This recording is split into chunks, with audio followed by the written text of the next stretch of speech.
Punjabi radio USA ਸੁਣ ਰਹੇ ਸਾਰੇ ਸਰੋਤਿਆਂ ਨੂੰ ਜੀ ਆਇਆਂ ਨੂੰ ਸਵਾਗਤ ਹੈ। ਸਤਿ ਸ੍ਰੀ ਅਕਾਲ। ਅਪਡੇਟ ਅਮਰੀਕਾ ਦੇ ਇਮੀਗ੍ਰੇਸ਼ਨ ਸਪੈਸ਼ਲ ਦੇ ਵਿੱਚ ਸਭ ਨੂੰ ਜੀ ਆਇਆਂ ਨੂੰ ਆਖਦੇ ਹਾਂ। ਅੱਜ ਸ਼ਨੀਚਰਵਾਰ ਦਾ ਦਿਨ ਜੁੜ ਚੁੱਕੇ ਨੇ ਆਪਣੇ ਨਾਲ US ਇਮੀਗ੍ਰੇਸ਼ਨ ਦੇ ਅਟਰਨੀ ਜੇ ਟਿਟਕੀਆਣਾ ਜੀ। ਅਟਰਨੀ ਟਿਟਕੀਆਣਾ ਜੀ, ਸਵਾਗਤ ਹੈ ਜੀ। ਸਤਿ ਸ੍ਰੀ ਅਕਾਲ। ਸਤਿ ਸ੍ਰੀ ਅਕਾਲ ਜੀ ਸਾਰਿਆਂ ਨੂੰ। ਸਾਡੇ ਅੱਜ ਦੇ ਪ੍ਰੋਗਰਾਮ ਨੂੰ ਸਪਾਂਸਰ ਕਰਦੇ ਨੇ ਖਾਲਸਾ ਇੰਸ਼ੋਰੈਂਸ ਏਜੰਸੀ, ਜਿਨ੍ਹਾਂ ਦੇ ਕੋਲੋਂ ਤੁਸੀਂ ਹਰ ਇੱਕ ਤਰੀਕੇ ਦੀ ਇੰਸ਼ੋਰੈਂਸ ਕਰਵਾ ਸਕਦੇ ਹੋ। ਇੰਸ਼ੋਰੈਂਸ ਬਾਰੇ ਪਤਾ ਕਰਨ ਲਈ ਕਾਲ ਕਰ ਸਕਦੇ ਹੋ। ਨੰਬਰ 408 272 2500 4082722500। ਟਿਟਕੀਆਣਾ ਇਮੀਗ੍ਰੇਸ਼ਨ ਲਾ ਫਰਮ। ਇਮੀਗ੍ਰੇਸ਼ਨ ਦਾ ਹੋਵੇ ਕਿਸੇ ਵੀ ਤਰੀਕੇ ਦਾ ਕੰਮ, ਕਾਲ ਅਟਰਨੀ ਜੇ ਟਿਟਕੀਆਣਾ 415 909 0503। Manjeet Singh, Narendra Kaur Kular, Avtar Singh, Manzil Clovis, Satnam Singh, Amarjit Singh Dosanjh Sunny Purewal Yuba City, Paramjit Singh Deol Fresno, Lakhvir Singh Samra Texas, Jarnail Singh Johal, Harneek Singh Washington, Onkar Singh Fresno, Major Singh Sidhu, Vinder Dhaliwal, Inderjit Kaur Dhaliwal, Jassi Gill, Raminder Basra, Talwinder Gill Bakersfield, Harjit Singh Lathrop, Gurbir Singh Brar Fresno, Antelope truck stop Burns, Karnail Singh Randhawa Sacramento ਤੇ ਜ਼ੈਨਰ ਗਰੁੱਪ, ਜਿੱਥੋਂ ਤੁਸੀਂ ਹੋਮ ਲੋਨਸ, ਘਰ ਖਰੀਦਣ ਅਤੇ ਘਰ ਵੇਚਣ ਦੀਆਂ ਸਰਵਿਸਿਜ਼ ਲੈ ਸਕਦੇ ਹੋ। ਕਾਲ ਮੋਹਨ ਚੀਮਾ 5599052575। ਇਹਨਾਂ ਸਾਰਿਆਂ ਦਾ ਧੰਨਵਾਦ। ਜੇਕਰ ਤੁਸੀਂ ਜਾਂ ਕੋਈ ਹੋਰ ਕਾਰੋਬਾਰ ਇਸ ਪ੍ਰੋਗਰਾਮ ਨੂੰ ਸਪਾਂਸਰ ਕਰਨਾ ਚਾਹੁੰਦੇ ਹੋ, ਸੰਪਰਕ ਕਰ ਸਕਦੇ ਹੋ ਨੰਬਰ 408 722 7698 ਦੇ ਉੱਤੇ। ਅਟਰਨੀ ਟਿਟਕੀਆਣਾ ਜੀ, ਅੱਜ ਆਪਾਂ ਕਿਹੜੇ ਟੌਪਿਕ ਦੇ ਉੱਤੇ ਗੱਲਬਾਤ ਕਰਨ ਚਾਹ ਰਹੇ ਹਾਂ ਜੀ? ਅੱਜ ਆਪਾਂ ਜੀ ਆਰ ਵੀਜ਼ਾ ਬਾਰੇ ਗੱਲ ਕਰਾਂਗੇ। ਗੁਰਦੁਆਰਿਆਂ ਵਾਲੇ ਜਿਹੜੇ ਵਰਕਰ ਹੁੰਦੇ ਆ, ਕਾਫੀ ਲੋਕੀ ਇਸ ਬਾਰੇ ਪੁੱਛਦੇ ਵੀ ਆ। ਅਸਾਲਮ ਵਾਲੇ ਵੀ ਕਈ ਪੁੱਛਦੇ ਆ, ਕਈ ਟੂਰਿਸਟ ਵੀਜ਼ੇ ਤੇ ਆਉਂਦੇ ਆ ਉਹ ਪੁੱਛਦੇ ਆ, ਕਈ ਡਾਇਰੈਕਟਲੀ ਗੁਰਦੁਆਰੇ ਤੋਂ ਆਉਂਦੇ ਆ, ਸਪਾਂਸਰ ਕੀਤੇ ਹੋਏ, ਉਹਨਾਂ ਨੂੰ ਨਹੀਂ ਪਤਾ ਹੁੰਦਾ। ਤੇ ਕਾਫੀ ਕਾਮਨ ਸਵਾਲ ਆ ਤੇ ਰੀਅਲਾਈਜ਼ ਕੀਤਾ ਕਿ ਐਕਚੁਅਲੀ ਇਹ ਟੌਪਿਕ ਤੇ ਆਪਾਂ ਗੁਰਦੁਆਰੇ ਵਾਲੇ ਲੋਕ ਵੀ ਕਾਫੀ ਸਾਡਾ ਸ਼ੋਅ ਸੁਣਦੇ ਆ, ਕਾਲ ਵੀ ਕਰਦੇ ਆ ਆਫਿਸ ਦੇ ਵਿੱਚ ਜੀ। ਤੇ ਆਹ ਰਿਅਲਾਈਜ਼ ਕੀਤਾ ਕਿ ਇਹ ਟੌਪਿਕ ਬਾਰੇ ਆਪਾਂ ਕਦੀ ਡਿਸਕਸ਼ਨ ਨਹੀਂ ਛੇੜੀ। ਸੋ ਅੱਜ ਗੁਰਦੁਆਰੇ ਵਾਲੇ ਜਿਹੜੇ ਵੀਜ਼ੇ ਆ ਉਹਦੇ ਬਾਰੇ ਗੱਲ ਕਰਾਂਗੇ। R1 ਵੀਜ਼ਾ ਵੀ ਜਿਹਨੂੰ ਕਿਹਾ ਜਾਂਦਾ। ਜੀ ਜੀ। ਸੋ ਇਹ ਜੇ ਸ਼ੁਰੂ ਕਰਦੇ ਜਾਈਏ, ਇਹ ਵੀ ਇੱਕ ਨਾਨ ਇਮੀਗ੍ਰੈਂਟ ਜਾਂ ਇਮੀਗ੍ਰੈਂਟ ਵੀਜ਼ਾ ਹੈ? ਹਾਂਜੀ, ਇਹ ਟੈਂਪਰੇਰੀ ਵੀਜ਼ਾ। ਇਹਦੇ ਵਿੱਚ ਪਹਿਲਾਂ ਤਾਂ ਤੁਹਾਨੂੰ ਦੱਸਣਾ ਪੈਂਦਾ ਕਿ ਤੁਸੀਂ ਵਾਪਸ ਆਪਣੀ ਕੰਟਰੀ ਜਾਓਗੇ, ਤੇ ਇਮੀਗ੍ਰੈਂਟ ਵੀਜ਼ਾ ਨਹੀਂ ਹੈਗਾ। ਜੇ ਤੁਹਾਨੂੰ ਗ੍ਰੀਨ ਕਾਰਡ ਚਾਹੀਦਾ ਤੇ ਰਿਲੀਜੀਅਸ ਵਰਕਰ ਰਾਹੀਂ EB4 ਕੈਟਾਗਰੀ ਦੇ ਵਿੱਚ ਤੁਹਾਨੂੰ ਉਹ ਸਪਾਂਸਰ ਕਰਦੇ ਆ ਗੁਰਦੁਆਰੇ ਵਾਲੇ, ਤੇ ਗ੍ਰੀਨ ਕਾਰਡ ਨੂੰ ਰਾਹ ਖੁੱਲ ਜਾਂਦਾ, ਪਰ ਆ ਵੀਜ਼ਾ ਇਟਸੈਲਫ ਗ੍ਰੀਨ ਕਾਰਡ ਨਹੀਂ ਹੈਗਾ। ਠੀਕ ਹੈ।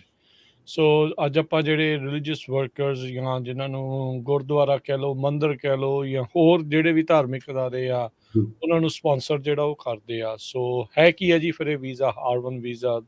ਇਹਦਾ ਜੀ ਹੁਣ ਇੱਕਦਮ ਸਬੱਬ ਇਹਨਾਂ ਦਾ ਡਿਸਕਸ ਕਰਨ ਦਾ ਇਦਾਂ ਬਣਿਆ ਕਿ ਅਗਸਤ 30 ਨੂੰ ਕਾਫੀ ਜ਼ਿਆਦਾ ਜਿਹੜੀ ਇਹਦੇ ਵਿੱਚ, ਜ਼ਿਆਦਾ ਤਾਂ ਨਹੀਂ ਮੈਂ ਕਹੂੰਗਾ, ਪਰ ਕਾਫੀ ਚੇਂਜਸ ਜਿਹੜੀਆਂ ਇਹਦੇ ਵਿੱਚ ਪ੍ਰੋਗਰਾਮ ਦੇ ਵਿੱਚ ਹੋਈਆਂ R1 ਪ੍ਰੋਗਰਾਮ।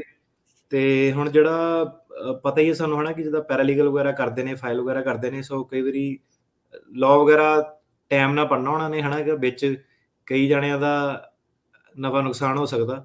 ਸੋ ਇਹ ਹੈ ਕਿ ਪ੍ਰੋਗਰਾਮ ਦੇ ਵਿੱਚ ਜਿਹੜੇ ਅਪਡੇਟ ਸੀਗੇ ਤੁਹਾਨੂੰ ਥੋੜ੍ਹੇ ਜਿਹੇ ਉਹ ਅਪਡੇਟ ਦੇਵਾਂਗੇ, ਤੇ ਕਿਉਂਕਿ ਰੇਡੀਓ ਪ੍ਰੋਗਰਾਮ ਆ, ਕਈਆਂ ਨੂੰ ਬਿਲਕੁਲ ਨਹੀਂ ਪਤਾ ਹੁੰਦਾ, ਸੋ ਕਈ ਜਿਹੜੀ ਬੇਸਿਕ ਆ ਵੀਜ਼ੇ ਬਾਰੇ ਉਹਦੇ ਬਾਰੇ ਗੱਲ ਕਰਾਂਗੇ। ਸੋ R1 ਵੀਜ਼ਾ ਇਹ ਹੈਗਾ, ਹਰੇਕ ਵੀਜ਼ੇ ਦਾ ਜਿੱਦਾਂ ਨਾਮ ਹੁੰਦਾ, ਤੇ ਆਰ ਨੂੰ ਤੁਸੀਂ ਰਿਲੀਜੀਅਸ ਵਰਕਰ ਕਹਿ ਲਓ। ਸੋ ਰਿਲੀਜੀਅਸ ਵਰਕਰ ਵੀਜ਼ਾ ਨੂੰ ਕਹਿੰਦੇ ਆ, ਤੇ ਇਹਦੇ ਵਿੱਚ ਘੱਟੋ ਘੱਟ ਤੁਹਾਨੂੰ ਪਾਰਟ ਟਾਈਮ ਘੱਟੋ ਘੱਟ 20 ਘੰਟੇ ਪਰ ਵੀਕ ਤੁਹਾਡੀ ਜੌਬ ਹੋਣੀ ਚਾਹੀਦੀ ਆ। ਗੁਰਦੁਆਰਾ ਤੁਹਾਨੂੰ ਜੌਬ ਦੇਊਗਾ, ਨੂੰ ਤੁਸੀਂ ਆਪ ਨਹੀਂ ਸਪਾਂਸਰ ਕਰ ਸਕਦੇ। ਤੇ ਐਜ਼ ਅ ਮਿਨਿਸਟਰ ਵੀ ਤੁਸੀਂ ਆ ਸਕਦੇ ਆ। ਮਿਨਿਸਟਰ ਦਾ ਮਤਲਬ ਸਮਝਦੇ ਆ ਸਾਰੇ ਹਨਾ, ਪਾਦਰੀ ਜਿਹਨੂੰ ਕਹਿੰਦੇ ਆ, ਰਿਲੀਜੀਅਸ ਹੈਡ ਜਿਹਨੂੰ ਕਹਿੰਦੇ ਆ। ਜੇ ਤੁਸੀਂ ਮਿਨਿਸਟਰ ਨਹੀਂ ਆ, ਤੁਸੀਂ ਇਹਦੇ ਵਿੱਚ ਐਜ਼ ਅ ਰਿਲੀਜੀਅਸ ਵੋਕੇਸ਼ਨ ਜਾਂ ਆਕੂਪੇਸ਼ਨ ਕੀ ਕੋਈ ਧਾਰਮਿਕ ਕਿੱਤਾ ਜਿਹੜਾ ਤੁਸੀਂ ਕਰਦੇ ਆ, ਉਹਦੇ ਬੇਸ ਤੇ ਵੀ ਤੁਸੀਂ ਆ ਸਕਦੇ ਆ। ਸੋ ਦੋਨੋਂ ਜਣਿਆਂ ਲਈ ਇਹਨਾਂ ਨੇ ਪ੍ਰੋਵੀਜ਼ਨ ਇਹਦੇ ਵਿੱਚ ਬਣਾਈਆਂ। ਤੇ ਕੌਣ ਹੁਣ ਇਹਨੂੰ ਸਪਾਂਸਰ ਕਰ ਸਕਦਾ? ਸਭ ਤੋਂ ਪਹਿਲੀ ਗੱਲ ਤਾਂ ਇਹ ਹੈ ਕਿ ਨਾਨ ਪ੍ਰੋਫਿਟ ਰਿਲੀਜੀਅਸ ਆਰਗੇਨਾਈਜੇਸ਼ਨ ਹਨਾ, ਸਾਰੇ ਜਿਹੜੇ ਧਾਰਮਿਕ ਸਥਾਨ ਹੁੰਦੇ ਆ ਉਹ ਨਾਨ ਪ੍ਰੋਫਿਟ ਨਹੀਂ ਹੁੰਦੇ। ਸੋ ਪਹਿਲਾਂ ਤਾਂ ਇਹ ਹੈ ਕਿ ਇਹਨਾਂ ਨੇ ਤਿੰਨ ਤਰ੍ਹਾਂ ਦੇ ਅਦਾਰੇ ਰੱਖੇ ਆ ਜਿਹੜੇ ਕਿ ਵਰਕਰ ਨੂੰ ਸਪਾਂਸਰ ਕਰ ਸਕਦੇ ਆ। ਪਹਿਲਾ ਹੋ ਗਿਆ ਕਿ ਨਾਨ ਪ੍ਰੋਫਿਟ ਰਿਲੀਜੀਅਸ ਆਰਗੇਨਾਈਜੇਸ਼ਨ, ਜਿਹੜਾ ਗੁਰਦੁਆਰਾ ਵੀ ਆ, ਮੰਦਿਰ ਵੀ ਆ, ਜਿਹੜੇ ਵੀ ਧਾਰਮਿਕ ਸਥਾਨ ਆ, ਨਾਨ ਪ੍ਰੋਫਿਟ ਜਿਹੜਾ ਹੈਗਾ। ਤੇ ਦੂਜਾ ਇਹਦੇ ਵਿੱਚ ਹੈਗਾ ਜੀ ਰਿਲੀਜੀਅਸ ਆਰਗੇਨਾਈਜੇਸ਼ਨ ਜਿਹਨੂੰ ਕਿ ਗਰੁੱਪ ਟੈਕਸ ਐਗਜ਼ੈਂਪਸ਼ਨ ਮਿਲੀ ਹੈ। ਗਰੁੱਪ ਟੈਕਸ ਐਗਜ਼ੈਂਪਸ਼ਨ ਕੀ ਹੁੰਦਾ ਕਿ ਫੋਰ ਐਗਜ਼ਾਮਪਲ ਇੱਕ ਵੱਡਾ ਚਰਚ ਜਾਂ ਵੱਡਾ ਗੁਰਦੁਆਰਾ, ਚਰਚਸ ਦਾ ਸਾਨੂੰ ਜ਼ਿਆਦਾ ਪਤਾ ਕਿਉਂਕਿ ਉਹ ਜਿਹੜੇ ਗਰੁੱਪ ਟੈਕਸ ਐਗਜ਼ੈਂਪਸ਼ਨ ਦੇ ਵਿੱਚ ਉਹ ਜ਼ਿਆਦਾ ਆਪਰੇਟ ਕਰਦੇ ਆ। ਗੁਰਦੁਆਰੇ ਤਕਰੀਬਨ ਜਿਹੜੇ ਹੁੰਦੇ ਆ ਉਹ ਸਿੰਗਲ ਆਪਣੇ ਲੈਵਲ ਤੇ ਫਾਈਲ ਕਰਦੇ ਆ। ਆਪਣੀਆਂ ਠੀਕ ਹੈ। ਕਮੇਟੀਆਂ, ਆਪਣੀ ਕਮਿਊਨਿਟੀਜ਼ ਨੇ ਆਪਣੇ ਗੁਰਦੁਆਰੇ ਬਣਾਏ ਆ। ਸੋ ਜਿਹੜਾ ਗਰੁੱਪ ਟੈਕਸ ਐਗਜ਼ੈਂਪਸ਼ਨ ਇਹ ਹੁੰਦੀ ਹੈ ਕਿ ਫੋਰ ਐਗਜ਼ਾਮਪਲ ਇੱਕ ਵੱਡਾ ਚਰਚ ਹੋ ਗਿਆ, ਉਹਨੇ ਕੀ ਕੀਤਾ ਕਿ ਕਾਫੀ ਸਾਰੇ ਜਿੱਦਾਂ ਛੋਟੇ ਉਹਦੀ ਅੰਬਰੇਲਾ ਦੇ ਅੰਦਰ ਚਰਚਸ ਆਉਂਦੇ ਆ, ਤੇ ਇਹ ਜਿਹੜਾ ਮੇਨ ਚਰਚ ਹੁੰਦਾ ਇਹਨੇ ਗਰੁੱਪ ਟੈਕਸ ਐਗਜ਼ੈਂਪਸ਼ਨ ਲਈ ਹੁੰਦੀ ਆ, ਤੇ ਇਹਨੇ ਦੱਸਿਆ ਹੁੰਦਾ ਕਿ ਇਹ ਸਾਰੇ ਜਿਹੜੇ ਹੋਰ 10 15 20 ਜਿਹੜੇ ਹੋਰ ਚਰਚਸ ਹੈਗੇ ਆ, ਰਿਲੀਜੀਅਸ ਸਪੇਸਿਸ ਹੈਗੇ ਆ, ਉਹਦੇ ਥੱਲੇ ਆਉਂਦੇ ਆ। ਤੇ ਇਹਦੇ ਵਿੱਚ ਇੱਕ ਤੀਜੀ ਕੈਟਾਗਰੀ ਇੱਕ ਹੋਰ ਆ ਜਿਹੜੀ ਸ਼ਾਇਦ ਸਾਡੀ ਕਮਿਊਨਿਟੀ ਨੂੰ ਨਾ ਪਤਾ ਹੋਵੇ। ਉਹ ਇਹ ਹੈ ਕਿ ਇਹਦੇ ਵਿੱਚ ਨਾਨ ਪ੍ਰੋਫਿਟ ਆਰਗੇਨਾਈਜੇਸ਼ਨ ਜਿਹੜੀ ਹੁੰਦੀ ਆ, ਭਾਵੇਂ ਉਹ ਗੁਰਦੁਆਰਾ ਨਹੀਂ ਵੀ ਹੈਗਾ, ਨਾਨ ਪ੍ਰੋਫਿਟ ਆਰਗੇਨਾਈਜੇਸ਼ਨ ਜਿਹੜੀ ਹੈਗੀ ਆ, ਜੇ ਉਹ ਕਿਸੇ ਰਿਲੀਜੀਅਸ ਡਿਨੋਮੀਨੇਸ਼ਨ ਨਾਲ, ਮਤਲਬ ਕਿ ਗੁਰਦੁਆਰੇ ਹੋਰ ਨਾਲ ਐਫੀਲੀਏਟਡ ਆ ਤੇ ਧਾਰਮਿਕ ਗਤੀਵਿਧੀਆਂ ਕਰ ਰਹੀ ਹੈ, ਰਿਲੀਜੀਅਸ ਸਟੱਡੀਜ਼ ਕਰ ਰਹੀ ਹੈ, ਰਿਲੀਜਨ ਦੇ ਰਿਲੇਟਡ ਉਹਦੇ ਪ੍ਰੋਗਰਾਮ ਆ, ਭਾਵੇਂ ਉਹ ਇੱਕ ਆਪ ਗੁਰਦੁਆਰਾ ਨਹੀਂ ਵੀ ਹੈਗੇ, ਪਰ ਉਹ ਇੱਕ ਐਸੀ ਸੰਸਥਾ ਜਿਹੜੀ ਨਾਨ ਪ੍ਰੋਫਿਟ ਹੈਗੀ ਆ ਤੇ ਧਰਮ ਦੇ ਨਾਲ ਸੰਬੰਧ ਰੱਖਦੀ ਆ, ਉਹ ਵੀ ਜਿਹੜਾ R1 ਵੀਜ਼ਾ ਕਰ ਸਕਦੇ ਆ। ਸੋ ਜਿਹਨਾਂ ਨੂੰ ਇਸ ਚੀਜ਼ ਦਾ ਪਤਾ, ਕੋਈ ਫॉर ਐਗਜ਼ਾਮਪਲ ਰਿਲੀਜੀਅਸ ਸਟੱਡੀ ਆ, ਸੋ ਜ਼ਰੂਰੀ ਨਹੀਂ ਹੈ ਕਿ ਬੰਦੇ ਨੇ ਹਮੇਸ਼ਾ ਇਹਦੇ ਵਿੱਚ ਐਜ਼ ਅ ਪ੍ਰੀਸਟ ਮਿਨਿਸਟਰ ਹੀ ਆਉਣਾ ਹੁੰਦਾ ਵਾ। ਸੋ ਇਹਦੇ ਨਾਲ ਮਤਲਬ ਕਿ ਤੁਸੀਂ ਜਿਹੜੀਆਂ ਵੀ ਡਿਊਟੀਜ਼ ਪਰਫਾਰਮ ਕਰ ਰਹੇ ਆ ਜਿਹੜੇ ਧਰਮ ਦੇ ਨਾਲ ਸੰਬੰਧ ਰੱਖਦੀਆਂ, ਤਾਂ ਕਰਕੇ ਉਹਨੂੰ ਕਹਿੰਦੇ ਆ ਰਿਲੀਜੀਅਸ ਵੋਕੇਸ਼ਨ ਜਾਂ ਰਿਲੀਜੀਅਸ ਆਕੂਪੇਸ਼ਨ। ਤੇ ਸਾਰੇ ਕਾਫੀ ਬ੍ਰੌਡ ਇੱਕ ਕੈਟਾਗਰੀ ਜਿਹੜੀ ਹੈਗੀ ਆ, ਤੇ ਠੀਕ ਹੈ। ਇਹ ਸਾਰੇ ਦੇ ਵਿੱਚ ਇੱਕੋ ਉਹਨਾਂ ਦੀ ਸ਼ਰਤ ਹੈਗੀ ਆ। ਹੁਣ ਸੰਸਥਾ ਦੇ ਬਾਰੇ ਤਾਂ ਆਪਾਂ ਦੱਸਦਾ ਕਿ ਕਿੱਦਾਂ ਦੀ ਸੰਸਥਾ ਹੋਣੀ ਚਾਹੀਦੀ ਆ, ਤੇ ਜੇ ਗੱਲ ਕਰੀਏ ਕਿ ਵਰਕਰ ਕੌਣ ਕੁਆਲੀਫਾਈ ਹੁੰਦਾ, ਸੋ ਵਰਕਰ ਕੁਆਲੀਫਾਈ ਕਰਨ ਦਾ ਬੜਾ ਸਿੰਪਲ ਜਿਹਾ ਇਹਨਾਂ ਨੇ ਤਰੀਕਾ ਰੱਖਿਆ ਕਿ ਤੁਸੀਂ 2 ਸਾਲ ਤੋਂ ਜਿਹੜਾ ਵੀ ਤੁਹਾਡਾ ਧਰਮ ਆ, ਤੁਸੀਂ ਉਹ ਨੋਮੀਨੇਸ਼ਨ ਦੇ ਮੈਂਬਰ ਹੋਣਾ ਚਾਹੀਦਾ। ਕਿ 2 ਸਾਲਾਂ ਦਾ ਤੁਸੀਂ ਪ੍ਰੂਵ ਕਰਨਾ ਕਿ 2 ਸਾਲਾਂ ਤੋਂ ਤੁਸੀਂ ਸਿੱਖ ਹੋ, ਤੁਸੀਂ ਗੁਰਦੁਆਰੇ ਜਾਂਦੇ ਹੋ, ਤੁਹਾਨੂੰ ਕੋਈ ਜੌਬ ਨਹੀਂ, ਏਦਾਂ ਨਹੀਂ ਕਿ ਤੁਹਾਡਾ ਜੌਬ ਦਾ ਐਕਸਪੀਰੀਅੰਸ ਹੋਣਾ ਚਾਹੀਦਾ। ਸੋ ਕੋਈ ਵੀ ਵਿਅਕਤੀ ਜਿਹੜਾ 2 ਸਾਲਾਂ ਤੋਂ ਸਿੱਖ ਹੈਗਾ, ਇਹਨਾਂ ਦੀ ਇਹ ਰਿਕੁਆਇਰਮੈਂਟ ਹੈ ਕਿ 2 ਸਾਲਾਂ ਤੋਂ ਤੁਸੀਂ ਉਸ ਧਰਮ ਦੇ ਨਾਲ ਜੁੜੇ ਹੋਣੇ ਚਾਹੀਦੇ ਹੋ। ਬਸ ਇੰਨੀ ਕੁ ਦੀ ਰਿਕੁਆਇਰਮੈਂਟ ਆ। ਠੀਕ ਆ। ਸੋ ਜਿੱਦਾਂ ਹੁਣ ਤੁਸੀਂ ਇਸ ਟੌਪਿਕ ਨੂੰ ਛੇੜਿਆ ਹੀ ਆ, ਕੌਣ ਕੁਆਲੀਫਾਈ ਕਰਦਾ ਹੈ ਜਾਂ ਕੌਣ ਕੰਸੀਡਰਡ ਹੁੰਦਾ ਆ ਵੀ ਤੁਸੀਂ ਇੱਕ ਰਿਲੀਜੀਅਸ ਵਰਕਰ ਹੋ? ਕੀ ਇੱਕ ਸਪੈਸੀਫਿਕ ਸੈਟ ਆਫ ਪੈਰਾਮੀਟਰਸ ਰੱਖੇ ਆ ਅਮਰੀਕਾ ਦੇ ਦੁਆਰਾ? ਹਾਂਜੀ, ਬਿਲਕੁਲ ਰੱਖਿਆ ਜੀ। ਅਮਰੀਕਾ ਨੇ ਪਹਿਲਾਂ ਆਹੀ ਜਿਹੜਾ ਰੂਲ ਮੈਂ ਦੱਸਿਆ ਕਿ ਸਭ ਤੋਂ ਪਹਿਲਾਂ ਤਾਂ ਤੁਹਾਡਾ 2 ਸਾਲ ਲਈ ਤੁਸੀਂ ਮੈਂਬਰ ਹੋਣੇ ਚਾਹੀਦੇ ਹੋ ਧਰਮ ਦੇ। ਸੋ ਇਹ ਫੋਰ ਐਗਜ਼ਾਮਪਲ ਇਹਨੂੰ ਈਜ਼ੀ ਐਗਜ਼ਾਮਪਲ ਜੇ ਕਹੀਏ, ਕ੍ਰਿਸਚਨ ਦੇ ਕੇਸ 'ਚ ਕਿੱਦਾਂ ਦੇਖਦੇ ਆ, ਉਹ ਦੇਖਦੇ ਆ ਕਿ ਕੋਈ ਕਨਵਰਟ ਹੋਇਆ ਸੀਗਾ ਤਾਂ ਉਹ ਬੈਪਟਿਜ਼ਮ ਦਾ ਸਰਟੀਫਿਕੇਟ ਹੈਗਾ ਕਿ ਨਹੀਂ ਹੈਗਾ। ਠੀਕ ਹੈ। ਜਿਹੜਾ ਸਿੱਖ, ਹੁਣ ਸਾਡੇ ਤਾਂ ਕੋਈ ਏਦਾਂ ਦਾ ਸਰਟੀਫਿਕੇਟ ਹੁੰਦਾ ਨਹੀਂ, ਤੇ ਉਹਦੇ ਵਿੱਚ ਕੀ ਹੈ ਕਿ ਤੁਸੀਂ ਆਪਣੇ ਜਿਹੜੇ ਗੁਰਦੁਆਰੇ ਦੇ ਨਾਲ ਸੰਬੰਧ ਰੱਖਦੇ ਸੀਗੇ, ਜਾਂਦੇ ਸੀਗੇ, ਉੱਥੋਂ ਦੇ ਜਿਹੜੇ ਪ੍ਰੀਸਟ ਵਗੈਰਾ ਹੈਗੇ ਆ, ਉਹ ਤੁਹਾਨੂੰ ਲੈਟਰ ਲਿਖ ਕੇ ਦੇ ਦਿੰਦੇ ਆ ਕਿ ਹਾਂ ਇਹ ਬੰਦੇ ਨੂੰ ਮੈਂ ਦੇਖਿਆ ਸੀਗਾ, ਫੋਟੋਗ੍ਰਾਫਸ ਰਾਹੀਂ, ਹੋਰ ਤੁਹਾਡੇ ਫੈਮਿਲੀ ਦੇ ਐਫੀਡੇਵਿਟਸ ਵਗੈਰਾ ਰਾਹੀਂ। ਉਹ ਇਹ ਪ੍ਰੂਵ ਕਰਨਾ ਕੋਈ ਐਡੀ ਔਖੀ ਗੱਲ ਨਹੀਂ ਕਿ ਤੁਸੀਂ 2 ਸਾਲ ਘੱਟੋ ਘੱਟ ਸਿੱਖ ਹੋ ਜਾਂ ਮੈਂਬਰ ਸੀਗੇ, ਹਨਾ। ਠੀਕ ਹੈ। ਤੇ ਦੂਜੀ ਸ਼ਰਤ ਉਹਨਾਂ ਦੀ ਇਹ ਹੈ ਕਿ ਘੱਟੋ ਘੱਟ 20 ਘੰਟੇ ਤੁਸੀਂ, ਤੁਹਾਡੀ ਜੌਬ ਹੋਣੀ ਚਾਹੀਦੀ ਹੈ। 20 ਤੋਂ ਘੱਟ ਘੰਟੇ ਨਹੀਂ ਤੁਸੀਂ ਕੰਮ ਕਰ ਸਕਦੇ ਅਮਰੀਕਾ 'ਚ।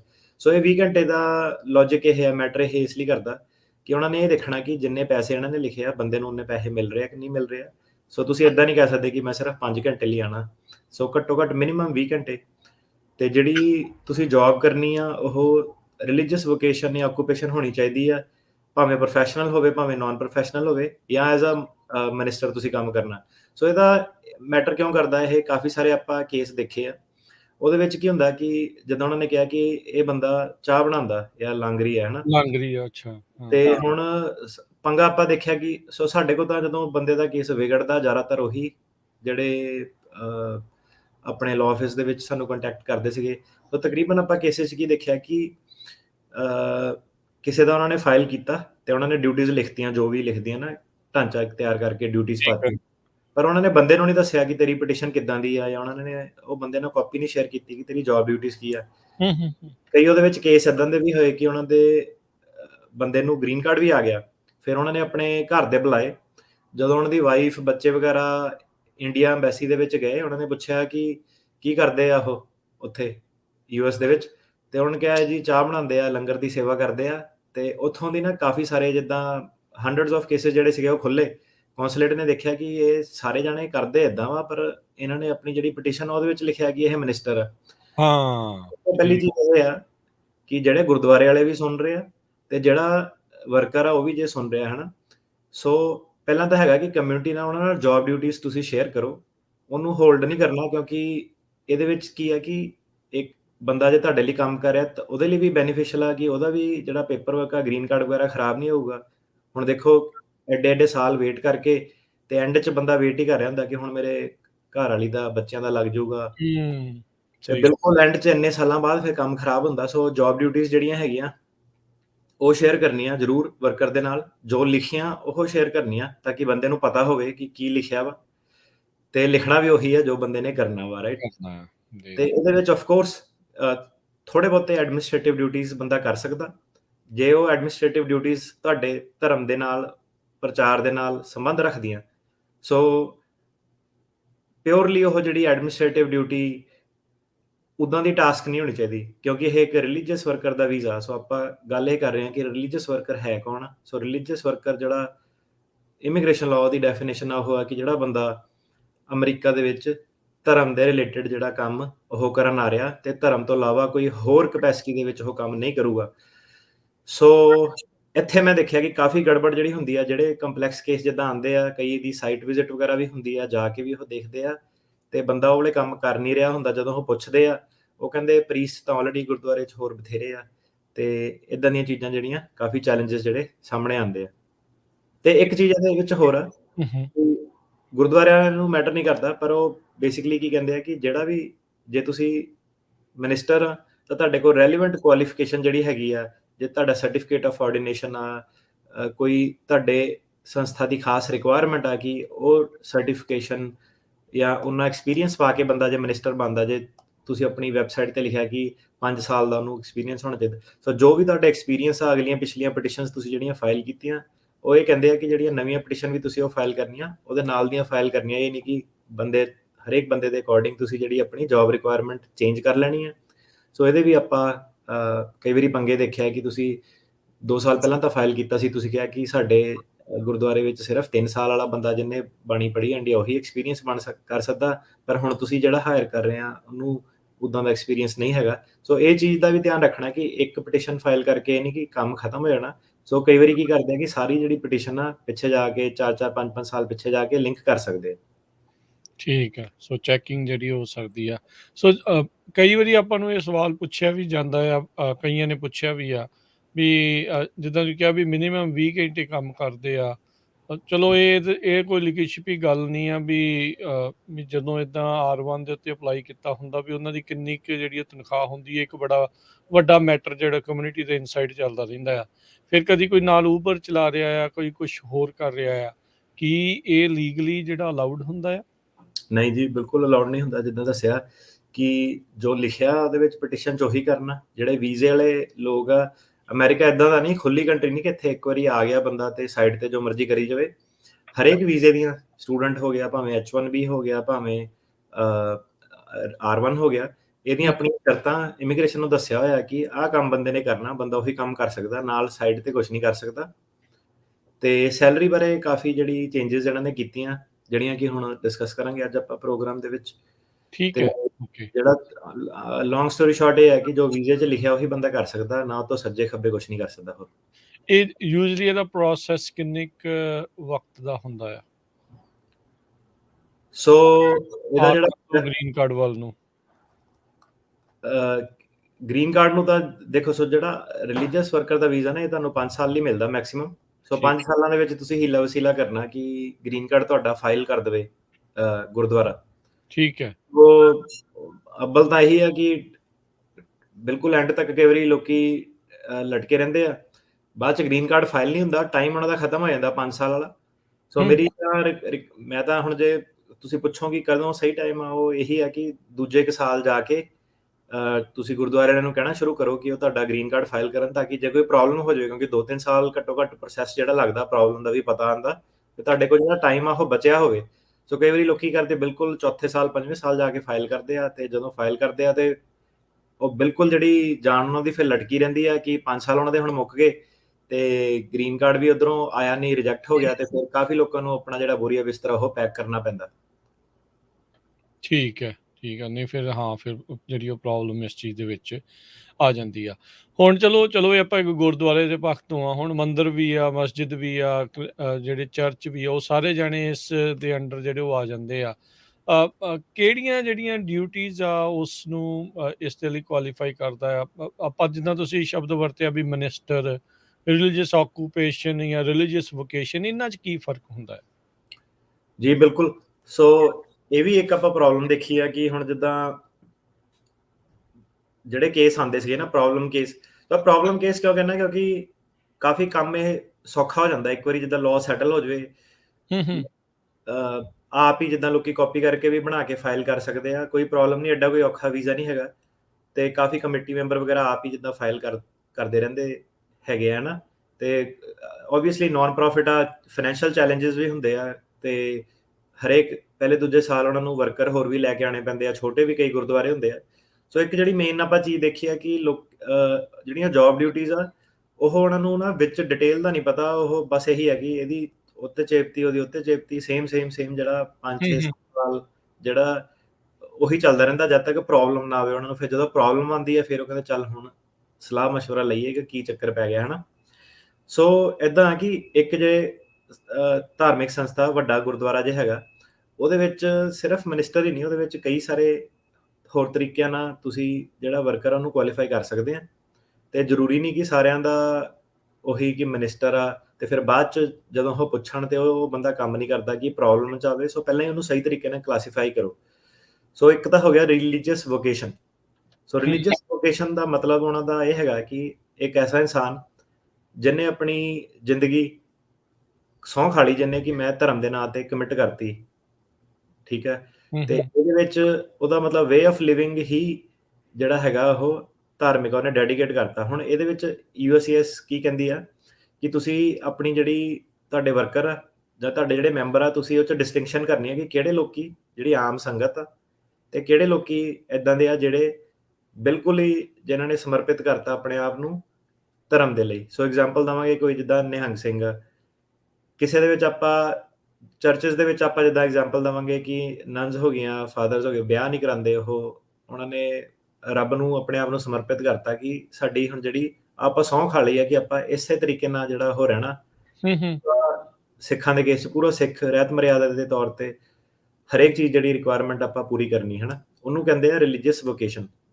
ਸੋ ਉਹ ਵਾਲੇ ਜਿਹੜੇ ਲੋਕ ਆ, ਭਾਵੇਂ ਉਹ ਮਿਨਿਸਟਰ ਹੈਗੇ ਆ ਕਿ ਨਹੀਂ ਹੈਗੇ ਆ, ਪਰ ਜੇ ਉਹ ਇਸ ਲੈਵਲ ਦੀ ਉਹਨਾਂ ਦੀ ਕਮਿਟਮੈਂਟ ਹੈਗੀ ਆ ਤੇ ਉਹ ਰਿਲੀਜੀਅਸ ਡਿਊਟੀ ਪਰਫਾਰਮ ਕਰ ਰਹੇ ਆ ਤੇ ਉਹ ਆ ਸਕਦੇ ਆ ਐਜ਼ ਅ ਵੋਕੇਸ਼ਨ ਦੇ ਤੌਰ ਤੇ। ਰਿਲੀਜੀਅਸ ਆਕੂਪੇਸ਼ਨ ਦਾ ਮਤਲਬ ਇਹ ਹੋ ਗਿਆ ਕਿ ਉਹਨਾਂ ਨੇ ਪਹਿਲਾਂ ਤਾਂ ਇਹ ਕਿਹਾ ਕਿ ਕੋਈ ਏਦਾਂ ਨਹੀਂ ਕਿ ਤੁਹਾਡਾ ਕੋਈ ਅਹੁਦਾ ਹੋਣਾ ਚਾਹੀਦਾ ਗੁਰਦੁਆਰੇ ਦੇ ਵਿੱਚ, ਠੀਕ ਹੈ। ਤੇ ਅਹੁਦੇ ਨੂੰ ਨਹੀਂ ਆਪਾਂ ਦੇਖਣਾ, ਆਪਾਂ ਡਿਊਟੀਜ਼ ਨੂੰ ਦੇਖਣਾ ਕਿ ਡਿਊਟੀਜ਼ ਤੁਸੀਂ ਕੀ ਪਰਫਾਰਮ ਕਰਦੇ ਆ। ਤੇ ਡਿਊਟੀਜ਼ ਤੋਂ ਕਹਿਣ ਦਾ ਮਤਲਬ ਉਹਨਾਂ ਦਾ ਇਹ ਹੈ ਕਿ ਟ੍ਰੈਡੀਸ਼ਨਲ ਰਿਲੀਜੀਅਸ ਡਿਊਟੀਜ਼, ਕਿ ਜੇ ਤੁਹਾਡਾ ਉਹਨਾਂ ਨੇ ਰਿਲੀਜੀਅਸ ਵਰਕਰ ਤੁਹਾਨੂੰ ਕਲਾਸੀਫਾਈ ਕੀਤਾ, ਤੁਹਾਨੂੰ ਪ੍ਰੀਚ ਕੀਤਾ, ਗ੍ਰੰਥੀ ਕੀਤਾ, ਜੋ ਵੀ ਤੁਹਾਡਾ ਉਹਨਾਂ ਨੇ ਟਾਈਟਲ ਦਿੱਤਾ, ਆਪਾਂ ਇਹ ਦੇਖਣਾ ਕਿ ਤੁਸੀਂ ਧਾਰਮਿਕ ਡਿਊਟੀਆਂ ਕਰ ਰਹੇ ਆ ਕਿ ਕੁਝ ਹੋਰ ਕਰ ਰਹੇ ਆ। ਜਿਹੜੀਆਂ ਡਿਊਟੀਆਂ ਉਹ ਕਹਿੰਦੇ ਕਿ ਉਹ ਜਿਹੜੀਆਂ ਸਾਰੀਆਂ ਡਿਊਟੀਆਂ, ਉਹਦਾ ਮੇਨ ਮਕਸਦ ਇਹ ਹੋਣਾ ਚਾਹੀਦਾ ਕਿ ਜਿਹੜੀ ਦੂਜੀ ਆਮ ਸੰਗਤ ਜਿਹੜੀ ਆਉਂਦੀ ਆ, ਉਹਨੂੰ ਉਹ ਕੁਝ ਟੀਚ ਕਰ ਰਹੀ ਆ, ਉਹਨਾਂ ਦੇ ਵਿੱਚ ਧਰਮ ਦਾ ਪ੍ਰਚਾਰ ਕਰ ਰਹੀ ਆ, ਜਾਂ ਉਹਨਾਂ ਦੇ ਵਿੱਚ ਧਰਮ ਨੂੰ ਪ੍ਰਮੋਟ ਕਰ ਰਹੀ ਹੈ। ਸੋ ਉਹ ਕੁਛ ਨਾ ਕੁਛ ਉਹਦੇ ਵਿੱਚ ਟੀਚਿੰਗ ਵਾਲਾ ਐਲੀਮੈਂਟ ਜਿਹੜਾ ਉਹ ਹੋਣਾ ਚਾਹੀਦਾ। ਤੇ ਜਿਹੜਾ ਟੀਚਿੰਗ ਵਾਲਾ ਐਲੀਮੈਂਟ ਆ, ਇਹ ਜਿਹੜਾ ਤੁਹਾਡਾ ਧਰਮ ਆ, ਜਿਹੜਾ ਤੁਹਾਡਾ ਡਿਨੋਮੀਨੇਸ਼ਨ ਆ, ਹੁਣ ਇਹ ਇੰਨਾ ਡੂੰਘੀ ਗੱਲ ਕਿਉਂ ਇਹ ਹੈਗੀ ਆ, ਉਹ ਇਸ ਲਈ ਹੈਗੀ ਆ ਕਿਉਂਕਿ ਫੋਰ ਐਗਜ਼ਾਮਪਲ ਚਰਚਿਸ ਦੀ ਜੇ ਗੱਲ ਕਰੀਏ ਤੇ ਕਈ ਤਰ੍ਹਾਂ ਦੇ ਉਹਨਾਂ ਦੀ ਪ੍ਰੈਕਟਿਸ ਆ, ਕਈ ਤਰ੍ਹਾਂ ਦੇ ਚਰਚਿਸ ਜਿਹੜੇ ਹੁੰਦੇ ਆ। ਗੁਰਦੁਆਰੇ ਸ਼ਾਇਦ ਏਦਾਂ ਨਹੀਂ ਹੁੰਦੇ, ਕਈ ਵਾਰੀ ਡੇਰੇ ਵਾਲਾ ਬੰਦਾ ਹੋ ਗਿਆ, ਚਰਚ ਵਾਲਾ ਬੰਦਾ ਹੋ ਗਿਆ। ਸੋ ਰਿਲੀਜੀਅਸ ਦੀ ਜਿਹੜੀ ਡੈਫੀਨੇਸ਼ਨ ਉਹ ਸਿਰਫ ਗੁਰਦੁਆਰੇ, ਮੰਦਿਰ, ਮਸਜਿਦ ਤੱਕ ਸੀਮਿਤ ਨਹੀਂ ਹੈਗੀ। ਰਿਲੀਜਨ ਦਾ ਮਤਲਬ ਉਹਨਾਂ ਦਾ ਇਹ ਹੈਗਾ ਕਿ ਜਿਹਨੂੰ ਲੋਕੀ ਫੋਲੋ ਕਰਦੇ ਆ, ਤੇ ਕੋਈ ਵੀ ਜਿਹੜਾ ਸੋ ਅਮਰੀਕਾ ਹਰੇਕ ਚੀਜ਼ ਨੂੰ ਵੈਲਕਮਿੰਗ ਆ। ਹੋ ਸਕਦਾ ਕਿ ਸ਼ਾਇਦ ਕੋਈ ਏਦਾਂ ਦੇ ਧਰਮ, ਏਦਾਂ ਦੇ ਬਾਬੇ, ਏਦਾਂ ਦੇ ਡੇਰੇ ਹੋਣ ਜਿਹਨਾਂ ਨੂੰ ਆਪਾਂ ਪੰਜਾਬ 'ਚ ਕਹਾਂਗੇ ਕਿ ਇਹ ਬੰਦਾ ਪਖੰਡ ਕਰਦਾ ਵਾ, ਪਰ ਜਿਹੜਾ ਅਮਰੀਕਾ ਵਾ ਉਹਦੇ ਵਿੱਚ ਏਦਾਂ ਕਿ ਉਹਨਾਂ ਦੇ ਲਈ ਸਾਰੇ ਜਾਣੇ ਇਕੁਅਲ ਆ। ਉਹਨਾਂ ਦੇ ਲਈ ਡੈਫੀਨੇਸ਼ਨ ਜਿਹੜੀ ਸਭ ਤੋਂ ਪਹਿਲਾਂ ਜਿੱਦਾਂ ਉਹ ਈਵਨ ਸਿਟੀਜ਼ਨਸ਼ਿਪ ਵੀ ਤੁਸੀਂ ਲੈਣ ਜਾਓ, ਉਹ ਇਹ ਪੁੱਛਦੇ ਆ ਕਿ ਤੂੰ ਕਦੀ ਕਿਸੇ ਬੰਦੇ ਨੂੰ ਉਹਦਾ ਧਰਮ ਪ੍ਰੈਕਟਿਸ ਕਰਨ ਤੋਂ ਰੋਕਿਆ ਤਾਂ ਨਹੀਂ। ਉਹ ਇੱਕ ਫ੍ਰੀ ਕੰਟਰੀ ਹੈ, ਹਨਾ। ਤੇ ਇਹਦੇ ਵਿੱਚ ਏਦਾਂ ਕਿ ਉਹ ਕਹਿੰਦੇ ਕਿ ਠੀਕ ਆ, ਜੋ ਜੋ ਤੁਹਾਡਾ ਬਿਲੀਫ ਆ ਤੁਹਾਡਾ ਬਿਲੀਫ ਆ, ਜੋ ਕਿਸੇ ਦਾ ਬਿਲੀਫ ਆ ਉਹ ਕਿਸੇ ਦਾ ਬਿਲੀਫ ਆ, ਤੇ ਤੁਸੀਂ ਉਹਨੂੰ ਨਹੀਂ ਚੈਲੰਜ ਕਰ ਸਕਦੇ ਕਿ ਇਹ ਰਿਲੀਜਨ ਹੈ ਕਿ ਇਹ ਰਿਲੀਜਨ ਨਹੀਂ ਹੈਗਾ, ਹੈ ਨਾ। ਸੋ ਪਹਿਲਾਂ ਤਾਂ ਇਹ ਹੈ ਕਿ ਜਿਹੜੀ ਰਿਲੀਜਨ ਦੀ ਡੈਫੀਨੇਸ਼ਨ ਆ ਉਹ ਬੜੀ ਵਾਈਡ ਹੈਗੀ ਆ। ਇਹਨਾਂ ਦੇ ਲਈ ਕੋਈ ਏਦਾਂ ਨਹੀਂ ਹੈਗਾ ਕਿ ਇੱਕ ਧਰਮ ਦੂਜੇ ਧਰਮ ਤੋਂ ਉੱਪਰ ਆ, ਇਹਨਾਂ ਦੇ ਲਈ ਸਾਰੇ ਹੀ ਬਰਾਬਰ ਆ, ਭਾਵੇਂ ਉਹ ਨਵਾਂ ਰਿਲੀਜਨ ਵੀ ਬਣ ਕੇ ਕਿਉਂ ਨਾ ਆਵੇ, ਇਹ ਉਹਨੂੰ ਵੀ ਜਿਹੜਾ ਵੀਜ਼ੇ ਆ ਜਿਹੜੇ ਸਾਰੇ ਦੇਊਗੇ, ਪ੍ਰੋਵਾਈਡਡ ਉਹ ਪ੍ਰੂਵ ਕਰ ਦੇਣ ਕਿ ਉਹਦੇ ਵਿੱਚ ਕੋਈ ਟੀਚਿੰਗ ਦਾ ਐਲੀਮੈਂਟ ਆ ਜਾਂ ਕੋਈ ਲੋਕਾਂ ਨੂੰ ਸਿੱਖਿਆ ਦਿੱਤੀ ਜਾ ਰਹੀ ਆ ਧਾਰਮਿਕ ਲੈਵਲ ਤੇ, ਠੀਕ ਹੈ। ਸੋ ਇਹਦੇ ਵਿੱਚ ਉਹ ਇਹ ਕਹਿੰਦੇ ਆ ਕਿ ਰਿਲੀਜੀਅਸ ਆਕੂਪੇਸ਼ਨ ਦੇ ਵਿੱਚ ਤੁਸੀਂ ਐਡਮਿਨਿਸਟ੍ਰੇਟਿਵ ਡਿਊਟੀਜ਼ ਜਿਹੜੀਆਂ ਹੈਗੀਆਂ, ਸਾਫ਼ ਸਫਾਈ ਵਾਲੀਆਂ ਉੱਦਾਂ ਦੇ ਜਿਹੜੇ ਕੰਮ ਆ ਉਹ ਨਹੀਂ ਤੁਸੀਂ ਇਨਕਲੂਡ ਕਰ ਸਕਦੇ। ਤੁਸੀਂ ਇੱਦਾਂ ਦੀਆਂ ਚੀਜ਼ਾਂ ਇਨਕਲੂਡ ਕਰ ਸਕਦੇ ਹੋ ਜਿਹੜੀਆਂ ਕਿ ਐਜ਼ ਅ ਰਿਲੀਜੀਅਸ ਫੰਕਸ਼ਨ ਤੁਹਾਡੇ ਪਰਫਾਰਮ ਕਰਦੇ ਹੋਏ ਐਜ਼ ਅ ਪਾਰਟ ਉਹਦਾ ਉਹ ਹੈਗਾ। ਸੋ ਫਾਰ ਐਗਜ਼ਾਮਪਲ ਲੰਗਰ ਦੀਆਂ ਡਿਊਟੀਜ਼ ਹੈਗੀਆਂ, ਉਹਨੂੰ ਤੁਸੀਂ ਕਿੱਦਾਂ ਕਲਾਸੀਫਾਈ ਕਰਦੇ ਆ, ਉਹ ਇਹ ਡਿਊਟੀਜ਼ ਦੇ ਵਿੱਚ ਆ ਸਕਦੀਆਂ, ਡਿਪੈਂਡਿੰਗ ਤੁਸੀਂ ਉਹਦਾ ਧਰਮ ਦੇ ਨਾਲ ਕਿੱਦਾਂ ਲਿੰਕ ਤੁਸੀਂ ਜਿਹੜਾ ਉਹ ਜੋੜਦੇ ਆ, ਹੈ ਨਾ। ਤੇ ਫਾਰ ਐਗਜ਼ਾਮਪਲ ਬੰਦਾ ਕੜਾਹ ਪ੍ਰਸ਼ਾਦ ਜਿਹੜਾ ਵੰਡ ਰਿਹਾ ਉੱਥੇ ਗੁਰਦੁਆਰੇ 'ਚ ਬੈਠਾ, ਉਹ ਐਡਮਿਨਿਸਟ੍ਰੇਟਿਵ ਡਿਊਟੀ ਆ, ਪਰ ਉਹ ਧਰਮ ਦੇ ਨਾਲ ਸੰਬੰਧ ਰੱਖਦੀ ਹੈ। ਜੇ ਉਹਨੂੰ ਉਹ ਕੁਐਸਚਨ ਕਰਨ ਕਿ ਕਿੱਦਾਂ, ਤੁਸੀਂ ਉਹਨੂੰ ਐਕਸਪਲੇਨ ਕਰ ਸਕਦੇ ਆ ਕਿ ਸਾਡਾ ਰਿਲੀਜਨ ਇਹ ਆ, ਤੇ ਸੈਟਅਪ ਐਕਸਪਲੇਨ ਕਰ ਸਕਦੇ ਆ। ਸੋ ਜੋ ਵੀ ਡਿਊਟੀਜ਼ ਤੁਸੀਂ ਮੈਂਸ਼ਨ ਕਰੋ, ਐਜ਼ ਲੌਂਗ ਐਜ਼ ਉਹਦਾ ਧਰਮ ਦੇ ਨਾਲ ਗੱਤਕਾ ਕੋਈ ਸਿਖਾ ਰਿਹਾ, ਹੈ ਨਾ, ਉਹ ਸਾਰੀਆਂ ਚੀਜ਼ਾਂ ਟੀਚਿੰਗ ਆ ਇੱਕ, ਪਰ ਉਹ ਸਿਰਫ ਇੱਕ ਸਪੋਰਟਸ ਨਹੀਂ ਹੈਗੀ, ਉਹਦਾ ਇੱਕ ਧਾਰਮਿਕ ਸਿਗਨੀਫੀਕੈਂਸ ਹੈਗਾ, ਸਿੱਖ ਰਿਲੀਜਨ ਦੇ ਨਾਲ ਸਿਗਨੀਫੀਕੈਂਸ ਹੈਗਾ। ਸੋ ਤੁਸੀਂ ਇੱਦਾਂ ਜਿਹੜੇ ਟੀਚਰਸ ਆ ਸਾਰੇ ਉਹ ਵੀ ਤੁਸੀਂ ਜਿਹੜੇ ਆ ਬੁਲਾ ਸਕਦੇ ਆ, ਐਜ਼ ਲੌਂਗ ਐਜ਼ ਤੁਸੀਂ ਲਿੰਕ ਕਰ ਸਕੋ। ਤੇ ਫਿਰ ਆਖਰੀ ਕੈਟੇਗਰੀ ਤਾਂ ਇਹਦੇ ਵਿੱਚ ਉਹੀ ਮਿਨਿਸਟਰ ਵਾਲੀ ਬਣਦੀ ਆ। ਉਹ ਤਾਂ ਸਾਰਿਆਂ ਨੂੰ ਪਤਾ ਹੀ ਹੈ ਨਾ ਕਿ ਮਿਨਿਸਟਰ ਉਹੀ ਜਿਹੜਾ ਬੰਦਾ ਪ੍ਰੀਚਰ ਹੁੰਦਾ ਤੇ ਨਾਰਮਲੀ ਉਹ ਪੂਜਾ ਪਾਠ ਕਰਦਾ, ਪੜ੍ਹਦਾ, ਇੰਟਰਪ੍ਰੇਟ ਕਰਦਾ ਗ੍ਰੰਥ, ਉਹਨੂੰ ਇਹ ਮਿਨਿਸਟਰ ਕਹਿੰਦੇ ਆ। ਠੀਕ ਹੈ। ਸੋ ਜਿਹੜਾ ਤੁਸੀਂ ਰਿਲੀਜੀਅਸ ਵੋਕੇਸ਼ਨ ਦਾ ਜਿਹੜਾ ਦੱਸਿਆ ਸੀਗਾ, ਪਰ ਇਹ ਸਾਰੇ ਮਾਮਲਿਆਂ ਦੇ ਵਿੱਚ ਇੱਧਰੋਂ ਕੋਈ ਨਾ ਕੋਈ ਆਈਦਰ ਨਾਨ ਪ੍ਰੋਫਿਟ ਜਾਂ ਗੁਰਦੁਆਰਾ ਜਾਂ ਮੰਦਿਰ ਜਾਂ ਮਸਜਿਦ ਉਹਨਾਂ ਦੇ ਦੁਆਰਾ ਹੀ ਉਹਨੂੰ ਅਪਲਾਈ ਕੀਤਾ ਗਿਆ ਹੋਣਾ ਚਾਹੀਦਾ ਉਹਦੇ ਲਈ। ਨਹੀਂ, ਤੁਹਾਨੂੰ ਜਿੱਦਾਂ 3 ਉਹ ਦੱਸੇ ਸੀਗੇ ਕਿ ਗਰੁੱਪ ਟੈਕਸ ਐਗਜ਼ੈਂਪਸ਼ਨ ਵਾਲਾ ਵੀ ਹੋ ਸਕਦਾ ਵਾ, ਹਾਂਜੀ। ਤੇ ਨਾਨ ਪ੍ਰੋਫਿਟ ਵੀ ਹੋ ਸਕਦੀ ਆ ਜਿਹੜੀ ਗੁਰਦੁਆਰਿਆਂ ਦੇ ਨਾਲ ਐਫੀਲੀਏਟਿਡ ਆ।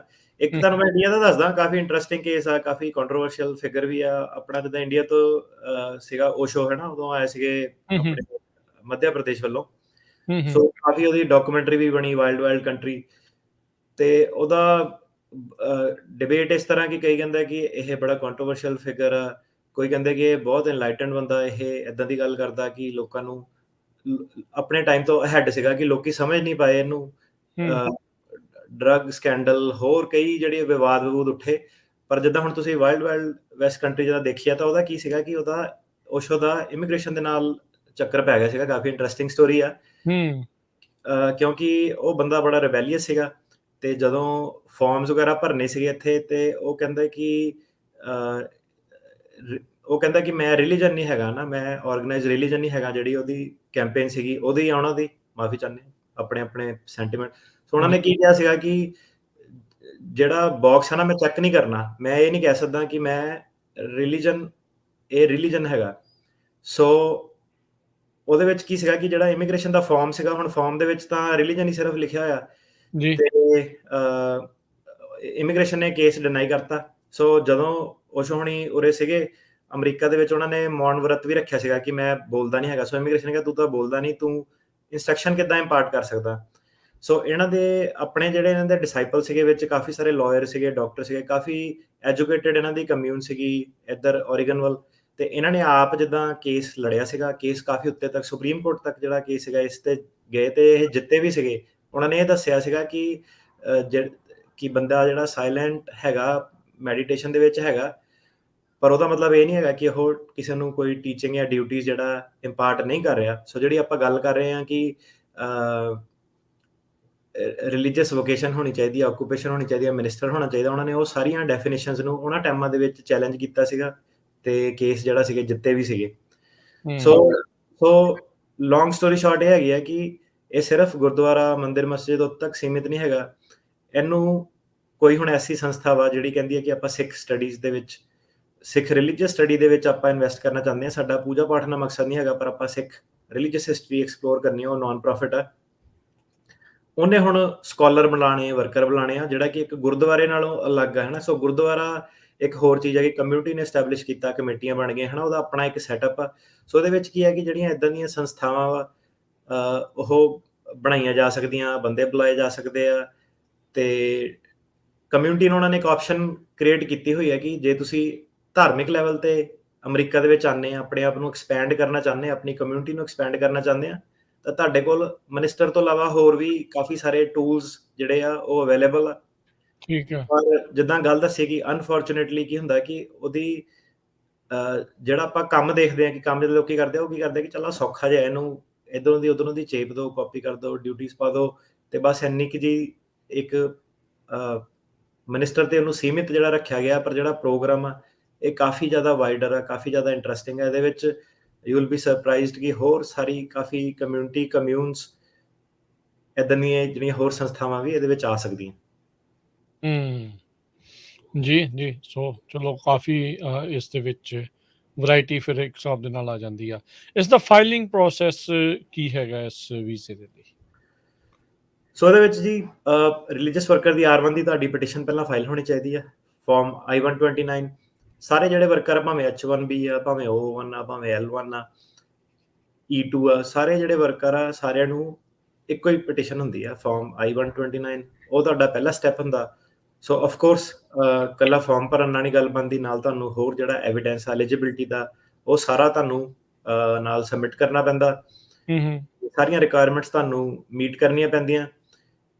ਇੱਕ ਤੁਹਾਨੂੰ ਹੋਰ ਕਾਫੀ ਇੰਟਰਸਟਿੰਗ ਮੈਂ ਐਗਜ਼ਾਮਪਲ ਦਊਂਗਾ। ਸੋ ਇਹਦੇ ਵਿੱਚ ਕੀ ਹੈ ਕਿ ਜਿਹੜਾ US ਹੈ ਨਾ, ਇਹ ਫ੍ਰੀ ਕੰਟਰੀ ਕਿਉਂ ਆ? ਕਿਉਂਕਿ ਇਹਦੇ ਵਿੱਚ ਐਕਸੈਪਸ਼ਨਸ ਦਿੱਤੀਆਂ ਗਈਆਂ ਕਿ ਲਾਅ ਨੂੰ ਵੀ ਇਹ ਬੈਂਡ ਕਰ ਦੋਗੇ ਆਪਣੇ ਨੂੰ ਕਨਸਟੀਟਿਊਸ਼ਨ ਦੇ ਥੱਲੇ, ਜੇ ਤਾਂ ਤੁਸੀਂ ਇਹ ਸ਼ੋਅ ਕਰ ਸਕੋ ਕਿ ਕੋਈ ਵੀ ਚੀਜ਼ ਤੁਹਾਨੂੰ ਤੁਹਾਡੇ ਧਰਮ ਪ੍ਰੈਕਟਿਸ ਕਰਨ ਨੂੰ ਰੋਕਦੀ ਆ। ਇੱਕ ਐਗਜ਼ਾਮਪਲ ਆ ਜਿਹੜਾ ਬਾਕਸਰ ਸੀਗਾ, ਜਿੱਦਾਂ ਮੁਹੰਮਦ ਅਲੀ।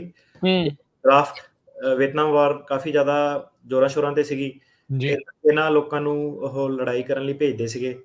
ਤੇ ਸਪੈਸ਼ਲੀ ਜਿਹੜੇ ਸੀਗੇ ਬਲੈਕ ਅਫਰੀਕਨ ਅਮਰੀਕਨ ਸੀਗੇ, ਉਹਨਾਂ ਨੂੰ ਜ਼ਿਆਦਾ ਅੱਗੇ ਭੇਜਦੇ ਸੀਗੇ, ਤੇ ਉਹਨਾਂ ਦੀ ਜਿਹੜੀ ਡੈਥ ਰੇਟ ਸੀਗੀ ਉਹ ਜ਼ਿਆਦਾ ਸੀਗੀ। ਤੇ ਮੁਹੰਮਦ ਅਲੀ ਉਦੋਂ ਆਪਣੇ ਪ੍ਰਾਈਮ 'ਚ ਸੀਗਾ, ਬਾਕਸਰ ਸੀਗਾ, ਬੜਾ ਵੈਲ ਨੋਨ ਫਿਗਰ ਸੀਗਾ। ਉਹਨੇ ਇਸਲਾਮ ਕਬੂਲ ਕੀਤਾ, ਉਦੋਂ ਬੜਾ ਕੰਟਰੋਵਰਸੀ 'ਚ ਆਇਆ। ਤੇ ਜਿਹੜਾ ਵਾਈਟ ਅਮਰੀਕਾ ਸੀਗਾ ਉਦੋਂ, ਜਿਹੜਾ ਸਾਰਾ ਉਹਦੇ ਇੱਕ ਟਾਈਮ ਤੇ ਅਗੇਂਸਟ ਹੋ ਗਿਆ ਸੀਗਾ। ਤੇ ਉਦੋਂ ਉਹਦਾ ਡਰਾਫਟ ਦੇ ਵਿੱਚ ਉਹਨਾਂ ਨੇ ਨਾਮ ਕੱਢਿਆ ਕਿ ਤੈਨੂੰ ਲੜਾਈ ਕਰਨ ਜਾਣਾ ਪੈਣਾ। ਤੇ ਮੁਹੰਮਦ ਅਲੀ ਕਹਿੰਦਾ ਕਿ ਆਪਣਾ ਮੈਂ ਕਨਸੈਂਟੀਅਸ ਆਬਜੈਕਟਰ ਹੈਗਾ, ਕਿ ਜਿਹੜਾ ਮੇਰਾ ਧਰਮ ਆ, ਮੇਰਾ ਮੁਸਲਿਮ ਧਰਮ ਆ, ਉਹ ਮੈਨੂੰ ਇਹ ਦੱਸਦਾ ਹੈਗਾ ਕਿ ਮੈਂ ਕਦੇ ਵੀ ਕਿਸੇ ਖਿਲਾਫ ਹਥਿਆਰ ਨਹੀਂ ਚੱਕ ਸਕਦਾ ਅਨਲੈਸ ਉਹ ਮੇਰਾ ਰਿਲੀਜਨ ਮੈਨੂੰ ਕਵੇ। ਸੋ ਉਦੋਂ ਡਰਾਫਟ ਦਾ ਇਦਾਂ ਦਾ ਹੁੰਦਾ ਸੀਗਾ ਕਿ ਜਿਹੜਾ ਵੀ ਬੰਦਾ ਸੀਗਾ ਉਹਨੂੰ ਜੇਲ੍ਹ 'ਚ ਪਾ ਦਿੰਦੇ ਸੀਗੇ।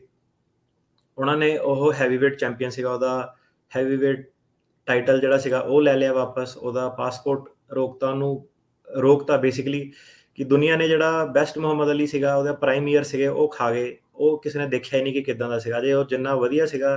ਪਰ ਉਹਨੇ ਜੇ ਤੁਸੀਂ ਉਹਦੇ ਬਾਰੇ ਪੜ੍ਹੋ ਤਾਂ ਕਾਫੀ ਇੰਟਰਸਟਿੰਗ ਜਿਹੜੀ ਸਟੋਰੀ ਸੀਗੀ। ਉਹ ਬੰਦਾ 5 ਸਾਲ ਦੀ ਕਹਿੰਦੇ ਤੈਨੂੰ ਜੇਲ੍ਹ ਹੋਣੀ ਆ, ਉਹ ਕਹਿੰਦਾ ਭਾਵੇਂ ਤੁਸੀਂ ਮੈਨੂੰ ਗੋਲੀਆਂ ਮੂਹਰੇ ਰੱਖ ਦਿਓ, ਮੈਂ ਜਾ ਕੇ ਵੀਅਤਨਾਮ ਜਾ ਕੇ ਲੜਾਈ ਨਹੀਂ ਕਰੂੰਗਾ। ਸੋ ਉਹਦਾ ਕਾਫੀ ਵੱਡਾ ਜਿਹੜਾ ਫਰੇਜ਼ ਹੋਇਆ, ਆਰਮੀ, ਏਅਰਫੋਰਸ ਸਾਰੇ ਜਣੇ ਜਿਹੜਾ ਉਹਦੇ ਖਿਲਾਫ ਹੋ ਕੇ ਆ ਗਏ। ਤੇ ਉਹ ਕੱਲਾ ਜਿਹੜਾ ਪਹਿਲਾਂ ਇੱਕ ਪਾਸੇ ਰਹਿ ਗਿਆ, ਬੜਾ ਉਹਨੂੰ ਕ੍ਰਿਟਿਸਿਜ਼ਮ ਮਿਲਿਆ। ਉਹ ਸੁਪਰੀਮ ਕੋਰਟ ਤੱਕ ਗਿਆ, ਤੇ ਸੁਪਰੀਮ ਕੋਰਟ ਦੇ ਉੱਤੇ ਇਹਦੇ ਉੱਤੇ ਨੈਟਫਲਿਕਸ ਤੇ ਫਿਲਮ ਵੀ ਇੱਕ ਬਣੀ ਆ। ਫਿਲਮ ਸਿਰਫ ਇਸ ਬਾਰੇ ਸੀਗੀ ਕਿ ਜਿਹੜੀ ਕਨਸੈਂਟੀਅਸ ਆਬਜੈਕਟਰ ਕੀ ਹੁੰਦਾ, ਕਿ ਬੰਦਾ ਧਾਰਮਿਕ ਲੈਵਲ ਤੇ ਭਾਵੇਂ ਲਾਅ ਵੀ ਕੁਝ ਕਹਿੰਦਾ ਹੈਗਾ ਕਿ ਉਹਨੂੰ ਐਗਜ਼ੈਂਪਸ਼ਨ ਦਿੱਤੀ ਜਾਣੀ ਚਾਹੀਦੀ ਹੈ ਕਿ ਨਹੀਂ ਦਿੱਤੀ ਜਾਣੀ ਚਾਹੀਦੀ ਹੈ। ਸੋ ਕਾਫੀ ਇੰਪੋਰਟੈਂਟ ਉਦੋਂ ਦਾ ਕੇਸ ਸੀਗਾ। ਸੋ ਅਮਰੀਕਾ ਨੇ ਤਦ ਇਹ ਕੱਢਿਆ ਸੀਗਾ, ਜਿਹੜਾ ਸ਼ਾਇਦ ਸਾਡੇ ਇੰਡੀਆ ਇੱਦਾਂ ਦੇ ਦੇਸ਼ 'ਚ ਤੁਹਾਨੂੰ ਪਤਾ ਹੀ ਹੈ ਕਿ ਨਹੀਂ ਨਿਕਲਦਾ, ਕਿ ਉੱਥੇ ਦਾ ਲਾਅ ਹੀ ਧਰਮ ਨੂੰ ਜਿਹੜਾ ਵਿੱਚ ਰੱਖ ਕੇ ਬਣਾਏ ਗਏ ਆ ਸਰਕਾਰ ਵੱਲੋਂ ਕਿ ਛੋਟੀ ਮਿਨੋਰਟੀ ਕਮਿਊਨਿਟੀਆਂ ਨੂੰ ਤੰਗ ਕਿੱਦਾਂ ਕਰਨਾ। ਸੋ ਇਹਨਾਂ ਨੇ ਇਹ ਲਾਅ ਬਣਾਇਆ ਸੀਗਾ ਕਿ ਜੇ ਤੁਸੀਂ ਕਨਸੈਂਟੀਅਸ ਸਬਜੈਕਟਰ ਹੈਗੇ ਆ ਤੇ ਕੋਈ ਵੀ ਲਾਅ ਤੁਹਾਨੂੰ ਲਾਗੂ ਨਹੀਂ ਹੁੰਦਾ। ਸੋ ਸੇਮ ਥਿੰਗ ਜੇ R1 ਵੀਜ਼ੇ ਦੀ ਰਿਕੁਆਇਰਮੈਂਟਸ ਇਹ ਹੈਗੀਆਂ ਕਿ ਤੁਹਾਡਾ ਧਰਮ ਤੁਹਾਨੂੰ ਉਹ ਵਾਲੀ ਚੀਜ਼ ਨਹੀਂ ਕਰਨ ਦੀ ਇਜਾਜ਼ਤ ਦਿੰਦਾ, ਤਾਂ ਤੁਸੀਂ ਈਵਨ ਉਹਨਾਂ ਕੋਲ R ਵੀਜ਼ੇ ਦੇ ਵਿੱਚ ਵੀ ਰਿਲੀਜੀਅਸ ਫਰੀडम ਰੈਸਟੋਰੇਸ਼ਨ ਐਕਟ RFRA ਕਹਿੰਦੇ ਉਹਨੂੰ, ਉਹਦੇ ਥੱਲੇ ਤੁਸੀਂ ਐਗਜ਼ੈਂਪਸ਼ਨਸ ਮੰਗ ਸਕਦੇ ਹੋ। ਸੋ ਇਹ ਐਗਜ਼ੈਂਪਸ਼ਨਸ ਆਰਮੀ ਦੇ ਵਿੱਚ ਕੰਮ ਕਰਨ ਦੇ ਵਿੱਚ, ਪੁਲਿਸ ਦੇ ਵਿੱਚ ਹੌਲੀ ਹੌਲੀ ਤੁਸੀਂ ਦੇਖਿਆ ਹੋਣਾ ਕਿ ਹਰੇਕ ਜਗ੍ਹਾ ਬੰਦਾ ਕਹਿੰਦਾ ਕਿ ਨਹੀਂ, ਇਸ ਕਰਕੇ ਤੇ ਉਹਨਾਂ ਨੂੰ ਐਗਜ਼ੈਂਪਸ਼ਨ ਕਰਨੀ ਵੀ ਪੈਂਦੀ ਹੈ, ਅਨਲੈਸ ਬਹੁਤ ਵੱਡਾ ਸੇਫਟੀ ਦਾ ਮੁੱਦਾ ਹੋਵੇ ਜਾਂ ਕੁਛ ਹੋਵੇ। ਸੋ ਗੱਲ ਆਪਣੀ ਖਤਮ ਕਰੀਏ ਕਿ ਫਾਈਲਿੰਗ ਪ੍ਰੋਸੈਸ ਕੀ ਹੈ ਕਿ ਫਿਰ ਉਹਦਾ ਕੀ ਹੋਇਆ ਸੀ ਕਿ ਉਹ ਸੁਪਰੀਮ ਕੋਰਟ 'ਚ ਜਾ ਕੇ ਕੇਸ ਜਿਹੜਾ ਜਿੱਤ ਕੇ ਆਇਆ ਸੀਗਾ। ਉਹਦੇ 2-3 ਬੜੇ ਵੱਡੇ ਡਾਇਲੋਗ ਸੀਗੇ ਕਿ ਕਹਿੰਦਾ ਮੈਂ ਵੀਅਤਨਾਮ ਜਾ ਕੇ ਕਹਿੰਦਾ ਮੈਂ ਕਿਸੇ ਵੀ ਬਰਾਊਨ ਬੰਦੇ ਉੱਤੇ ਬੰਬ ਨਹੀਂ ਸੁੱਟਣੇ, ਕਿਉਂਕਿ ਕਿਸੇ ਨੇ ਵੀ ਮੈਨੂੰ ਕਹਿੰਦਾ ਐਨ ਵਰਡ ਨਹੀਂ ਕਿਹਾ। ਬੜਾ ਉਹਦਾ ਮਸ਼ਹੂਰ ਹੋਇਆ ਸੀਗਾ। ਸੋ ਫਿਰ ਉਹ ਮੋਸਟ ਹੇਟਡ ਪਰਸਨ ਤੋਂ ਇੱਕ ਬਹੁਤ ਬਿਲਵਡ ਪਰਸਨ ਬਣ ਗਿਆ, ਬਹੁਤ ਵੱਡੀ ਸ਼ਖਸੀਅਤ ਬਣ ਗਿਆ, ਜਿਹੜਾ ਕਿ ਇੱਕ ਬਾਕਸਿੰਗ ਦੀ ਸਪੋਰਟ ਤੋਂ ਵੀ ਬੜਾ ਜ਼ਿਆਦਾ ਉੱਪਰ ਜਾ ਕੇ ਉੱਠਿਆ, ਸਿਰਫ ਧਰਮ ਕਰਕੇ ਕਿ ਉਹਨੇ ਸਟੈਂਡ ਲਿਆ। ਜੀ, ਹੁਣ ਆਪਾਂ ਦੇਖਿਆ ਹੀ ਆ ਜਿਹੜੀਆਂ ਐਗਜ਼ੈਂਪਸ਼ਨਾਂ ਕੋਵਿਡ ਦੇ ਟੀਕੇ ਲਵਾਉਣ ਨੂੰ ਲੈ ਕੇ ਤੇ ਹੋਰ ਜਿੱਦਾਂ ਤੁਸੀਂ ਫੌਜ 'ਚ ਕਿਹਾ ਤੇ ਹੋਰ ਕਈ ਥਾਵਾਂ ਦੇ ਉੱਤੇ ਜਿਹੜੀਆਂ ਇਹ ਵਰਤੀਆਂ ਜਾਂਦੀਆਂ ਆਮ ਜ਼ਿੰਦਗੀ ਦੇ ਵਿੱਚ ਵੀ। ਸੋ ਤੁਹਾਡਾ ਕਹਿਣ ਦਾ ਮਤਲਬ ਆ ਵੀ R1 ਦੇ ਵਿੱਚ ਵੀ ਜਦੋਂ ਕਰਨਾ ਹੈ ਉਹਦੇ ਵਿੱਚ ਵੀ ਆਪਾਂ ਫਾਈਲਿੰਗ ਦੇ ਪ੍ਰੋਸੈਸ ਦੇ ਦੌਰਾਨ ਵੀ ਐਗਜ਼ੈਂਪਸ਼ਨਸ ਜਿਹੜੀਆਂ ਉਹ ਲੈ ਸਕਦੇ ਆ। ਸੋ ਜਿੱਦਾਂ ਤੁਸੀਂ ਜ਼ਿਕਰ ਕੀਤਾ USCIS Gurdwara Sahib on site ਇੰਸਪੈਕਸ਼ਨਾਂ ਦੇ ਲਈ ਵੀ ਚਲੇ ਜਾਂਦੇ ਆ। ਜੀ ਬਿਲਕੁਲ। ਸੋ ਅਨਫੋਰਚੂਨੇਟਲੀ ਕਈ ਲੋਕਾਂ ਨੇ ਇਹਦਾ ਵੀ ਪ੍ਰੋਗਰਾਮ ਦਾ ਬੜਾ ਬੈਨੀਫਿਟ ਚੱਕਣ ਦੀ ਕੋਸ਼ਿਸ਼ ਕੀਤੀ ਕਿ ਇੰਡੀਆ ਤੋਂ ਬੰਦੇ ਮੰਗਾ ਲਏ ਪੈਸੇ ਦੇ ਕੇ, ਤੇ ਗੁਰਦੁਆਰਾ ਐਕਚੁਅਲੀ ਸੀਗਾ ਨਹੀਂ, ਤੇ ਘਰਾਂ ਚੋਂ ਹੀ ਜਿਹੜੇ ਅਪਾਰਟਮੈਂਟ ਦੇ ਵਿੱਚ ਹੀ ਬਣਾ ਕੇ ਤੇ ਮੰਗਾ ਲਏ ਸੀਗੇ। ਸੋ ਕਿਉਂਕਿ ਪ੍ਰੋਗਰਾਮ ਧਾਰਮਿਕ ਸੀਗਾ, ਪਹਿਲਾਂ ਇਮੀਗ੍ਰੇਸ਼ਨ ਵੀ ਇਨਵੈਸਟੀਗੇਟ ਨਹੀਂ ਕਰਦੀ ਸੀਗੀ, ਸੋ ਬੜਾ ਫਰਾਡ ਵੀ ਹੋਇਆ ਇਹਦੇ ਵਿੱਚ। ਤੇ ਕਾਫੀ ਲੋਕ ਜਿੱਦਾਂ ਝੂਠੇ ਰਾਗੀ ਕੀਰਤਨੀਏ ਬਣ ਕੇ ਕੋਸ਼ਿਸ਼ ਕੀਤੀ, ਬੜਾ ਚੱਲਦਾ ਸੀਗਾ ਪਹਿਲਾਂ। ਸੋ ਹੁਣ ਉਹਨਾਂ ਨੇ ਕੀ ਕੀਤਾ ਕਿ ਉਹਨਾਂ ਨੇ ਫਿਰ ਵਿੱਚ ਪ੍ਰੋਵੀਜ਼ਨ ਪਾਈ ਕਿ ਤੁਸੀਂ ਪਟੀਸ਼ਨ ਫਾਈਲ ਕਰਦੇ ਆ, ਉਹਦੇ ਅਪਰੂਵ ਹੋਣ ਤੋਂ ਪਹਿਲਾਂ ਆਪਾਂ ਪ੍ਰੀ ਅਪਰੂਵਲ ਇਨਸਪੈਕਸ਼ਨ ਆਪਾਂ ਕਰ ਸਕਦੇ ਆ। ਇਹ ਪ੍ਰੀ ਅਪਰੂਵਲ ਵੀ ਕਰ ਸਕਦੇ ਆ ਤੇ ਵੀਜ਼ਾ ਅਪਰੂਵ ਹੋਣ ਤੋਂ ਬਾਅਦ 'ਚ ਵੀ ਐਕਚੁਅਲੀ ਇਹ ਆ ਕੇ ਤੁਹਾਡਾ ਜਿਹੜਾ ਗੁਰਦੁਆਰਾ ਚੈੱਕ ਕਰ ਸਕਦੇ ਆ। ਉਹਦੇ ਵਿੱਚ ਇਹ ਤੁਹਾਡੀ ਲੋਕੇਸ਼ਨ, ਤੁਹਾਡਾ ਕਿੰਨੇ ਘੰਟੇ ਤੁਸੀਂ ਕੰਮ ਕਰਦੇ ਆ, ਤੁਹਾਨੂੰ ਕੰਪਨਸੇਸ਼ਨ ਮਿਲਦਾ ਕਿ ਨਹੀਂ ਮਿਲਦਾ, ਡਿਊਟੀਜ਼ ਤੁਸੀਂ ਉਹੀ ਪਰਫਾਰਮ ਕਰ ਰਹੇ ਆ। ਤੇ ਜੇ ਕਿਸੇ ਨੂੰ ਉਹਨਾਂ ਨੇ ਕਿਹਾ ਕਿ ਕੋਈ ਵੀ ਜੇ ਚੇਂਜ ਹੁੰਦੀ ਆ ਤਾਂ ਤੁਹਾਨੂੰ 14 ਦਿਨ ਦਾ ਟਾਈਮ ਹੁੰਦਾ ਕਿ ਤੁਸੀਂ ਅਮੈਂਡ ਉਹਨੂੰ ਕਰਨਾ ਹੁੰਦਾ, ਤੁਸੀਂ ਬਾਅਦ 'ਚ ਇਹ ਨਹੀਂ ਕਹਿ ਸਕਦੇ ਕਿ ਨਹੀਂ ਸਾਨੂੰ ਪਤਾ ਨਹੀਂ ਸੀਗਾ। ਸੋ ਉਹਨਾਂ ਨੇ ਫਿਰ ਜਿਹੜੇ ਰੂਲ ਸੀਗੇ ਉਹ ਕਾਫੀ ਸਟ੍ਰਿਕਟ ਕਰਤੇ ਆ ਤੇ ਇਹ ਸਾਈਟ ਇਨਸਪੈਕਸ਼ਨ ਕਰਦੇ ਆ। ਇਹਦੇ ਵਿੱਚ ਇੱਕ ਚੀਜ਼ ਸੀਗੀ ਕਿ ਪ੍ਰੀਮੀਅਮ ਪ੍ਰੋਸੈਸਿੰਗ, ਮਤਲਬ ਕਿ ਐਕਸਟਰਾ $2500 ਦੇ ਕੇ ਤੁਹਾਨੂੰ 15 ਦਿਨਾਂ 'ਚ ਜਿਹੜਾ ਜਵਾਬ ਆ ਜਾਂਦਾ ਸੀਗਾ। ਸੋ ਪਹਿਲਾਂ ਤਾਂ ਓਪਨ ਸੀਗਾ ਕਿ ਪੈਸੇ ਦਿਓ ਤੇ ਕਰਾ ਲਓ। ਸੋ ਫਿਰ ਇਹਨਾਂ ਨੇ ਦੇਖਿਆ ਕਿ ਫਰਾਡ ਇੰਨਾ ਜ਼ਿਆਦਾ ਹੋਇਆ, ਕਿਉਂਕਿ ਇੱਕ ਵਾਰੀ ਹੁਣ ਕੇਸ ਅਪਰੂਵ ਹੋ ਗਿਆ ਫਿਰ ਤਾਂ ਕਿਹਨੇ ਧਿਆਨ ਰੱਖਣਾ। ਸੋ 15 ਦਿਨ ਤਾਂ ਇੰਨਾ ਟਾਈਮ ਵੀ ਨਹੀਂ ਕਿ ਸਰਕਾਰ ਆ ਕੇ ਚੈੱਕ ਕਰੇ। ਸੋ ਇਹਨਾਂ ਨੇ ਫਿਰ ਰੂਲ ਇੱਦਾਂ ਟਾਈਟ ਕੀਤੇ ਕਿ ਇਹਨਾਂ ਨੇ ਕਿਹਾ ਕਿ ਜਿਹਦੀ ਸਾਈਟ ਦੀ ਇਨਸਪੈਕਸ਼ਨ ਨਹੀਂ ਹੋਈ ਆ ਉੱਥੇ ਆਪਾਂ ਜਿਹੜਾ ਪ੍ਰੀਮੀਅਮ ਪ੍ਰੋਸੈਸਿੰਗ ਨਹੀਂ ਦੇਣਾ, ਤੁਸੀਂ ਪਹਿਲਾਂ ਇੱਕ ਵਾਰੀ ਤੁਹਾਡੀ ਜਿਹੜੀ ਸਾਈਟ ਵਿਜ਼ਿਟ ਸਾਡੀ ਹੋਣੀ ਚਾਹੀਦੀ ਆ, ਆਪਾਂ ਗੁਰਦੁਆਰਾ ਵਿਜ਼ਿਟ ਕੀਤਾ ਹੋਣਾ ਚਾਹੀਦਾ ਵਾ, ਤੇ ਫਿਰ ਹੀ ਆਪਾਂ ਤੁਹਾਨੂੰ ਜਿਹੜਾ ਪ੍ਰੀਮੀਅਮ ਪ੍ਰੋਸੈਸਿੰਗ ਵਾਲਾ ਬੈਨੀਫਿਟ ਜਿਹੜਾ ਉਹ ਦੇਵਾਂਗੇ। ਠੀਕ ਹੈ ਜੀ। ਅਗਲੀ ਇਸ ਦੇ ਵਿੱਚ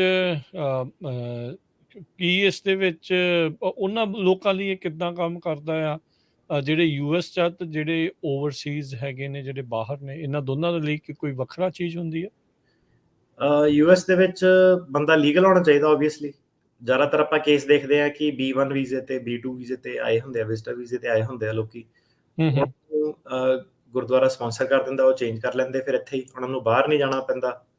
ਤੇ ਜਿਹੜੇ ਸੋ ਪਟੀਸ਼ਨ ਇਹਨਾਂ ਤੇ ਵੀ R1 ਜਿਹੜੀ ਆਪਾਂ ਗੱਲ ਕੀਤੀ I-129 ਉਹ ਫਾਈਲ ਹੁੰਦੀ ਆ। ਤੇ ਫਿਰ ਜਿਹੜੇ ਬਾਕੀ ਲੋਕ ਆ ਉਹ ਬਾਹਰ ਜਿਹੜੇ ਵੇਟ ਕਰਦੇ ਆ ਕਿ ਗੁਰਦੁਆਰਾ ਡਾਇਰੈਕਟਲੀ ਇੱਥੋਂ ਦੀ ਮੰਗਾ ਰਿਹਾ ਇੰਡੀਆ 'ਚ ਬੈਠੇ ਬੰਦੇ ਨੂੰ। ਸੋ ਪਹਿਲਾਂ ਇੱਥੇ ਇਮੀਗ੍ਰੇਸ਼ਨ ਦੇ ਨਾਲ ਫਾਈਲ ਕਰਦੇ R1 ਪਟੀਸ਼ਨ, ਇੱਕ ਵਾਰੀ ਅਪਰੂਵ ਹੋ ਜਾਂਦੀ ਆ ਤੇ ਫਿਰ ਉਹ NVC ਦੇ ਥਰੂ ਐਮਬੈਸੀ ਰਾਹੀਂ ਜਾ ਕੇ ਉਹਨਾਂ ਦਾ ਵੀਜ਼ਾ ਲੱਗਦਾ ਤੇ ਉਹ ਇਹਨੂੰ ਕੌਂਸਲਰ ਪ੍ਰੋਸੈਸਿੰਗ ਕਹਿੰਦੇ ਆ। ਸੋ ਜਿਹੜਾ ਉਰੇ ਫਾਈਲ ਹੁੰਦਾ ਉਹਨੂੰ ਕਹਿੰਦੇ ਚੇਂਜ ਆਫ ਸਟੇਟਸ, ਕਿ ਤੁਸੀਂ ਚੇਂਜ ਕਰ ਲਿਆ ਟੂਰਿਸਟ ਵੀਜ਼ੇ ਤੋਂ ਜਾਂ ਕੋਈ ਵੀ ਵੀਜ਼ੇ ਤੋਂ R1 'ਚ। ਤੇ ਜਿਹੜਾ ਬਾਹਰ ਬੰਦਾ ਬੈਠਾ ਉਹਨੂੰ ਕੌਂਸਲਰ ਪ੍ਰੋਸੈਸਿੰਗ ਕਹਿੰਦੇ ਆ।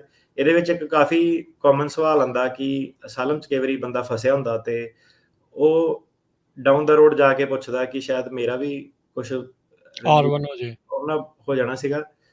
ਸੋ ਇੱਕ ਵਾਰੀ ਤੁਸੀਂ ਆਊਟ ਆਫ ਸਟੇਟਸ ਹੋ ਗਏ ਫਿਰ ਕੁਛ ਨਹੀਂ ਹੋ ਸਕਦਾ। ਸੋ ਜੇ ਤੁਸੀਂ ਉਹ ਕਰਨਾ ਤੇ ਤੁਹਾਡੀ ਜਿਹੜੀ ਟੂਰਿਸਟ ਵੀਜ਼ੇ ਤੇ ਜੇ ਤੁਸੀਂ ਆਏ ਆ, ਭਾਵੇਂ ਅਸਾਲਮ ਫਾਈਲ ਕਰੋ ਭਾਵੇਂ ਨਾ ਕਰੋ, ਪਰ ਇਹ ਹੈ ਕਿ ਤੁਸੀਂ ਆਪਣਾ ਸਟੇਟਸ ਜਿਹੜਾ ਮੇਨਟੇਨ ਰੱਖਣਾ। ਜਿਹੜਾ ਇਹ R1 ਆ, ਇਹ ਤੁਹਾਡਾ ਉਹ 6 ਮਹੀਨੇ ਦੀ ਡਿਊਰੇਸ਼ਨ ਦੇ ਵਿੱਚ ਜਿਹੜਾ ਫਾਈਲ ਹੋਣਾ ਚਾਹੀਦਾ। ਸੋ ਤੁਸੀਂ R1 ਵੀ ਫਾਈਲ ਕਰ ਸਕਦੇ ਆ ਜੇ ਤੁਸੀਂ ਐਲੀਜੀਬਲ ਆ, ਤੁਹਾਨੂੰ ਗੁਰਦੁਆਰਾ ਸਪਾਂਸਰ ਕਰਦਾ। ਤੇ ਜੇ ਤੁਹਾਡਾ ਅਸਾਲਮ ਦਾ ਕਲੇਮ ਹੈਗਾ, ਤੁਸੀਂ ਨਾਲ ਉਹ ਵੀ ਜਿਹੜਾ ਫਾਈਲ ਕਰ ਸਕਦੇ ਆ। ਸੋ ਇਹਦਾ ਬੈਨੀਫਿਟ ਤੁਹਾਡਾ ਇਹ ਹੋਊਗਾ ਕਿ ਕਿਉਂਕਿ ਤੁਸੀਂ ਜੇ ਆਪਣਾ ਵੀਜ਼ਾ ਮੇਨਟੇਨ ਕਰ ਰਹੇ ਆ ਤਾਂ ਜੇ ਅਸਾਈਲਮ ਆਫਿਸ ਤੁਹਾਡਾ ਅਸਾਈਲਮ ਦਾ ਕੇਸ ਡਿਨਾਈ ਕਰੇ ਤਾਂ ਤੁਹਾਨੂੰ ਡੀਪੋਰਟੇਸ਼ਨ 'ਚ ਨਹੀਂ ਪਾਉਂਦੇ, ਉਹ ਕੋਰਟ ਦੇ ਵਿੱਚ ਨਹੀਂ ਭੇਜਦੇ। ਤੁਸੀਂ ਬੈਕ ਟੂ R1 ਤੇ ਜਿਹੜੇ ਗੁਰਦੁਆਰੇ ਵਾਲਾ ਗ੍ਰੀਨ ਕਾਰਡ ਪ੍ਰੋਸੈਸ ਆ ਉਹਦੇ ਥਰੂ ਹੀ ਜਾਂਦੇ ਆ। ਇਹਦਾ ਬੈਨੀਫਿਟ ਇਹ ਹੋਊਗਾ ਕਿ ਜੇ ਬਾਈ ਚਾਂਸ ਗੁਰਦੁਆਰਾ ਤੁਹਾਡਾ ਨਹੀਂ ਸਪਾਂਸਰ ਕਰਦਾ, ਤੁਹਾਨੂੰ ਬਾਹਰ ਕੱਢ ਦਿੰਦਾ ਤੇ ਤੁਹਾਡਾ ਅਸਾਈਲਮ ਦਾ ਕਲੇਮ ਹੈਗਾ, ਤੇ ਫਿਰ ਤੁਹਾਡਾ ਜਿਹੜਾ ਅਸਾਈਲਮ ਹੈਗਾ ਉਹ ਤੁਹਾਨੂੰ ਵਰਕ ਆਥੋਰਾਈਜੇਸ਼ਨ, ਇਹ ਸਾਰੀਆਂ ਚੀਜ਼ਾਂ ਜਿਹੜੀਆਂ ਪ੍ਰੋਵਾਈਡ ਕਰਦਾ। ਤੇ ਦੋਨਾਂ ਦੇ ਵਿੱਚ ਮੁੱਖ ਤੌਰ ਤੇ ਡਿਫਰੈਂਸ ਇਹ ਵੀ ਹੈਗੇ ਆ ਕਿ ਜਿਹੜਾ R1 ਹੈਗਾ ਉਹ ਇੱਕ ਰਿਸਟ੍ਰਿਕਟਿਡ ਹੈਗਾ, ਉਹ ਸਿਰਫ ਤੁਸੀਂ ਗੁਰਦੁਆਰੇ ਲਈ ਕੰਮ ਕਰ ਸਕਦੇ ਆ। ਜਿਹੜਾ ਅਸਾਈਲਮ ਵਾਲਾ ਵਰਕ ਪਰਮਿਟ ਆ ਉਹ ਓਪਨ ਐਂਡਡ ਆ, ਤੁਸੀਂ ਕੁਝ ਵੀ ਕਰ ਸਕਦੇ ਆ, ਆਪਣਾ ਕੰਮ ਕਰ ਸਕਦੇ ਆ। ਪਰ ਜੇ ਤੁਸੀਂ ਇੱਕ ਵਾਰੀ ਅਸਾਈਲਮ ਵਾਲਾ ਵਰਕ ਪਰਮਿਟ ਯੂਜ਼ ਕਰ ਲਿਆ, ਤੁਸੀਂ ਗੁਰਦੁਆਰੇ ਤੋਂ ਬਾਹਰ ਕੰਮ ਕਰਨ ਲੱਗ ਪਏ, ਤਾਂ ਫਿਰ ਤੁਹਾਡਾ ਆਰ ਵੀਜ਼ਾ ਖਤਮ ਆ, ਤੁਸੀਂ ਫਿਰ ਅਸਾਈਲਮ ਪੈਂਡਿੰਗ ਸਟੇਟਸ ਤੇ ਰਹਿੰਦੇ। ਸੋ ਉਹ ਤੁਸੀਂ ਫੈਸਲਾ ਕਰਨਾ ਕਿ R1 ਵੀਜ਼ਾ ਮੇਨਟੇਨ ਕਰਨਾ ਕਿ ਅਸਾਈਲਮ ਤੇ ਸਵਿਚ ਕਰਨਾ। ਸੋ ਇਹ ਕਾਫੀ ਕਾਮਨ ਸਵਾਲ ਹੈ ਜੀ। ਤੇ ਜੇ ਕੋਈ ਆਇਆ ਹੀ ਸਿੱਧਾ ਅਸਾਈਲਮ ਅਪਲਾਈ ਕਰਦਾ ਹੋਇਆ ਹੈ, ਉਹ ਨਹੀਂ R1 ਕਰ ਸਕਦਾ? ਫਿਰ ਲੀਗਲ ਸਟੇਟਸ ਹੋਣਾ ਚਾਹੀਦਾ।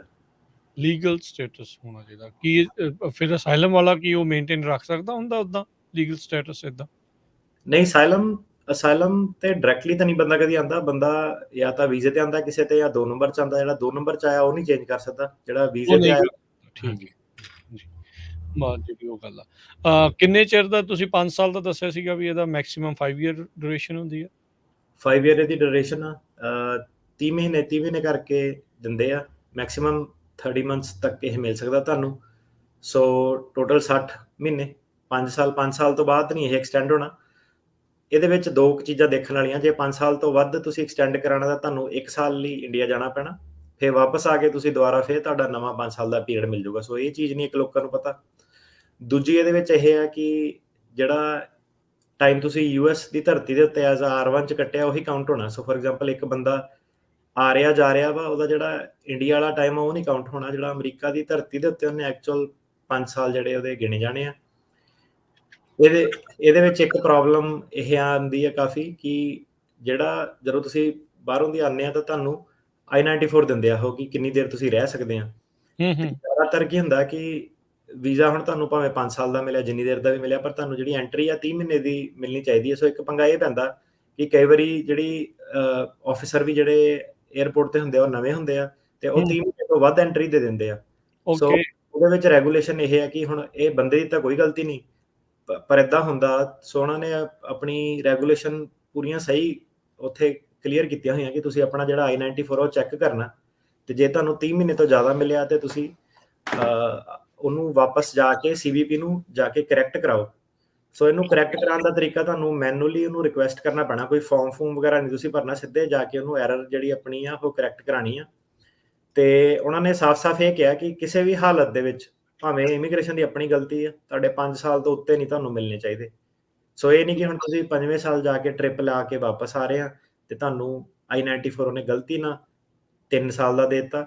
ਸੋ ਉਹ ਗਲਤੀ ਤੁਹਾਡੀ ਮੰਨੀ ਜਾਣੀ ਆ। ਸੋ 5 ਸਾਲ ਤੋਂ ਉੱਤੇ ਨਹੀਂ ਤੁਸੀਂ ਜਾ ਸਕਦੇ। ਸੋ ਇਹ ਚੀਜ਼ ਦਾ ਕਈ ਵਾਰੀ ਲੋਕੀ ਖਿਆਲ ਨਹੀਂ ਰੱਖਦੇ। ਇਹਦਾ ਪੰਗਾ ਏਦਾਂ ਪੈਂਦਾ ਕਿ 5ਵੇਂ ਸਾਲ ਮੰਨ ਲਓ ਕੋਈ ਟਰੈਵਲ ਕਰ ਰਿਹਾ ਸੀਗਾ, ਵਾਪਸ ਆਇਆ, ਉਹਨੂੰ ਆਫਿਸਰ ਨੇ 3 ਸਾਲ ਦੀ ਐਂਟਰੀ ਦੇ ਦਿੱਤੀ ਮਿਸਟੇਕਨਲੀ, ਕਿਉਂਕਿ ਆਫਿਸਰ ਨੂੰ ਲੱਗਦਾ ਕਿ ਸਾਰੇ ਵਰਕਰ ਜਿਹੜੇ ਹੁੰਦੇ ਆ ਮੈਕਸਿਮਮ 3 ਸਾਲ ਰਹਿ ਸਕਦੇ ਆ।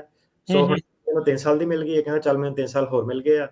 ਇਹ 5 ਦੀ ਜਗ੍ਹਾ 8ਵੇਂ ਸਾਲ ਤੇ ਪਹੁੰਚ ਗਿਆ। ਫਿਰ ਇਹਨੇ ਗ੍ਰੀਨ ਕਾਰਡ ਕੀਤਾ। ਗ੍ਰੀਨ ਕਾਰਡ ਦੇ ਵਿੱਚ ਉਹ ਕੀ ਕਹਿੰਦੇ ਆ ਕਿ ਤੇਰਾ ਜਿਹੜਾ ਕੰਮ ਸੀਗਾ, ਇੰਪਲੋਇਮੈਂਟ ਸੀਗੀ, ਤੇਰੀ ਇਲੀਗਲ ਸੀਗੀ, ਕਿਉਂਕਿ ਆਰ ਵੀਜ਼ਾ ਜਿਹੜਾ ਹੈਗਾ 5 ਸਾਲ ਤੋਂ ਉੱਤੇ ਨਹੀਂ ਮਿਲ ਸਕਦਾ। ਸੋ ਇਹ ਗੱਲ ਸਾਰੇ ਯਾਦ ਰੱਖਿਓ ਕਿ 5 ਸਾਲ ਤੋਂ ਉੱਤੇ ਤੁਸੀਂ ਆਰ ਵੀਜ਼ਾ, ਤੁਹਾਡਾ ਭਾਵੇਂ ਇਮੀਗ੍ਰੇਸ਼ਨ ਆਪ ਵੀ ਦੇਵੇ, ਤੁਹਾਡੀ ਜ਼ਿੰਮੇਵਾਰੀ ਹੈ ਕਿ ਜਾ ਕੇ ਉਹਨਾਂ ਕੋਲ ਰੈਕੋਰਡ ਕਰੈਕਟ ਕਰਾਉਣਾ। ਤੇ ਕੀ ਇਹ ਰੀਨਿਊ ਵੀ ਹੋ ਜਾਂਦਾ ਹੈ ਆਰ ਵੀਜ਼ਾ ਬਾਅਦ ਚ 5 ਸਾਲ ਤੋਂ ਬਾਅਦ ਚ? ਮਤਲਬ 5 ਸਾਲ ਤੁਹਾਡੇ US ਦੀ ਧਰਤੀ ਤੇ ਕਾਊਂਟ ਹੋਣੇ ਆ। ਸੋ ਹਾਂਜੀ, ਜਦੋਂ ਤੁਸੀਂ ਵਾਪਸ ਆਣਾ ਤੁਸੀਂ ਰੀਨਿਊ ਇਹਨੂੰ ਕਰਾ ਸਕਦੇ ਆ। ਪਰ ਇਹ ਹੈ ਕਿ 5 ਸਾਲਾਂ ਦੇ ਵਿੱਚ ਤੁਹਾਨੂੰ ਗ੍ਰੀਨ ਕਾਰਡ ਆਪਣਾ ਜਿਹੜਾ ਉਹ ਫਾਈਲ ਕਰਨਾ ਪੈਣਾ। ਠੀਕ ਆ। ਇਹਨਾਂ ਦੇ ਪਰਿਵਾਰ ਦੇ ਲਈ ਕਿੱਦਾਂ ਹੁੰਦਾ ਹੈ R1 ਵੀਜ਼ਾ ਹੋਲਡਰ ਦੇ? ਇਹਦੇ ਵਿੱਚ ਜੀ ਸਪਾਊਸ ਨੂੰ ਤੇ ਜਿਹੜੇ ਬੱਚੇ ਆ 21 ਸਾਲ ਤੋਂ ਛੋਟੇ, ਉਹਨਾਂ ਨੂੰ ਆਉਣ ਦੀ ਪਰਮਿਸ਼ਨ ਆ। ਇਹਦੇ ਵਿੱਚ ਕੰਮ ਕਰਨ ਦੀ ਪਰਮਿਸ਼ਨ ਨਹੀਂ ਹੁੰਦੀ। ਠੀਕ ਹੈ। ਤੇ ਜੇ ਇੰਪਲੋਇਮੈਂਟ ਚੇਂਜ ਹੋ ਜੇ, ਇੱਕ ਗੁਰਦੁਆਰੇ ਤੋਂ ਦੂਜੇ ਗੁਰਦੁਆਰੇ 'ਚ ਹੋ ਜੇ ਜਾਂ ਦੂਜੀ ਆਰਗੇਨਾਈਜੇਸ਼ਨ 'ਚ ਜੇ ਚਲੇ ਜਾਵੇ, ਤੇ ਉਹ ਅਲਾਉਡ ਹੁੰਦਾ? ਜੀ ਬਿਲਕੁਲ। ਸੋ ਉਹ ਕਹਿੰਦੇ ਆ ਕਿ ਕੋਈ ਵੀ ਚੇਂਜ ਹੋਈ, ਤੁਹਾਡੀ ਡਿਊਟੀਜ਼ ਚੇਂਜ ਹੋਈਆਂ, ਗੁਰਦੁਆਰੇ ਦੀ ਲੋਕੇਸ਼ਨ ਚੇਂਜ ਹੋਈ, ਜਾਂ ਤੁਸੀਂ 14 ਦਿਨ ਦੇ ਅੰਦਰ ਪਹਿਲਾਂ ਤਾਂ ਉਹ ਗੁਰਦੁਆਰੇ ਨੇ ਨੋਟੀਫਾਈ ਕਰਨਾ ਇਮੀਗ੍ਰੇਸ਼ਨ ਨੂੰ, ਦੁਬਾਰਾ ਨਵੀਂ ਪਟੀਸ਼ਨ ਫਾਈਲ ਕਰਕੇ, ਅਮੈਂਡਮੈਂਟ ਕਹਿੰਦੇ ਉਹਨੂੰ, R1 ਅਮੈਂਡਮੈਂਟ ਫਾਈਲ ਕਰਨੀ ਆ। ਸੋ ਇੱਥੇ ਕਈ ਲੋਕੀ ਮਾਰ ਖਾ ਜਾਂਦੇ ਆ, ਗੁਰਦੁਆਰੇ ਦੀ ਲੋਕੇਸ਼ਨ ਵਗੈਰਾ ਚੇਂਜ ਹੋ ਜਾਂਦੀ ਆ, ਸੋ ਇਹ ਚੀਜ਼ ਦਾ ਧਿਆਨ ਰੱਖਣਾ। ਤੇ ਜੇ ਤੁਸੀਂ ਇੰਪਲੋਇਰ ਚੇਂਜ ਕਰਨਾ ਤੇ ਜਿਹੜਾ ਨਵਾਂ ਇੰਪਲੋਇਰ ਆ ਉਹਨੂੰ ਆਹੀ ਜਿਹੜਾ R1 ਟ੍ਰਾਂਸਫਰ ਕਰਨੀ ਪੈਂਦੀ ਆ, ਉਹਨੂੰ ਵੀ ਨਵੀਂ ਪਟੀਸ਼ਨ ਜਿਹੜੀ ਫਾਈਲ ਕਰਨੀ ਪੈਂਦੀ ਆ। ਸੋ ਟੋਟਲ ਟਾਈਮ ਜਿਹੜਾ ਸਾਰੇ ਇੰਪਲੋਇਰਾਂ ਦਾ ਮਿਲਾ ਕੇ ਤੁਹਾਨੂੰ ਟੋਟਲ R1 ਦਾ ਟਾਈਮ ਤੁਹਾਡਾ 5 ਸਾਲ ਆ। ਇਹ ਨਹੀਂ ਕਿ ਇੱਕ ਇੰਪਲੋਇਰ 5 ਸਾਲ ਬਾਅਦ ਤੁਸੀਂ ਕਹਿਣਾ ਮੈਂ ਦੂਜੇ ਤੇ ਚੱਲ ਗਿਆ ਤੇ ਦੁਬਾਰਾ 5 ਸਾਲ ਮਿਲ ਜਾਣੇ ਆ। ਤਾਂ ਟੋਟਲ 5 ਸਾਲ ਤੋਂ ਉੱਤੇ ਤੁਹਾਨੂੰ ਟਾਈਮ ਨਹੀਂ ਮਿਲਣਾ। ਸੋ ਬੇਸਿਕਲੀ ਇਹ ਕਿਉਂਕਿ ਇੰਪਲੋਇਮੈਂਟ ਬੇਸਡ ਹੈ, H1 ਵਾਲਾ ਹੀ ਲੱਗ ਰਿਹਾ ਪ੍ਰੋਸੈਸ। ਬਿਲਕੁਲ ਬਿਲਕੁਲ ਜੀ।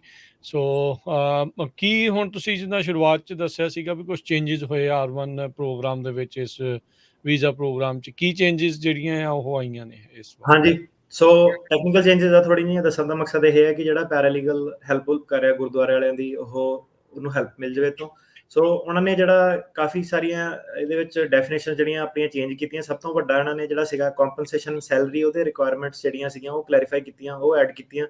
ਸੋ ਕੰਪਨਸੇਸ਼ਨ ਉਹ ਕਹਿੰਦੇ ਆ ਕਿ ਸੈਲਰੀਡ ਵੀ ਹੋ ਸਕਦਾ, ਨਾਨ ਸੈਲਰੀਡ ਵੀ ਹੋ ਸਕਦਾ। ਸੈਲਰੀ ਦਾ ਮਤਲਬ ਇਹ ਹੈਗਾ ਕਿ ਜਿਹੜਾ ਤੁਸੀਂ ਪੈਸੇ ਦਿੰਦੇ ਆ, ਤੇ ਨਾਨ ਸੈਲਰੀਡ ਦਾ ਮਤਲਬ ਹੈਗਾ ਕਿ ਪੈਸੇ ਤੋਂ ਇਲਾਵਾ ਤੁਸੀਂ ਹੋਰ ਜਿਹੜੀਆਂ ਚੀਜ਼ਾਂ, ਰਹਿਣ ਸਹਿਣ, ਖਾਣਾ ਪੀਣਾ, ਇਦਾਂ ਦੀਆਂ ਚੀਜ਼ਾਂ ਜਿਹੜੀਆਂ ਪ੍ਰੋਵਾਈਡ ਕਰਦੇ ਆ। ਸੋ ਇਹਦੇ ਵਿੱਚ ਉਹਨਾਂ ਨੇ ਬੜੇ ਸਪਸ਼ਟ ਸ਼ਬਦਾਂ ਦੇ ਵਿੱਚ ਕਿਹਾ ਕਿ ਜੇ ਪੈਸਾ ਤੁਹਾਨੂੰ ਗੁਰਦੁਆਰੇ ਤੋਂ ਇਲਾਵਾ ਕੋਈ ਹੋਰ ਥਰਡ ਪਾਰਟੀ ਦੇ ਰਹੀ ਆ, ਸੋ ਇਦਾਂ ਦੇ ਵੀ ਪ੍ਰੋਬਲਮ ਦੇ ਕਈ ਵਾਰੀ ਕੇਸ ਆਏ ਸੀ ਕਿ ਉਹਨਾਂ ਨੇ ਵਰਕਰ ਨੂੰ ਪੈਸੇ ਨਹੀਂ ਦਿੰਦੇ ਸੀ ਗੁਰਦੁਆਰੇ ਵਾਲਿਆਂ ਨੇ। ਕਿਹਾ ਕਿ ਤੂੰ ਆਪ ਕੀਰਤਨ ਕਰ ਤੇ ਜਿਹੜੀ ਸੰਗਤਾਂ ਤੈਨੂੰ ਪੈਸੇ ਦਊਗੀਆਂ ਉਹ ਤੇਰੀ ਸੈਲਰੀ ਵਿੱਚ ਐਡ ਹੋਣਾ। ਸੋ ਇਦਾਂ ਦੀ ਚੀਜ਼ਾਂ ਉਹਨਾਂ ਨੇ ਸਾਰੀਆਂ ਕਲੈਰੀਫਾਈ ਕੀਤੀਆਂ ਕਿ ਨਹੀਂ, ਇਹਨੂੰ ਆਪਾਂ ਇੰਪਲੋਇਰ ਕੰਪਨਸੇਸ਼ਨ ਨਹੀਂ ਮੰਨਾਂਗੇ। ਜਿਹੜਾ ਵੀ ਥਰਡ ਪਾਰਟੀ ਵਾਲਾ ਕੰਪਨਸੇਸ਼ਨ ਆ, ਉਹ ਥਰਡ ਪਾਰਟੀ ਕੰਪਨਸੇਸ਼ਨ ਆਊਗਾ। ਉਹ ਜੋ ਤੁਸੀਂ ਉਹਨੂੰ ਪ੍ਰੋਮਿਸ ਕੀਤਾ ਉਹਦੇ ਵਿੱਚ ਉਹ ਕਾਊਂਟ ਨਹੀਂ ਹੋਣਾ। ਸੋ ਹੁਣ ਗੱਲ ਕਰੀਏ ਕਿ ਕੰਪਨਸੇਸ਼ਨ ਕਿਸ ਤਰੀਕੇ ਨਾਲ ਦੇਣਾ। ਸੈਲਰੀਡ ਜਾਂ ਨਾਨ ਸੈਲਰੀਡ ਕੁਝ ਵੀ ਹੋ ਸਕਦਾ। ਸੈਲਰੀ ਦਾ ਮਤਲਬ ਜਿਹੜਾ ਟ੍ਰੈਡੀਸ਼ਨਲ ਪੇ, ਕਿ ਪੇ ਚੈੱਕ ਉਹਨਾਂ ਨੂੰ ਮਿਲ ਰਿਹਾ। ਤੇ ਨਾਨ ਸੈਲਰੀਡ ਦਾ ਮਤਲਬ ਹੈਗਾ ਕਿ ਰਹਿਣ ਸਹਿਣ, room, boarding, medical care, transportation, ਇਦਾਂ ਦੀਆਂ ਚੀਜ਼ਾਂ। ਤੇ ਜਿਹੜਾ ਇਹ ਤਨਖਾਹ ਵਾ, ਇਹ ਸੈਲਰੀਡ ਤੇ ਨਾਨ ਸੈਲਰੀਡ ਦੋਨਾਂ ਦਾ ਮਿਕਸਚਰ ਵੀ ਹੋ ਸਕਦਾ। ਤੁਸੀਂ ਜਾਂ ਤਾਂ ਸਿੱਧੇ ਕਹਿ ਸਕਦੇ ਆ ਕਿ ਮੈਂ ਇਹਨੂੰ ਇੰਨੇ ਪੈਸੇ ਦੇਣੇ ਆ ਓਕੇ ਮੁੱਕੇ, ਜਾਂ ਤੁਸੀਂ ਕਹਿ ਸਕਦੇ ਆ ਕਿ ਪੈਸੇ ਮੈਂ ਘੱਟ ਦੇਣੇ ਆ ਪਰ ਮੈਂ ਰਹਿਣ ਦਾ ਪ੍ਰੋਵਾਈਡ ਕਰਨਾ, ਰੂਮ ਦਾ ਪ੍ਰੋਵਾਈਡ ਕਰਨਾ। ਸੋ ਇਹਦੇ ਵਿੱਚ ਜਿਹੜਾ ਕਹਿੰਦੇ ਆ ਕਿ ਆਪਾਂ ਜਿਹੜਾ ਇੰਪਲੋਇਰ, ਆਪਾਂ ਉਹਦੇ IRS ਡਾਕੂਮੈਂਟੇਸ਼ਨ, W2 ਫਾਰਮਸ ਵਗੈਰਾ ਸਾਰੇ ਚੈੱਕ ਕਰਨੇ ਆ। 1099 ਤੇ ਨਹੀਂ ਦੇ ਸਕਦੇ। ਸੋ ਉਹ ਵੀ ਕਾਫੀ ਚੱਕਰ ਹੁੰਦਾ ਕਈ ਵਾਰੀ। ਜਿਹੜਾ R1 ਵਰਕਰ ਆਪਾਂ ਦੇਖਿਆ, ਕਮੇਟੀਆਂ ਆਪਸ 'ਚ ਲੜ ਪੈਂਦੀਆਂ, ਕਮੇਟੀਆਂ ਦਾ ਸ਼ਿਕਾਰ ਹੋ ਜਾਂਦਾ ਵਿਚਾਰਾ। ਪੈਸੇ ਦੇ ਦਿੰਦੇ ਆ, ਧੱਕਾ ਵੀ ਹੋ ਜਾਂਦਾ ਕਈਆਂ ਨਾਲ, 1099 ਦੇ ਦਿੰਦੇ ਆ, W2 ਨਹੀਂ ਦਿੰਦੇ। ਸੋ W2 ਕੰਪਨਸੇਸ਼ਨ ਜਿਹੜਾ ਉਹ ਚਾਹੀਦਾ ਵਾ। ਛੋਟੀ ਜਿਹੀ ਚੀਜ਼ ਇਹਦੇ ਵਿੱਚ ਐਡ ਕਰੂੰਗਾ, ਬਾਹਲੀ ਮੈਂ ਡਿਟੇਲ 'ਚ ਨਹੀਂ ਜਾਣਾ ਕਿਉਂਕਿ ਧਰਮ ਨਾਲ ਸੰਬੰਧ ਰੱਖਦਾ ਵਾ। ਐਂਡ ਆਫ ਦਾ ਡੇ ਭਾਵੇਂ ਧਰਮ ਆ ਪਰ ਤੁਸੀਂ ਇੰਪਲੋਇਰ ਆ ਤੇ ਉਹ ਵਰਕਰ ਆ, ਇਹ ਚੀਜ਼ ਯਾਦ ਰੱਖਿਓ। ਯੂ ਵੀਜ਼ਾ ਸਾਰਾ ਜਿਹੜਾ ਵੀ ਕ੍ਰਾਈਮ ਹੋਇਆ, ਉਹਨਾਂ ਨੇ ਲਾਜ਼ ਜਿਹੜੇ ਆ ਗੁਰਦੁਆਰੇ ਦੇ ਅਗੇਂਸਟ ਵੀ ਉਸੇ ਤਰੀਕੇ ਨਾਲ ਇਨਫੋਰਸ ਕਰਨੇ ਆ ਜਿੱਦਾਂ ਇੱਕ ਪ੍ਰਾਈਵੇਟ ਇੰਪਲੋਇਰ ਦੇ ਅਗੇਂਸਟ ਕਰਨੇ ਆ। ਸੋ ਇੱਕ ਇੰਪਲੋਇਮੈਂਟ ਬੇਸਡ ਵੀਜ਼ਾ, ਜੇ ਕਿਸੇ ਨਾਲ ਧੱਕਾ ਹੁੰਦਾ, ਪੈਸੇ ਪੂਹੇ ਮਰਦੇ ਆ, ਤਾਂ you visa, department of labour complaint ਵਗੈਰਾ, ਉਹ ਸਾਰੀਆਂ ਜਿਹੜੀਆਂ ਆਪਸ਼ਨਸ ਆ ਉਹ ਟੇਬਲ ਤੇ ਹਮੇਸ਼ਾ ਜਿਹੜੀਆਂ ਰਹਿੰਦੀਆਂ ਵਾ। ਫਰਕ ਸਿਰਫ ਇੰਨਾ ਹੁੰਦਾ ਕਿ ਕਈ ਵਾਰੀ ਇੰਪਲੋਈਆਂ ਨੂੰ ਆਪਣੇ ਹੱਕ ਨਹੀਂ ਪਤਾ ਹੁੰਦੇ, ਪਰ ਜੇ ਉਹਨਾਂ ਨੂੰ ਆਪਣੇ ਹੱਕ ਪਤਾ ਹੋਣ ਤੇ ਜੇ ਉਹਨਾਂ ਨੂੰ ਜੋ ਲਿਖਿਆ ਗਿਆ ਉਹ ਨਹੀਂ ਦਿੱਤਾ ਗਿਆ, ਤੇ ਉਹ ਯੂ ਵੀਜ਼ੇ ਵਾਲੇ ਰਾਸਤੇ ਅਪਰੋਚ ਕਰ ਸਕਦੇ ਆ ਡਿਪਾਰਟਮੈਂਟ ਆਫ ਲੇਬਰ ਦੇ ਰਾਹੀਂ।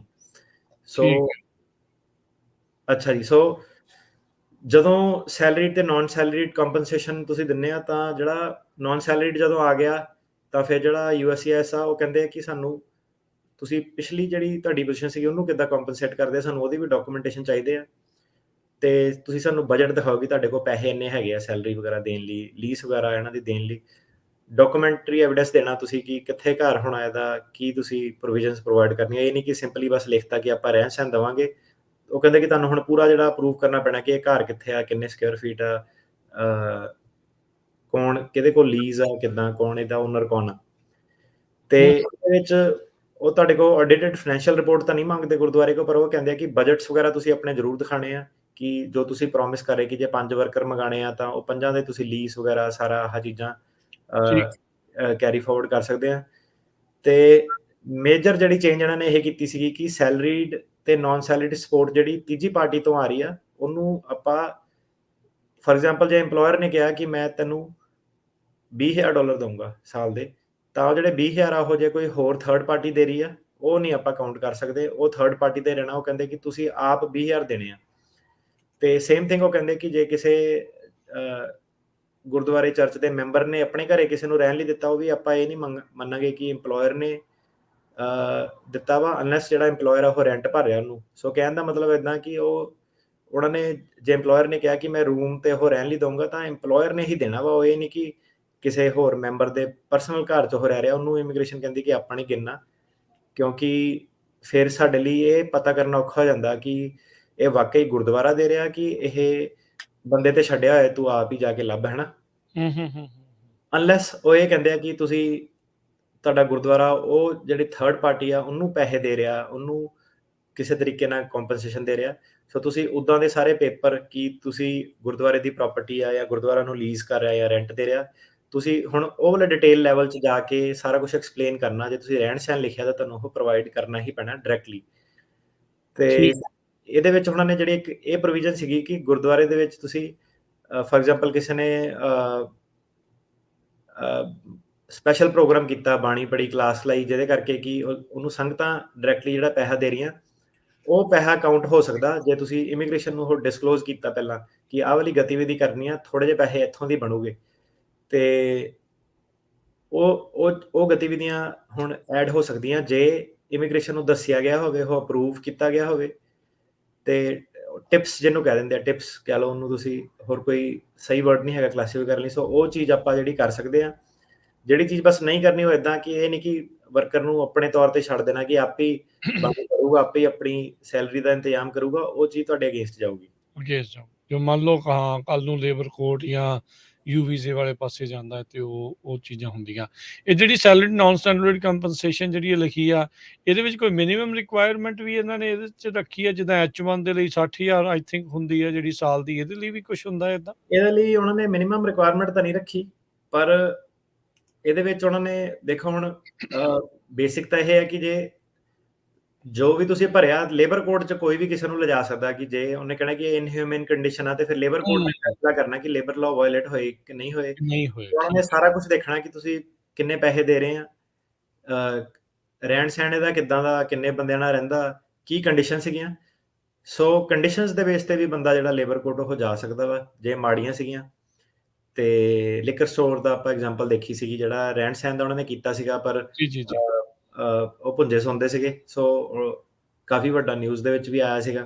ਸੇਮ ਥਿੰਗ ਆ ਕਿ ਇਹ ਹੁਣ ਤੁਹਾਡੇ ਤੇ ਆ, ਉਹਨਾਂ ਨੇ ਕੋਈ ਲਿਮਿਟ ਨਹੀਂ ਰੱਖੀ। ਪਰ ਜੇ ਹੁਣ ਕੋਈ ਬੰਦਾ ਮੇਰਾ ਕਲਾਇੰਟ ਆ, ਉਹਨੂੰ ਮੈਂ ਇਹੀ ਕਹੂੰਗਾ ਕਿ ਮੈਂ ਕਹਿਣਾ ਯਾਰ ਤੂੰ ਜੋ ਮਰਜ਼ੀ ਕਰ, ਪਰ ਏਦਾਂ ਕਿ ਬੇਸਿਕ, ਉਹ ਕਹੂਗਾ ਬੇਸਿਕ ਕੀ ਆ, ਮੈਂ ਬੇਸਿਕ ਮਿਨੀਮਮ ਕੋਈ ਨਹੀਂ, ਤੇਰੀ ਆਪਣੀ ਸ਼ਰਧਾ, ਜਿੰਨੀ ਤੂੰ ਸੈਲਰੀ ਦੱਸਣੀ ਆ। ਪਰ ਗੁੱਡ ਰੂਲ ਆਫ ਥੰਬ ਇਹ ਹੈਗਾ ਕਿ ਜਿੰਨੀ ਵੀ ਮਿਨੀਮਮ ਵੇਜ ਹੈਗਾ, ਮਿਨੀਮਮ ਵੇਜ ਜਿੰਨੀ ਬਣਦੀ ਆ, ਹੈ ਨਾ, $14-15 ਕੈਲੀਫੋਰਨੀਆ ਦੇ ਹਿਸਾਬ ਨਾਲ, ਉਤੋਂ ਤੁਸੀਂ ਘੱਟ ਨਾ ਦਿਓ। ਜੋ ਵੀ ਜਿੰਨੇ ਵੀ ਉਹ ਕੰਮ ਕਰ ਰਿਹਾ, ਸਾਰਾ ਕਾਸਾ ਉਹਦਾ ਮਿਲਾ ਕੇ, ਸੈਲਰੀ, ਰਹਿਣਾ ਸਹਿਣਾ, ਲੀਜ਼ ਲੂ ਸਾਰਾ ਮਿਲਾ ਕੇ ਤੁਸੀਂ ਇਹ ਦੇਖੋ ਕਿ ਉਹ ਮਿਨੀਮਮ ਵੇਜ ਲੈਵਲ ਜੇ ਬੀਟ ਹੋ ਜਾਂਦਾ ਤਾਂ ਫਿਰ ਤੁਸੀਂ ਪ੍ਰੋਟੈਕਟਡ ਆ।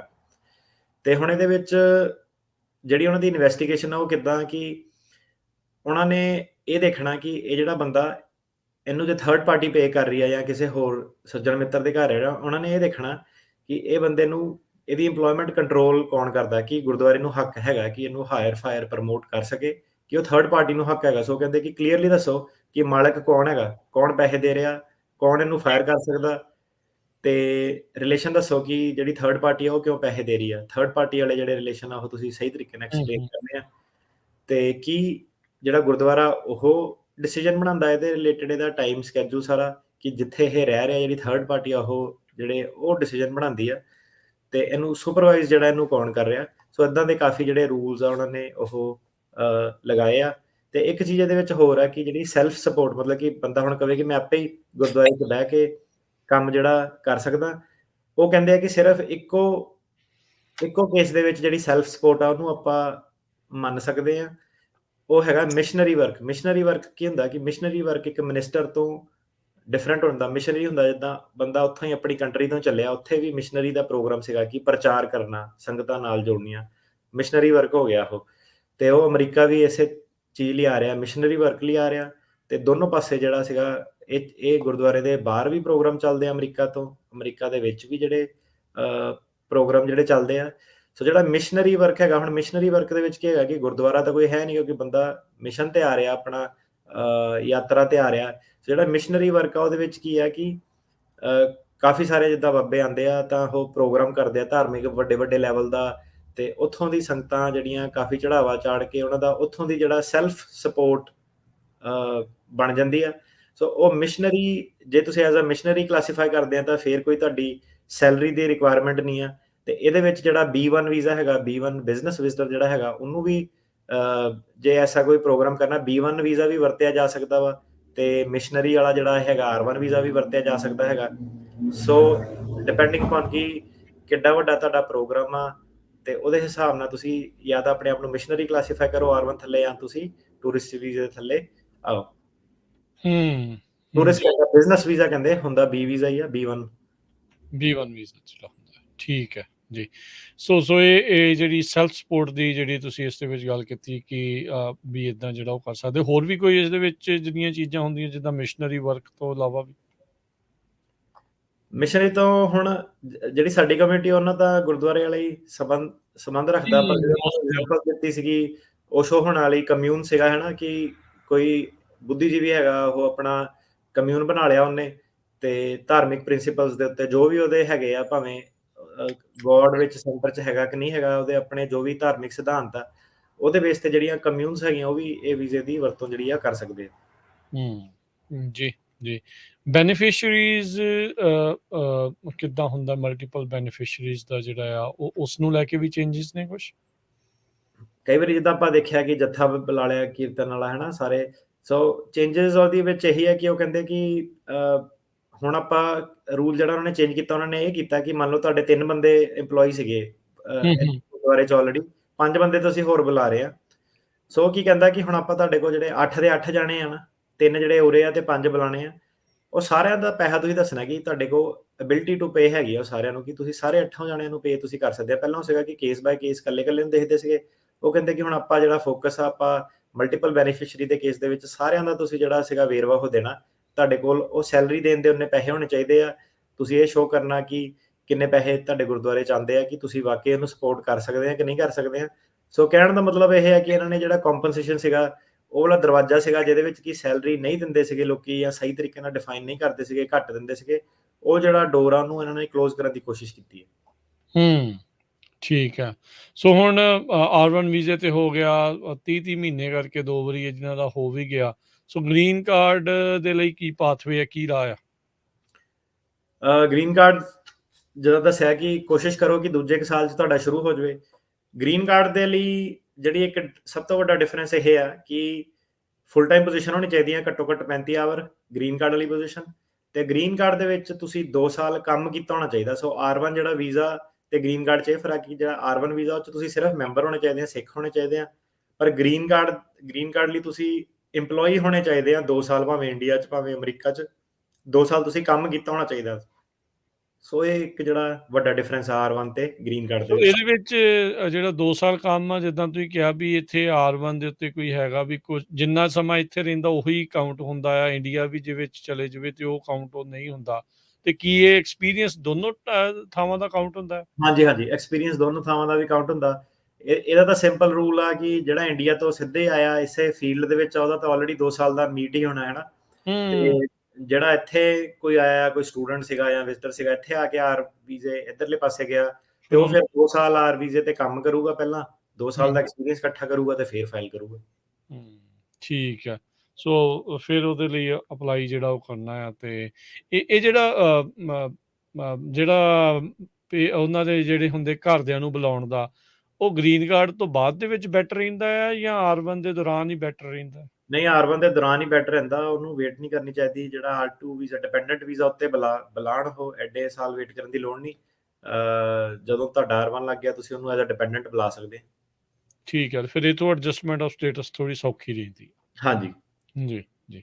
ਸੋ ਸੋਚੋ, ਅੱਜ ਜਿਹੜੀ ਆਪਾਂ ਗੱਲ ਕੀਤੀ R1 ਜਿਹੜੇ ਵੀਜ਼ੇ ਨੂੰ ਲੈ ਕੇ, ਧਾਰਮਿਕ ਵੀਜ਼ੇ ਨੂੰ ਲੈ ਕੇ, ਇਹ 'ਚ ਗੁਰਦੁਆਰਾ ਵੀ ਹੋ ਸਕਦਾ ਹੈ, ਮੰਦਿਰ ਵੀ ਹੋ ਸਕਦਾ, ਮਸਜਿਦ ਵੀ ਹੋ ਸਕਦਾ, ਗਿਰਜਾ ਘਰ ਵੀ ਹੋ ਸਕਦੇ ਆ, ਨਾਨ ਪ੍ਰੋਫਿਟ ਆਰਗੇਨਾਈਜੇਸ਼ਨਾਂ ਜਿਹੜੀਆਂ ਆ ਉਹ ਹੋ ਸਕਦੀਆਂ, ਜਿਹੜੀਆਂ ਆਰਗੇਨਾਈਜੇਸ਼ਨ ਜਿਹੜੀਆਂ ਧਰਮ ਦੇ ਨਾਲ ਸੰਬੰਧਿਤ ਕੰਮ ਕਰਦੀਆਂ ਆ, ਉਹਨਾਂ ਦੇ ਜ਼ਰੀਏ ਜਿਹੜਾ ਆ ਇਹ ਕੰਮ ਜਿਹੜਾ ਉਹ ਚੱਲ ਸਕਦਾ ਆ, ਉਹ ਇਹ ਹੋ ਸਕਦਾ ਹੈ R1 ਦਾ ਵੀਜ਼ਾ। ਸੋ ਅੱਜ ਦੇ ਜਿਹੜੇ ਵੀ ਤੁਹਾਡੇ ਨਾਲ ਸੰਬੰਧਿਤ ਹੈਗੇ ਨੇ, ਇਸ ਦੇ ਨਾਲ ਉਹ ਅੱਗੇ ਤੋਂ ਅੱਗੇ ਆਪਣੇ ਹੋਰ ਦੋਸਤਾਂ ਮਿੱਤਰਾਂ ਦੇ ਨਾਲ ਵੀ ਜਿਹੜਾ ਇਸ ਨੂੰ ਜ਼ਰੂਰ ਸ਼ੇਅਰ ਕਰਨ, ਤਾਂ ਜੋ ਉਹਨਾਂ ਨੂੰ ਪੂਰਾ ਜਿਹੜਾ ਉਹ ਪਤਾ ਲੱਗੇ।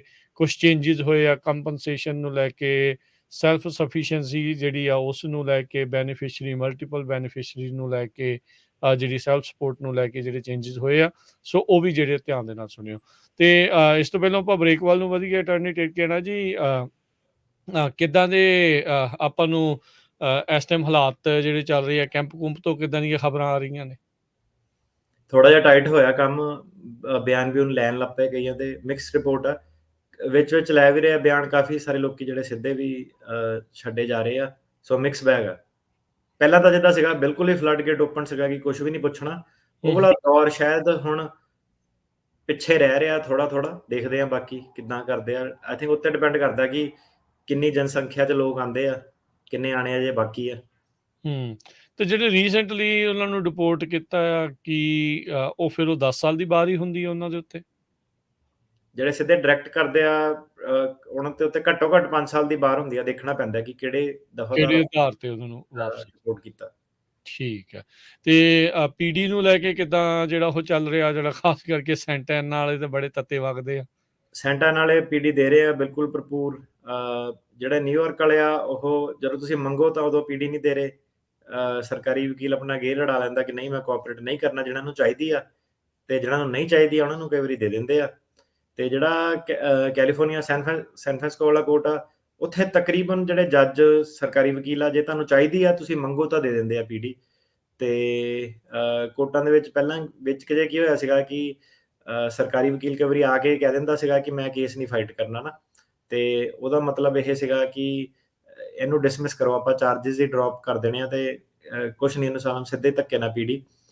ਤੇ ਹੁਣ ਕਈ ਵਾਰੀ ਆਪਾਂ ਇਹ ਦੇਖਦੇ ਹਾਂ ਕਿ ਸਰਕਾਰ ਇੱਕ ਹੋਰ ਚੀਜ਼ ਵੀ ਸਰਕਾਰ ਕਰ ਸਕਦੀ ਹੈ ਕਿ ਆਪਾਂ ਆਪਣਾ ਕੇਸ ਜਦੋਂ ਐਕਸਪਲੇਨ ਕਰਕੇ ਹਟੇ ਤਾਂ ਸਰਕਾਰੀ ਵਕੀਲ ਕਹਿੰਦਾ ਕਿ ਮੈਂ ਕੁਛ ਨਹੀਂ ਪੁੱਛਣਾ, ਮੈਂ ਕੇਸ ਨਹੀਂ ਫਾਈਟ ਕਰਨਾ ਅੱਗੇ, ਤੇ ਫਿਰ ਜੱਜ ਜਿਹੜਾ ਉਹ ਸਿੱਧੇ ਸਿੱਧੇ ਜਿਹੜਾ ਕੇਸ ਆ ਉਹ ਗ੍ਰਾਂਟ ਕਰ ਦਿੰਦਾ। ਇੱਕ ਸਾਡਾ ਕੇਸ ਹੋਇਆ ਵੀ ਸੀਗਾ, ਸਰਕਾਰੀ ਵਕੀਲ ਨੇ ਪਹਿਲਾਂ ਹੀ ਆਪਣਾ ਨਾ ਈਮੇਲ ਪਾਤੀ ਸੀ ਸਾਨੂੰ ਹਫ਼ਤੇ ਪਹਿਲਾਂ ਕਿ ਮੈਂ ਕੁਛ ਨਹੀਂ ਪੁੱਛਣਾ, ਮੈਂ ਸੈਟਿਸਫਾਈ ਹਾਂ, ਜੋ ਤੁਸੀਂ ਡਾਕੂਮੈਂਟ ਦਿੱਤੇ ਆ ਮੈਂ ਸੈਟਿਸਫਾਈ ਹਾਂ। ਤੇ ਉਹ ਬੰਦਾ ਰੀਨੋ ਦਾ ਸਾਡੇ ਕੋਲ ਆਇਆ ਸੀਗਾ, ਕਹਿੰਦਾ ਤਿਆਰੀ ਤੁਰੀ ਕਰਨੀ ਹਫ਼ਤਾ ਕੁ ਪਹਿਲਾਂ ਆਪਣਾ ਰੈਸਟੋਰੈਂਟ ਬੰਦ ਕਰਕੇ। ਤੇ ਜਦੋਂ ਉਹ ਆਇਆ ਮੈਂ ਕਿਹਾ ਹੁਣ ਤੂੰ ਘੁੰਮ ਫਿਰ ਇੱਥੇ ਬੱਚਿਆਂ ਨਾਲ, ਤੇ ਕੁਛ ਨਹੀਂ ਹੋਣਾ ਤੇਰੇ ਕੇਸ 'ਚ ਨਾ। ਤੇ ਜਦੋਂ ਗਏ ਆਪਾਂ ਜੱਜ ਦੇ, ਤੇ ਸੇਮ ਥਿੰਗ ਉਹੀ ਕਿ ਜੱਜ ਕਹਿੰਦੀ ਕਿਉਂਕਿ ਸਰਕਾਰੀ ਵਕੀਲ ਨੇ ਡ੍ਰੌਪ ਕਰਤਾ, ਸਰਕਾਰੀ ਵਕੀਲ ਕਹਿੰਦਾ ਮੈਂ ਸੈਟਿਸਫਾਈ ਹਾਂ, ਤੇ ਮੈਂ ਵੀ ਫਿਰ ਜਿਹੜਾ ਕੁਛ ਨਹੀਂ ਪੁੱਛਣਾ। ਤੇ ਉਹ ਕੇਸ ਇਹੋ ਜਿਹਾ ਸੀਗਾ ਕਿ ਕੁਛ ਵੀ ਨਹੀਂ ਉਹਦੇ ਵਿੱਚ ਕਰਨਾ ਪਿਆ, ਕੁਛ ਵੀ ਨਹੀਂ ਕਰਨਾ ਪਿਆ, ਜਾ ਕੇ ਸਿੱਧੇ ਆਪਣੀ ਫਾਰਮੈਲਿਟੀ ਤੇਰੇ ਫਿੰਗਰ ਹੋ ਗਏ, ਏਦਾਂ ਜਿਹੜਾ ਬੇਸਿਕ ਸੀਗਾ ਕਰਕੇ, ਤੇ ਦੈਟਸ ਇਟ, ਅਸਾਈਲਮ ਗ੍ਰਾਂਟਡ। ਜੀ, ਜੀ, ਜੀ। ਸੋ ਤੇ ਇਹ ਸੀਗੀਆਂ ਕੁਛ ਅਪਡੇਟਸ ਤੇ ਅੱਜ R1 ਵੀਜ਼ੇ ਦੇ ਉੱਤੇ। ਤੇ ਆਪਾਂ ਅਟਾਰਨੀ ਟਿਰਕੇਣਾ ਜੀ ਹੁਣ ਲੈ ਲਈਏ ਇੱਕ ਬ੍ਰੇਕ, ਤੇ ਬ੍ਰੇਕ ਤੋਂ ਬਾਅਦ ਸਰੋਤਿਆਂ ਦੇ ਲੈਂਦੇ ਹਾਂ ਜੀ ਆਪਾਂ ਕਾਲਸ। ਤੇ ਕਾਲ ਕਰਨ ਦੇ ਲਈ ਸਰੋਤਿਓ ਨੰਬਰ ਹੈ 408 272 5200। ਸਟੂਡੀਓ ਦਾ ਫੋਨ ਨੰਬਰ 4082725200। ਮਿਲਦੇ ਹਾਂ ਬ੍ਰੇਕ ਤੋਂ ਬਾਅਦ 'ਚ।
ਪੰਜਾਬੀ ਰੇਡੀਓ USA ਸੁਣ ਰਹੇ ਸਾਰੇ ਹੀ ਮਾਣਯੋਗ ਅਤੇ ਸਤਿਕਾਰਤ ਸਰੋਤਿਆਂ ਨੂੰ ਪਿਆਰ ਸਤਿਕਾਰ ਸਹਿਤ ਨਿੱਘੀ ਜਿਹੀ ਸਤਿ ਸ੍ਰੀ ਅਕਾਲ। ਸਭ ਨੂੰ ਜੀਵਨ ਵਾਖਦੇ ਹਾਂ।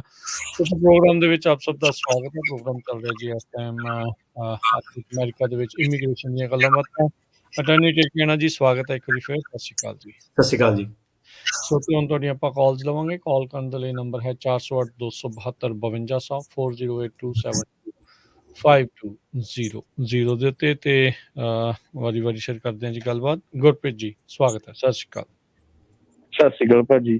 ਭਾਜੀ ਮੇਰਾ ਇੱਕ ਛੋਟਾ ਜਿਹਾ ਕੁਐਸਚਨ ਹੈ ਦੋ ਭਾਜੀ। ਜਿੱਦਾਂ ਮੈਂ ਅਸਾਲਮ ਸੇ ਕੇਸ ਲੱਗਾ ਹੈ ਮੇਰਾ ਇੱਥੇ ਨਾ ਜੀ, ਤੇ 2 ਸਾਲ ਪਹਿਲਾਂ ਮੇਰੀ ਰੋਬਰੀ ਵੀ ਹੋਈ ਸੀਗੀ। ਤੇ ਜਿੱਦਾਂ ਜਿਹੜੇ ਮੇਰੇ ਵਾਈਫ ਜਿਹੜੇ ਸਿਟੀਜ਼ਨ ਆ ਇੱਥੇ ਦੇ, ਤੇ ਮੈਂ ਪੁੱਛਣਾ ਚਾਹੁੰਦਾ ਕਿ ਜੇ ਮੈਂ ਜਿੱਦਾਂ ਰੋਬਰੀ ਕੇਸ ਦੇ ਥਰੂ ਆਪਣੇ ਵਾਈਫ ਦੇ ਨਾਲ ਜਿੱਦਾਂ ਕੁਛ ਕੇਸ ਦੇ ਵਿੱਚ ਕਿੱਦਾਂ ਪੱਕਾ ਕੋਈ ਸਮਥਿੰਗ ਸਕਰੀਨ ਗਾਰਡ ਏਦਾਂ ਹੋ ਸਕਦਾ ਜੀ? ਤੁਸੀਂ 2 ਨੰਬਰ 'ਚ ਆਏ ਸੀਗੇ ਹਾਂਜੀ ਭਾਜੀ। ਤੇ ਯੂ ਵੀਜ਼ਾ ਕਦੋਂ ਫਾਈਲ ਕੀਤਾ ਤੁਸੀਂ, ਕਿਹੜੇ ਸਾਲ? ਮੈਂ ਭਾਈ ਫਾਈਲ ਨਹੀਂ ਕੀਤਾ। ਮੈਂ ਉਹੀ ਤੁਹਾਨੂੰ ਪੁੱਛ ਰਿਹਾ ਵੀ ਮੇਰੇ ਉਹਦਾ 2 ਰੋਬਰੀਆਂ ਹੋਈਆਂ ਸੀ 2 ਸਾਲ ਪਹਿਲਾਂ। ਹਾਂਜੀ, ਤੁਸੀਂ ਉਹਨੂੰ ਜੇ ਪੁਲਿਸ ਨਾਲ ਕੋਆਪਰੇਟ ਕੀਤਾ ਸੀਗਾ, ਯੂ ਵੀਜ਼ਾ ਫਾਈਲ ਕਰੋ, ਉਹ 'ਚ ਤੁਹਾਡਾ ਹੱਲ ਬਣ ਜਾਣਾ। ਤੇ ਬਾਕੀ ਅਸਾਈਲਮ ਆ, ਤੇ ਜਿਹੜਾ ਵਾਈਫ ਵਾਲਾ, ਜੇ ਵਾਈਫ ਦੇ ਥਰੂ ਤੁਸੀਂ ਜਾਣਾ ਵਾ ਤੇ ਉਹਦੇ ਵਿੱਚ ਤੁਹਾਨੂੰ ਕੰਟਰੀ ਆਊਟ ਕਰਨਾ ਪੈਣਾ। ਉਹਦੇ ਵਿੱਚ ਇੱਥੇ ਰਹਿ ਕੇ ਕੋਈ ਹੱਲ ਨਹੀਂ ਹੈਗਾ। ਸੋ ਯੂ ਵੀਜ਼ੇ ਤੇ ਤੁਸੀਂ ਜ਼ਰੂਰ ਅਪਲਾਈ ਕਰੋ, ਟਾਈਮ ਨਾ ਖਰਾਬ ਕਰੋ। ਜਿੱਦਾਂ ਆਪਾਂ ਯੂ ਵੀਜ਼ਾ ਅਪਲਾਈ ਕਰਕੇ ਉਦੋਂ ਬਾਅਦ ਆਪਾਂ ਵਾਈਫ ਦੇ ਥਰੂ ਏਦਾਂ ਕਰ ਸਕਦੇ? ਇੱਕ ਮੈਂ ਪ੍ਰੋਗਰਾਮ 'ਚ ਸੁਣਿਆ ਸੀ ਤੁਹਾਡੇ ਕੋਲ ਕਿ ਇਹ ਵੀ ਵੇ ਆਪਣੇ ਕੋਲ ਹੈਗਾ ਜੀ। ਨਹੀਂ, ਯੂ ਵੀਜ਼ਾ ਜਦੋਂ, ਹੁਣ ਤਾਂ ਦੇਖੋ ਤੁਸੀਂ ਕੱਚੇ ਆ, ਜਦੋਂ ਯੂ ਵੀਜ਼ਾ ਤੁਹਾਡਾ ਅਪਰੂਵ ਹੋ ਗਿਆ, ਤੁਹਾਨੂੰ 4 ਸਾਲ ਦਾ ਦੇਣਾ, ਉਦੋਂ ਤੁਸੀਂ ਟਰੈਵਲ ਕਰਕੇ ਵਾਪਸ ਆ ਸਕਦੇ ਆ। ਸੋ ਉਹਦਾ ਇਦਾਂ ਹੁੰਦਾ ਕਿ ਲੋਕੀ ਜਿੱਦਾਂ ਮੈਕਸੀਕੋ ਜਾਂ ਉੱਥੋਂ ਕਿਤੋਂ ਕੰਟਰੀ ਐਗਜ਼ਿਟ ਕਰਕੇ ਵੀਜ਼ਾ ਲੈ ਕੇ ਵਾਪਸ ਜਦੋਂ ਆਉਂਦੇ ਆ, ਯੂ ਵੀਜ਼ਾ ਜਿੱਦਾਂ 4 ਸਾਲ ਦਾ, ਤੇ ਜਦੋਂ ਉਹ ਇੱਕ ਵਾਰੀ ਪੱਕੇ ਤੌਰ ਤੇ ਉਹਨਾਂ ਨੇ ਐਂਟਰੀ ਮਾਰ ਲਈ, ਫਿਰ ਉਹ ਵਾਈਫ ਵਾਲੇ ਦੇ ਥਰੂ ਤੁਸੀਂ ਕਰ ਸਕਦੇ ਆ। ਮਤਲਬ ਕਹਿਣ ਦਾ ਇਦਾਂ ਕਿ ਤੁਸੀਂ ਅਜੇ ਕੱਚੇ ਆ, ਜਦ ਤੱਕ ਕੱਚੇ ਆ ਤਦ ਤੱਕ ਵਿਆਹ ਵਾਲੇ ਦੇ ਬੇਸ ਤੁਸੀਂ ਇੱਥੇ ਨਹੀਂ ਕਰ ਸਕਦੇ। ਸੋ ਯੂ ਵੀਜ਼ਾ ਇੱਕ ਵਾਰੀ ਤੁਹਾਡਾ ਅਪਰੂਵ ਹੋ ਗਿਆ, ਤੁਸੀਂ ਕੰਟਰੀ ਸਟੈਪ ਆਊਟ ਕਰਕੇ ਵਾਪਸ ਆ ਗਏ, ਫਿਰ ਤੁਸੀਂ ਕਰ ਸਕਦੇ। ਠੀਕ ਹੈ ਭਾਈ। ਯੂ ਵੀਜ਼ੇ ਦਾ ਕੀ ਪ੍ਰੋਸੈਸ ਹੈ? ਕਿੰਨਾ ਲੰਬਾ ਪ੍ਰੋਸੈਸ ਹੈ ਜੀ?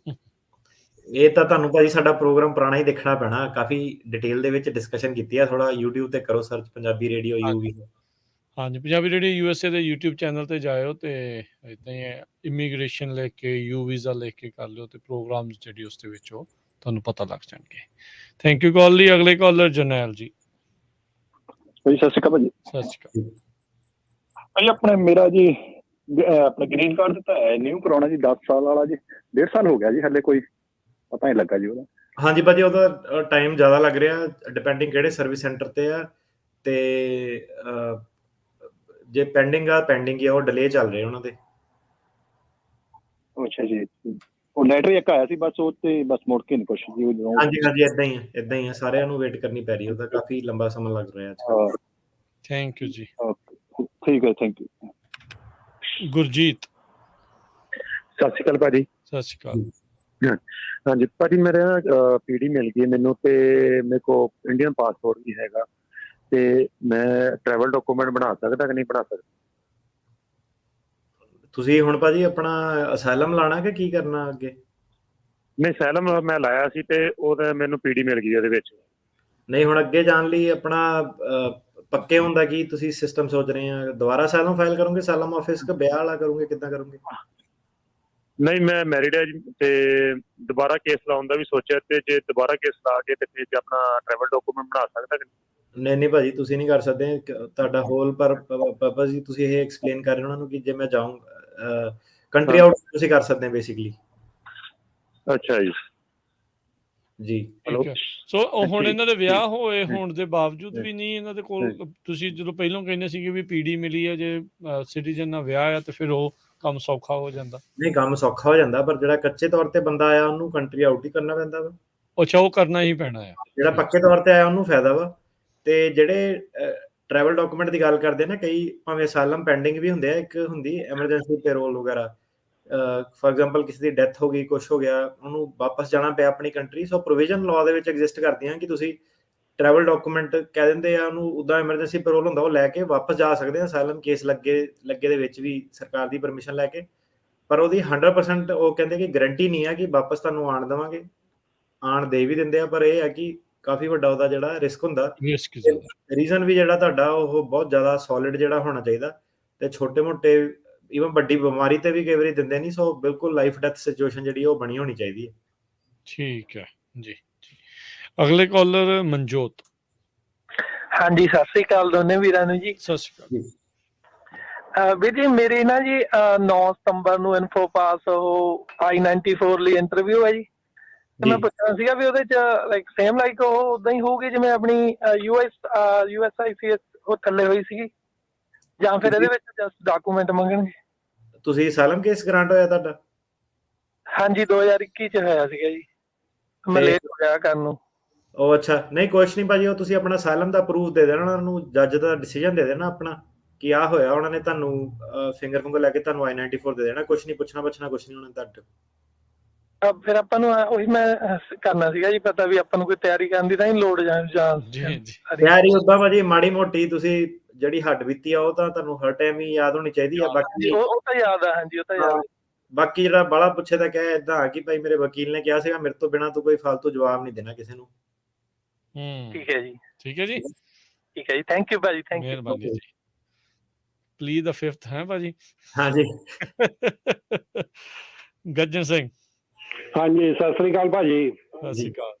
ਹਾਂਜੀ ਭਾਜੀ, ਮੇਰੀ ਬੇਟੀ ਨੇ ਆਪਣੇ ਭਰਾ ਦਾ ਐਪਲੀਕੇਸ਼ਨ ਕੀਤਾ ਆ, ਉਹਦਾ ਇੱਕ ਬੱਚਾ ਆ, ਉਹਦੀ ਉਮਰ 17 ਸਾਲ ਆ। ਪ੍ਰਾਇੋਰਟੀ ਡੇਟ ਤੇ ਭੇਜੀ ਸੀ 25 ਮਈ 2009। ਉਹਦੀ ਉਮਰ ਕਿਤੇ ਹੁਣ 21 ਸਾਲ ਤੋਂ ਉੱਤੇ ਨਾ ਹੋ ਜਾਵੇ, ਕਿੱਦਾਂ ਆ ਸਕਦਾ ਹੋਵੇਗਾ ਜੀ? ਜਿਹੜਾ 2009 ਵਾਲੀ ਪਟੀਸ਼ਨ ਆ ਉਹ ਕਦੋਂ ਪਾਸ ਹੋਈ ਸੀਗੀ ਤੁਹਾਡੀ? ਅਪਰੂਵ ਕਦੋਂ ਹੋਈ ਸੀ, ਕਿਹੜੇ ਸਾਲ? ਅਪਰੂਵ 11 ਚ ਹੋਈ ਸੀ ਜੀ। ਸੋ ਇਹਦੇ ਵਿੱਚ ਤੁਹਾਨੂੰ 2 ਸਾਲ ਦੀ ਛੋਟ ਜਿਹੜੀ ਮਿਲ ਜਾਣੀ ਆ, 9 ਤੋਂ 11 ਜਿੰਨੀ ਦੇਰ ਉਹ ਪੈਂਡਿੰਗ ਸੀਗਾ। ਤੇ ਜਦੋਂ ਇਹਦਾ ਨੰਬਰ ਆਊਗਾ, ਹੁਣ 2005 ਚੱਲਦਾ, ਹੁਣ ਇਹ ਤਾਂ ਮੈਥ ਹੀ ਡਿਸਾਈਡ ਕਰੂਗਾ ਕਿ ਕਦੋਂ ਉਹਨਾਂ ਦਾ ਨੰਬਰ ਲੱਗਣਾ। ਜਦੋਂ ਉਹਨਾਂ ਦਾ ਨੰਬਰ ਲੱਗਿਆ, ਜੇ ਮੰਨ ਲਓ ਮੁੰਡੇ ਦੀ ਉਮਰ 23 ਸਾਲ ਆ ਤਾਂ 2 ਸਾਲ ਮਾਈਨਸ ਹੋ ਜਾਣਾ, 21 ਸਾਲ ਦਾ ਬਣ ਜਾਣਾ ਛੋਟਾ। ਜੇ ਉਹਦੀ ਉਮਰ ਉਦੋਂ ਤੱਕ 26 ਸਾਲ ਹੋ ਜਾਂਦੀ ਹੈ ਤੇ ਫਿਰ ਉਹ ਏਜ ਆਊਟ ਹੋ ਜਾਣਾ। ਸੋ ਇਹ ਡਿਪੈਂਡ ਕਰਦਾ ਹੁਣ ਕਿ ਕਦੋਂ ਨੰਬਰ ਕਰੰਟ ਹੁੰਦਾ। ਸੋ ਇਹ ਪ੍ਰਿਡਿਕਟ ਕਰਨਾ ਬੜਾ ਮੁਸ਼ਕਿਲ ਆ ਕਿ ਕਦੋਂ ਉਹਦਾ ਨੰਬਰ ਲੱਗੂਗਾ ਜੀ। ਇਹੀ ਦੱਸ ਸਕਦੇ ਕਿ 2 ਸਾਲ ਦੀ ਛੋਟ ਜਿਹੜੀ ਤੁਹਾਨੂੰ ਮਿਲ ਜਾਣੀ ਹੈ। ਜੀ ਜੀ ਜੀ। ਕੁਲਵਿੰਦਰ, ਸਤਿ ਸ਼੍ਰੀ ਅਕਾਲ ਜੀ। ਹਾਂਜੀ ਕੁਲਵਿੰਦਰ, ਸਵਾਲ ਪੁੱਛੋ ਜੀ। ਹਾਂਜੀ ਭਾਜੀ, ਸਤਿ ਸ਼੍ਰੀ ਅਕਾਲ ਜੀ। ਹਾਂਜੀ ਭਾਜੀ, ਮੈਂ ਪੁੱਛਣਾ ਆ, ਵੱਡੀ ਭੈਣ ਹੋਣਾ ਨੇ ਭੈਣ ਹੋਣਾ ਦਾ ਪੇਪਰ ਭਰੇ ਸੀਗੇ 11 ਚ ਜੀ। ਤਾਂ ਉਹਨਾਂ ਦੇ ਜਿੱਦਾਂ ਕੋਈ ਪੇਪਰ ਵਰਕ ਹੱਥ ਨਹੀਂ ਆਇਆ, ਜਿੱਦਾਂ ਕੋਈ ਚਿੱਠੀ ਨਹੀਂ ਆਈ, ਸਾਰੀ ਫੀਸ ਤਾਰੀ ਸਾਰਾ ਕੁਛ ਹੀ ਕੀਤਾ, ਤਾਂ ਉਹਨਾਂ ਦੇ ਕੁਛ ਨਹੀਂ ਹੈਗਾ। ਭਾਜੀ ਹੁਣੀ ਜਿੱਦਾਂ ਇਦਾਂ ਦੇ ਸੀਗੇ ਕਿ ਕਿਨ ਲੜਦੇ ਸੀ ਕਿ ਨਹੀਂ ਭਰਨ ਦੇਣੇ, ਤਾਂ ਉਹ ਘਰੇ ਰਹਿੰਦੇ ਹੁੰਦੇ ਸੀ। ਪਤਾ ਨਹੀਂ ਹੁਣ ਉਹਨਾਂ ਦੇ ਹੱਥ ਚਿੱਠੀ ਆ ਗਈ, ਤਾਂ ਹੁਣ ਜੇ ਅਸੀਂ ਕਿਸੇ ਨੂੰ ਪੁੱਛਦੇ ਆ ਤਾਂ ਉਹ ਕਹਿੰਦੇ ਫਾਈਲ ਨੰਬਰ ਚਾਹੀਦਾ। ਫਾਈਲ ਨੰਬਰ ਹੁਣ ਸਾਡੇ ਕੋਲ ਕੁਛ ਹੈ ਨੀਗਾ। ਜਿਨ੍ਹਾਂ ਨੇ ਫਾਈਲ ਕੀਤਾ ਸੀਗਾ ਉਹ ਕਿੱਦਾਂ ਹੁਣ ਉਹ ਸਹਿਮਤ ਆ ਅੱਗੇ ਪਟੀਸ਼ਨ ਲਈ ਕਿ ਨਹੀਂ ਸਹਿਮਤ? ਹਾਂਜੀ, ਉਹ ਭੈਣ ਜੀ ਹੁਣੀ ਤਾਂ ਸਹਿਮਤ ਆ। ਤਾਂ ਭਾਜੀ ਜਿੱਦਾਂ ਹੁਣ ਤਾਂ ਪੂਰੇ ਹੋ ਗਏ ਹੈ ਨਹੀਂ, ਪਰ ਉਹ ਏਦਾਂ ਪੀਂਦੇ ਹੁੰਦੇ ਸੀਗੇ ਸ਼ਰਾਬ, ਤਾਂ ਉਹਨਾਂ ਨੇ ਜਿੱਦਾਂ ਪੇਪਰ ਵਰਕ ਨਹੀਂ ਕੁਛ ਹੱਥ ਹੋਣ ਦਿੱਤਾ ਭੈਣ ਦੇ। ਮੈਨੂੰ ਸਮਝ ਨਹੀਂ ਲੱਗਾ ਇਹ ਮੈਂ ਤੁਹਾਨੂੰ ਸਮਝਾਉਣਾ। ਸੋ ਇਹਨਾਂ ਨੇ ਜਿਹੜੀ ਇਹਨਾਂ ਦੀ ਜੋ ਵੀ ਇਹਨਾਂ ਦੇ ਰਿਸ਼ਤੇਦਾਰ ਉਹਨਾਂ ਨੇ ਆਪਣੀ ਭੈਣ ਦੇ ਲਈ ਅਪਲਾਈ ਕੀਤਾ ਸੀਗਾ, ਤੇ ਉਹਨਾਂ ਦਾ ਜਿਹੜਾ ਘਰ ਵਾਲਾ ਆ ਉਹ ਹੱਕ 'ਚ ਨਹੀਂ ਸੀਗਾ ਵੀ ਉਹ ਆਪਣੀ ਗਾਂ ਉੱਥੋਂ ਪਰਿਵਾਰ ਨੂੰ ਇੱਧਰ ਕਹਿ ਲਓ ਵੀ ਸੱਦੇ, ਤੇ ਕਹਿੰਦੇ ਵੀ ਕੋਈ ਡਾਕੂਮੈਂਟ ਸਾਨੂੰ ਕੋਈ ਮਿਲਿਆ ਨਹੀਂ ਆ। ਹੋ ਸਕਦਾ ਇਹਨਾਂ ਦੇ ਘਰ ਵਾਲੇ ਦੇ ਹੱਥ ਨਾਲ ਲੱਗ ਗਿਆ ਹੋਵੇ, ਉਹਨੇ ਪਾੜਤਾ ਜਾਂ ਉਹਨਾਂ ਨੂੰ ਦਿੱਤਾ ਨਹੀਂ ਆ, ਤੇ ਹੁਣ ਕਹਿੰਦੇ ਵੀ ਸਾਨੂੰ ਪਤਾ ਨਹੀਂ ਲੱਗਦਾ ਵੀ ਅੱਗੇ ਕੀ ਕੀਤਾ ਜਾ ਸਕਦਾ ਹੈ ਵੀ ਕਿੱਦਾਂ। ਹਾਂਜੀ, ਨਹੀਂ ਇਹ ਤਾਂ ਉਹ ਜਿਹੜੀ ਰਸੀਦ ਸੀਗੀ ਨਾ ਉਹ ਚਾਹੀਦੀ ਆ, ਉਸ ਤੋਂ ਬਿਨਾਂ ਨਹੀਂ ਹੋ ਸਕਦਾ। ਤੇ ਪ੍ਰੋਬਲਮ ਫੋਇਆ ਦੇ ਅਧੀਨ ਕੁਝ ਕਢਾਇਆ ਜਾ ਸਕਦਾ ਇਹਦੇ ਵਿੱਚ? ਫੋਇਆ ਦੀ ਪ੍ਰੋਬਲਮ ਇਹ ਹੁੰਦੀ ਹੈ ਕਿ ਉਹ ਕਿਸੇ ਦੀ ਇਨਫੋਰਮੇਸ਼ਨ ਤੁਹਾਨੂੰ ਪਤਾ ਹੀ ਹੈ ਇਸ ਦੇਸ਼ 'ਚ ਡਿਸਕਲੋਜ਼ ਨਹੀਂ ਕਰਦੇ। ਉਹ ਤਾਂ ਪਿਓ ਜਿਹੜਾ ਪਟੀਸ਼ਨ ਕਰਤਾ ਹੈ ਜੇ ਉਹ ਆਪ ਹੀ ਕਰੇ। ਪਰ ਉਹਦੀ ਡੈਥ ਹੋ ਗਈ, ਤੁਸੀਂ ਦੱਸਿਆ ਸੀਗਾ। ਨਹੀਂ, ਇਹਨਾਂ ਦੀ ਭੈਣ ਨੇ ਅਪਲਾਈ ਕੀਤਾ, ਉਹਨਾਂ ਦੇ ਘਰ ਵਾਲੇ ਦੀ ਡੈਥ ਹੋਈ ਹੈ। ਭੈਣ ਨੇ ਜੇ ਆਪ ਅਪਲਾਈ ਕੀਤਾ ਉਹ ਤਾਂ ਹਾਂਜੀ ਫੋਇਆ ਥਰੂ ਕਰ ਸਕਦੀ ਹੈ ਬਿਲਕੁਲ। ਆਪਣੀ FOIA ਜੇ ਸਰਚ ਕਰਨ ਇਹ ਤਾਂ ਉਹਦਾ ਪ੍ਰੋਸੈਸ ਹੈਗਾ। ਜੇ ਪਟੀਸ਼ਨਰ ਆਪ ਡਾਕੂਮੈਂਟ ਕਢਾ ਸਕਦਾ ਉਹ ਤਾਂ ਸਟ੍ਰੇਟ ਫਾਰਵਰਡ ਹੀ ਹੈ। ਸੋ ਤੁਹਾਡੀ ਭੈਣ USCIS ਨੂੰ ਇਹ ਕਾਲ ਕਰਨ ਉੱਥੇ ਡਾਕੂਮੈਂਟ ਕਢਾਉਣ ਦੇ ਲਈ, ਜਾਂ ਕਿਹਨੂੰ ਕੰਟੈਕਟ ਕਰਨ ਨੂੰ? USCIS ਨੂੰ ਕਾਲ ਕਰ ਲੈਣ, ਜੇ ਉਹਨਾਂ ਨੇ ਇਨਫੋਰਮੇਸ਼ਨ ਦੇਤੀ ਤਾਂ ਠੀਕ ਆ, ਪਰ ਇਹਨਾਂ ਫੋਇਆ ਫਰੀडम ਆਫ ਇਨਫੋਰਮੇਸ਼ਨ ਐਕਟ ਥੱਲੇ ਫਾਈਲ ਕਰਨਾ ਪੈਣਾ ਤੇ 6 ਮਹੀਨੇ ਲੱਗਣੇ ਆ ਡਾਕੂਮੈਂਟ ਵਗੈਰਾ ਸਾਰੇ ਕਢਾਉਂਦੇ ਹੋਏ। ਸੋ ਹੁਣ ਭੈਣ ਜੀ ਤੁਸੀਂ ਇਹ ਟਰਾਈ ਕਰੋ ਵੀ ਜਿਨ੍ਹਾਂ ਦੀ ਤੁਸੀਂ ਗੱਲ ਕਰ ਰਹੇ ਆ ਵੀ ਜੇ ਉਹ ਮੇਨ ਪਟੀਸ਼ਨ ਕਰਤਾ ਉਹੀ ਸੀ, ਉਹਨਾਂ ਦਾ ਹੀ ਮੁੱਖ ਨਾਮ ਸੀਗਾ ਨਾ ਵੀ ਅਸੀਂ ਉਹ ਕਰ ਰਹੇ, ਕਿਉਂਕਿ ਭੈਣ ਦੇ ਲਈ ਕਰਨਾ ਤਾਂ ਆਬਵੀਅਸਲੀ ਉਹੀ ਹੋਣਗੇ, ਤੇ ਉਹਨਾਂ ਨੂੰ ਕਹੋ ਵੀ FOIA ਦੇ ਅਧੀਨ ਜਿਹੜਾ ਕਰਨ, ਤੁਹਾਡੇ ਥਰੂ ਕਰ ਸਕਦੇ ਆ ਜਾਂ ਕਿਸੇ ਪੈਰਾਲੀਗਲ ਜਾਂ ਕਿਸੇ ਹੋਰ, ਜਾਂ ਉਦਾਂ ਵੀ ਹੋ ਸਕਦਾ ਹੈ। ਉਦਾਂ ਵੀ ਕਰ ਸਕਦੇ ਆ, ਪੈਰਾਲੀਗਲ ਵੀ ਕਰ ਸਕਦਾ, ਸਸਤਾ ਪਊਗਾ। ਹਾਂਜੀ ਚਲੋ ਜੀ, ਇਹ ਵਾਲਾ ਰਾਹ ਜਿਹੜਾ ਜੀ ਲੱਭੋ, ਫਿਰ ਤੁਹਾਨੂੰ ਪਤਾ ਲੱਗ ਜੂਗਾ ਵੀ ਉਸ ਪਟੀਸ਼ਨ ਦਾ ਕੀ ਹੈ ਇਸ ਟਾਈਮ ਪ੍ਰੋਸੈਸ ਜਿਹੜਾ ਉਹ ਚੱਲ ਰਿਹਾ। ਤੁਸੀਂ ਕਹਿ ਰਹੇ ਸੀ ਵੀ ਫੀਸਾਂ ਵੀ ਦਿੱਤੀਆਂ ਉਦਾਂ, ਹਨਾ? ਹਾਂਜੀ, ਸਾਰਾ ਕੁਝ ਉਹਨਾਂ ਨੇ ਪੇਪਰ ਵਰਕ ਪਹਿਲਾਂ ਹੀ ਉਦੋਂ ਹੀ ਇਕੱਠੀਆਂ ਹੀ ਦੇਤੀਆਂ ਸੀਗੀਆਂ ਜੀ। ਇੱਕ ਚੀਜ਼ ਏਦਾਂ ਕਿ ਜੇ ਤਾਂ ਤੁਸੀਂ ਚੈੱਕ ਰਾਹੀਂ ਫੀਸ ਦਿੱਤੀ ਹੈ ਨਾ, ਤਾਂ ਆਪਣੇ ਬੈਂਕ ਨੂੰ ਕਹੋ। ਉਹ ਇਮੀਗ੍ਰੇਸ਼ਨ ਕੀ ਕਰਦੀ ਹੈ ਕਿ ਜਦੋਂ ਚੈੱਕ ਆਪਣਾ ਕੈਸ਼ ਕਰਦੀ ਹੈ ਨਾ, ਉਹਦੇ ਪਿੱਛੇ ਠੱਪਾ ਲਾ ਦਿੰਦੀ ਹੈ ਕਿ ਰਿਸੀਟ ਨੰਬਰ ਕੀ ਸੀਗਾ, ਤੇ ਕਈ ਵਾਰੀ ਉੱਥੋਂ ਦੀ ਤੁਸੀਂ ਬੈਂਕ ਰਾਹੀਂ ਜੇ ਤੁਸੀਂ ਕਰੋ ਉਹ ਰੈਕਡ ਜੇ ਤੁਹਾਨੂੰ ਦੇ ਸਕਦੇ ਆ, ਤੇ ਉਹ ਉੱਥੋਂ ਵੀ ਪਤਾ ਲੱਗ ਜਾਂਦਾ ਕਿ ਰਿਸੀਟ ਨੰਬਰ ਜਿਹੜਾ ਕੀ ਸੀਗਾ ਟ੍ਰਾਂਜੈਕਸ਼ਨ ਦੇ ਵਿੱਚ ਐਂਟਰਡ ਹੁੰਦਾ, ਉੱਥੋਂ ਵੀ ਪਤਾ ਕਰਕੇ ਦੇਖ ਲਓ। ਠੀਕ ਹੈ ਜੀ। ਪਰਮਜੀਤ ਸਤਿ ਸ਼੍ਰੀ ਅਕਾਲ ਜੀ। ਜੀ ਭਾਜੀ ਮੇਰਾ ਨਾ ਜੰਗਰ ਬ੍ਰਦਰ 2019 ਚ ਆਇਆ ਇੱਥੇ ਬਾਰਡਰ ਕ੍ਰੋਸ ਕਰਕੇ, ਤੇ ਭਾਜੀ ਉਹਦੀਆਂ 2 ਵਾਰੀ ਮਾਸਟਰ ਜਿਹੜੀ ਕੈਂਸਲ ਹੋ ਗਈ ਆ, ਨਿਊਯਾਰਕ ਕੇਸ ਆ ਉਹਦਾ। ਤੇ ਭਾਜੀ ਸਾਡਾ ਹੁਣ ਕੋਈ ਤਰੀਕ ਨਹੀਂ ਅੱਗੇ ਪੈਂਦੀ ਪਈ, ਤੇ ਜਾਂ ਅਸੀਂ ਕੇਸ ਮੂਵ ਕਰਾ ਲਈਏ ਜੇ ਕੈਲੀਫੋਰਨੀਆ ਜਾਂ ਤੇ ਉਹਦੀ ਤਰੀਕ ਪੈ ਸਕਦੀ ਮਾਸਟਰ ਜਿਹੜੀ, ਜਾਂ ਕੁਛ ਵੀ ਦਾ ਵਰਕ ਪਰਮਿਟ ਹੈ ਉਹਦੇ ਕੋਲ? ਹਾਂਜੀ, ਕੈਲੀਫੋਰਨੀਆ ਤਰੀਕ ਪੈ ਸਕਦੀ ਹੈ ਜੇ ਮੂਵ ਹੁੰਦਾ ਉਹ, ਤੇ ਨਿਊਯਾਰਕ ਕਾਫੀ ਜਿਹੜੇ ਕੇਸ ਏਦਾਂ ਲਟਕੇ ਆ, ਤਰੀਕ ਨਹੀਂ ਪੈ ਰਹੀ ਉੱਥੇ ਲੋਕਾਂ ਦੀ। ਠੀਕ ਹੈ ਉਦਾਂ ਇੱਥੇ ਭਾਈ ਮਾਸਟਰ ਨਹੀਂ ਪੈ ਜਾਏਗੀ ਪਹਿਲੀ ਦੇ ਇੱਥੇ ਕੇਸ ਲਾ ਦੀ ਆ ਗਏ। ਹਾਂਜੀ, ਥੋੜਾ ਜਿਹਾ ਚਾਂਸ ਜ਼ਿਆਦਾ ਨੇ, ਗਰੰਟੀ ਕੋਈ ਨਹੀਂ ਜੀ। ਹਾਂਜੀ, ਮੂਵ ਕਰਾਉਣ ਚ ਕਈ ਵਾਰੀ ਜਿਹੜੀ ਮੋਸ਼ਨ ਟੂ ਟ੍ਰਾਂਸਫਰ ਵੈਨਿਊ ਹੈ ਨਾ, ਉਹਨੂੰ ਥੋੜਾ ਜਿਹਾ ਟਾਈਮ ਲੱਗ ਜਾਣਾ, ਕਿਉਂਕਿ ਜੱਜ ਸਾਈਨ ਨਹੀਂ ਹੈਗਾ। ਪਰ ਕੈਲੀਫੋਰਨੀਆ ਦਾ ਇਹ ਹੈ ਕਿ ਤਰੀਕ ਪਾ ਦਿੰਦੇ ਆ, ਪਾਉਂਦੇ ਪਰ 25-26 ਚ ਜਾ ਕੇ ਆ, ਪਰ ਪਾ ਦਿੰਦੇ ਆ, ਏਦਾਂ ਨਹੀਂ ਕਿ ਬਿਨਾਂ ਤਰੀਕ ਦੇ ਬੰਦੇ ਨੂੰ ਲਟਕਾਉਂਦੇ ਆ। ਠੀਕ ਹੈ, ਚਲੋ। ਕੈਲੀਫੋਰਨੀਆ ਦਾ ਮਤਲਬ ਆਪਣਾ ਸੈਨ ਫ੍ਰਾਂਸਿਸਕੋ ਦੀ ਗੱਲ ਕਰਦੇ ਆ, ਜੇ ਸੈਕਰਾਮੈਂਟੋ ਦੀ ਗੱਲ ਕਰੋ ਉਹਦਾ ਵੀ ਨਿਊਯਾਰਕ ਵਾਲੇ ਹਾਲ ਆ ਕਿ ਨਹੀਂ ਕਈ ਵਾਰੀ ਤਰੀਕ ਦਿੰਦੇ। ਠੀਕ ਹੈ ਜੀ। ਭੁਪਿੰਦਰ ਸਤਿ ਸ਼੍ਰੀ ਅਕਾਲ ਜੀ। ਸਤਿ ਸ਼੍ਰੀ ਅਕਾਲ ਜੀ। ਮੇਰੇ 2 ਕੁਐਸਚਨ ਹੈ ਜੀ। ਮੈਂ 19 ਚ ਮੇਰਾ ਕੇਸ ਪਾਸ ਹੋਇਆ ਸੀ ਜੀ, ਤੇ I-94 ਜ਼ਰੂਰੀ ਹੈ ਜੀ ਅਪਲਾਈ ਕਰਨਾ? ਭਾਜੀ ਜਿਹੜਾ ਤੁਸੀਂ ਗ੍ਰੀਨ ਕਾਰਡ ਫਾਈਲ ਕਰਤਾ ਆਪਣਾ? ਹਾਂਜੀ। ਦੇਖੋ, ਬਾਏ ਬੁੱਕ ਤਾਂ ਕਰਨਾ ਚਾਹੀਦਾ ਵਾ, ਨਹੀਂ ਹੁਣ ਕੀਤਾ ਜੇ ਗ੍ਰੀਨ ਕਾਰਡ ਤੁਸੀਂ ਫਾਈਲ ਕਰਤਾ, ਤੁਹਾਨੂੰ ਆਲਰੇਡੀ ਕਾਫੀ ਟਾਈਮ ਹੋ ਗਿਆ। ਪਰ ਇਦਾਂ ਕਿ ਗ੍ਰੀਨ ਕਾਰਡ ਦੇ ਵਿੱਚ ਡਿਲੇ ਵਗੈਰਾ ਆ ਸਕਦੇ ਆ। ਤੁਸੀਂ ਕੀ ਕਰੋ ਕਿ ਇਨਫੋਪਾਸ ਅਪਾਇੰਟਮੈਂਟ ਬਣਾ ਕੇ ਫਿਰ ਵੀ ਤੁਸੀਂ ਜਿੱਦਾਂ ਹੁਣੇ ਕਾਲਰ ਨੇ ਦੱਸਿਆ I-94 ਅਪਲਾਈ ਕਰ ਲਓ, ਤੁਹਾਨੂੰ ਨੁਕਸਾਨ ਤਾਂ ਹੈ ਨਹੀਂ, ਕੋਈ ਪੈਸੇ ਪੂਸੇ ਤਾਂ ਤੁਹਾਡੇ ਲੱਗਣੇ ਨਹੀਂ, ਟਾਈਮ ਹੀ ਲੱਗਣਾ ਬਸ। ਇੱਕ ਵਰਕ ਪਰਮਿਟ ਐਕਸਪਾਇਰ ਹੋਇਆ ਪਿਛਲੇ ਸਾਲ ਦਾ, ਕੋਈ ਚੱਕਰ ਨਹੀਂ ਜੀ? ਨਹੀਂ, ਤੁਸੀਂ ਰੀਨਿਊ ਕੀਤਾ ਸੀਗਾ ਕਿ ਨਹੀਂ? ਜਿਹੜਾ ਅਸਾਈਲਮ ਵਾਲਾ ਨਹੀਂ, ਜਿਹੜਾ ਅਸਾਈਲਮ ਗ੍ਰਾਂਟ ਹੋ ਗਿਆ, ਉਹ ਬੰਦਾ ਬਿਨਾਂ ਵਰਕ ਪਰਮਿਟ ਅਪਲਾਈ ਕੀਤੇ ਕੰਮ ਕਰ ਸਕਦਾ ਜਿਹਦਾ ਅਸਾਈਲਮ ਗ੍ਰਾਂਟ ਹੋਇਆ। ਪਰ ਹੁਣ ਪ੍ਰੋਬਲਮ ਇਹ ਆ ਕਿ ਜੇ ਤੁਸੀਂ ਕਿਸੇ ਲਈ ਕੰਮ ਕਰਦੇ ਆ, ਉਹ ਤੁਹਾਨੂੰ ਕਹਿ ਸਕਦਾ ਕਿ ਵਰਕ ਪਰਮਿਟ ਦਿਖਾ, ਜਾਂ DMV ਕਹਿ ਸਕਦੀ ਹੈ ਕਿ ਲਾਇਸੈਂਸ ਨਹੀਂ ਰਿਨਿਊ ਕਰਨਾ, ਤਾਂ ਕਰਕੇ ਲੋਕਾਂ ਨੂੰ ਵਰਕ ਪਰਮਿਟ ਰਿਨਿਊ ਕਰਾਣੇ ਪੈ ਜਾਂਦੇ ਆ, ਲੋੜ ਨਹੀਂ। ਪਰ ਇਦਾਂ ਕਿ ਹੁਣ ਤੁਹਾਨੂੰ ਉਹਨਾਂ ਨੇ ਘੇਰਿਆ, ਤੁਸੀਂ I-94 ਵੀ ਨਹੀਂ ਹੈਗਾ, ਤੁਸੀਂ ਸਿਸਟਮ ਦੇ ਵਿੱਚ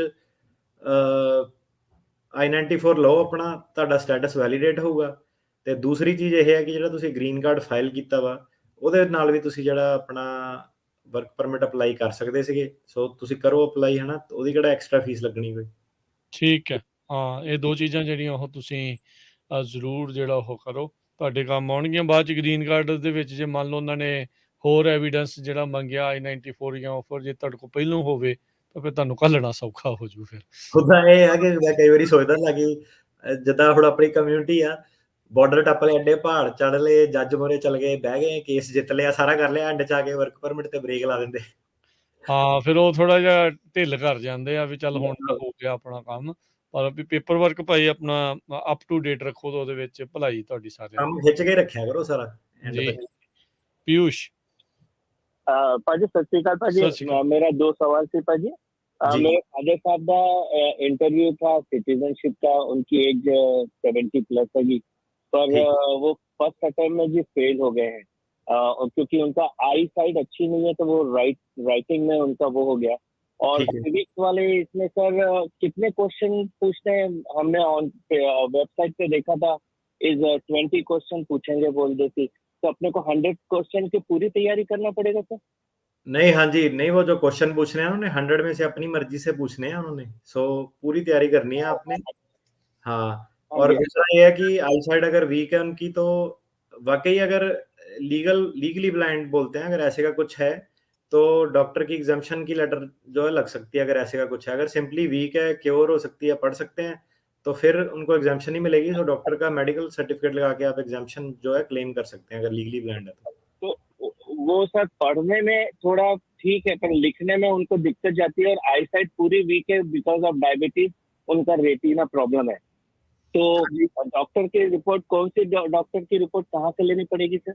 ये इसका जो ये जो सिटीजन का होता है ना, ये डॉक्टर जो क्लिनिक वाले होते हैं ना, कई ये उनका यही प्रोफेशन होता है, वो इमिग्रेशन की लेटर लिख फॉर्म वगैरह भर देते हैं। वो एग्जाम्पशन का होता है कि ये एग्जाम्पशन है, इनको राइटिंग में प्रॉब्लम है। अगर मेडिकली वो एक्सप्लेन कर दे तो फिर उनको वो जो राइटिंग वगैरह उससे एग्जाम्पशन मिल जाती है, अगर वाकई कोई ऐसे की मेडिकल डिसेबिलिटी है तो ये नहीं कि डॉक्टर ने लेटर लिखनी है, डॉक्टर ने प्रॉपर जो है टेस्ट करना होता है।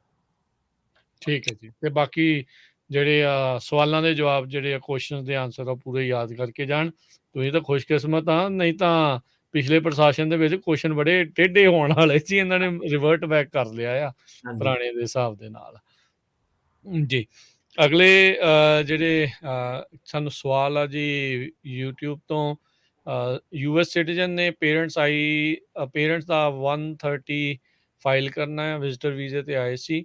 2-3 ਚੀਜ਼ਾਂ ਪੁੱਛਦੇ ਨੇ, ਵਰਕ ਪਰਮਿਟ ਨੂੰ ਕਿੰਨਾ ਟਾਈਮ ਲੱਗਦਾ ਆ, ਡਰਾਈਵਿੰਗ ਲਾਇਸੈਂਸ ਕਦੋਂ ਅਪਲਾਈ ਹੋ ਸਕਦਾ ਹੈ, ਤੇ ਜੇ ਗ੍ਰੀਨ ਕਾਰਡ ਹੋਏ ਤੋਂ ਪਹਿਲਾਂ ਕੀ ਇੰਡੀਆ ਨੂੰ ਜਾ ਸਕਦੇ ਨੇ? ਸੋ ਡਰਾਈਵਿੰਗ ਲਾਇਸੈਂਸ ਕੈਲੀਫੋਰਨੀਆ 'ਚ ਤਾਂ AV60 ਪ੍ਰੋਗਰਾਮ ਆ, ਕੱਚੇ ਬੰਦਿਆਂ ਦਾ ਵੀ ਉਹਦੇ ਥੱਲੇ ਕੋਈ ਵੀ ਅਪਲਾਈ ਕਰ ਸਕਦਾ। ਸੋ ਤੁਹਾਨੂੰ ਕੋਈ ਵੇਟ ਕਰਨ ਦੀ ਲੋੜ ਨਹੀਂ। ਜੇ ਦੂਜਾ ਪੱਕਾ ਵਾਲਾ ਲਾਇਸੈਂਸ ਚਾਹੀਦਾ ਤਾਂ ਤੁਹਾਨੂੰ ਵਰਕ ਪਰਮਿਟ ਦੀ ਲੋੜ ਪੈਣੀ ਹੈ। ਤੇ ਜੇ ਤੁਸੀਂ ਗ੍ਰੀਨ ਕਾਰਡ ਇੱਥੇ ਫਾਈਲ ਕੀਤਾ ਪਿਆ, 485 ਫਾਈਲ ਕੀਤਾ, ਤਾਂ ਤੁਸੀਂ ਬਿਨਾਂ ਟਰੈਵਲ ਡਾਕੂਮੈਂਟ ਤੇ ਜਿਹੜਾ 131 ਹੁੰਦਾ, ਬਿਨਾਂ ਉਹਦੇ ਅਪਰੂਵ ਹੋਏ ਤੁਸੀਂ ਇੰਡੀਆ ਨਹੀਂ ਜਾ ਸਕਦੇ। ਠੀਕ ਹੈ ਜੀ। ਅਗਲੇ ਕਾਲਰ ਨਵੀ। ਹੈਲੋ, ਹਾਂਜੀ, ਸਤਿ ਸ਼੍ਰੀ ਅਕਾਲ। ਸਤਿ ਸ਼੍ਰੀ ਅਕਾਲ। ਹਾਂਜੀ, ਮੈਂ ਐਕਚੁਅਲੀ ਕੁਐਸਚਨ ਪੁੱਛਣਾ ਸੀਗਾ। ਮੇਰੀ ਮਮ ਨੇ ਮੇਰੇ ਮਾਮੇ ਲਈ I-130 ਦਾ ਪਟੀਸ਼ਨ ਫਾਈਲ ਕੀਤੀ ਸੀ ਜੀ, ਤੇ ਉਹਨਾਂ ਦੀ ਡੈਥ ਹੋ ਗਈ ਸੀਗੀ 2018 ਦੇ ਵਿੱਚ, ਤੇ ਅਪਰੂਵਲ ਹੋਇਆ ਸੀ 2019 ਚ। ਤੇ ਸਾਡੇ ਲਾਇਰ ਨੇ ਕਿਹਾ, ਸਾਡਾ ਲਾਇਰ ਸੀਗਾ, ਉਹਨਾਂ ਨੇ ਸਿਰਫ ਇੱਕ ਹਿਊਮੈਨਿਟੇਰੀਅਨ ਰੀਇਨਸਟੇਟਮੈਂਟ ਦਾ ਲੈਟਰ ਪਾਇਆ ਸੀ USCIS ਨੂੰ, ਪਰ ਉਹਨਾਂ ਦਾ ਕੋਈ ਜਵਾਬ ਨਹੀਂ ਆਇਆ ਉਸ ਤੋਂ ਬਾਅਦ। ਤੇ ਹੁਣ ਕਿੱਦਾਂ ਆਪਣਾ 2022 ਚੱਲ ਪਿਆ ਆ।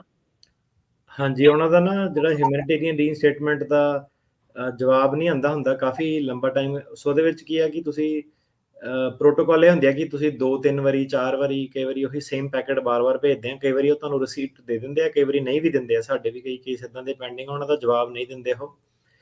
ਸੋ ਜਿਹੜੇ ਸਾਲ ਤੁਸੀਂ ਦੱਸਦੇ ਉਹਨਾਂ ਨੇ ਫਾਈਲ ਕੀਤਾ, ਪਹਿਲੀ ਗੱਲ ਤਾਂ ਜਿਹੜੇ ਭੈਣ ਭਰਾ ਵਾਲੇ ਕੇਸ ਆ ਉਹ 2005 ਦੇ ਚੱਲਦੇ ਆ।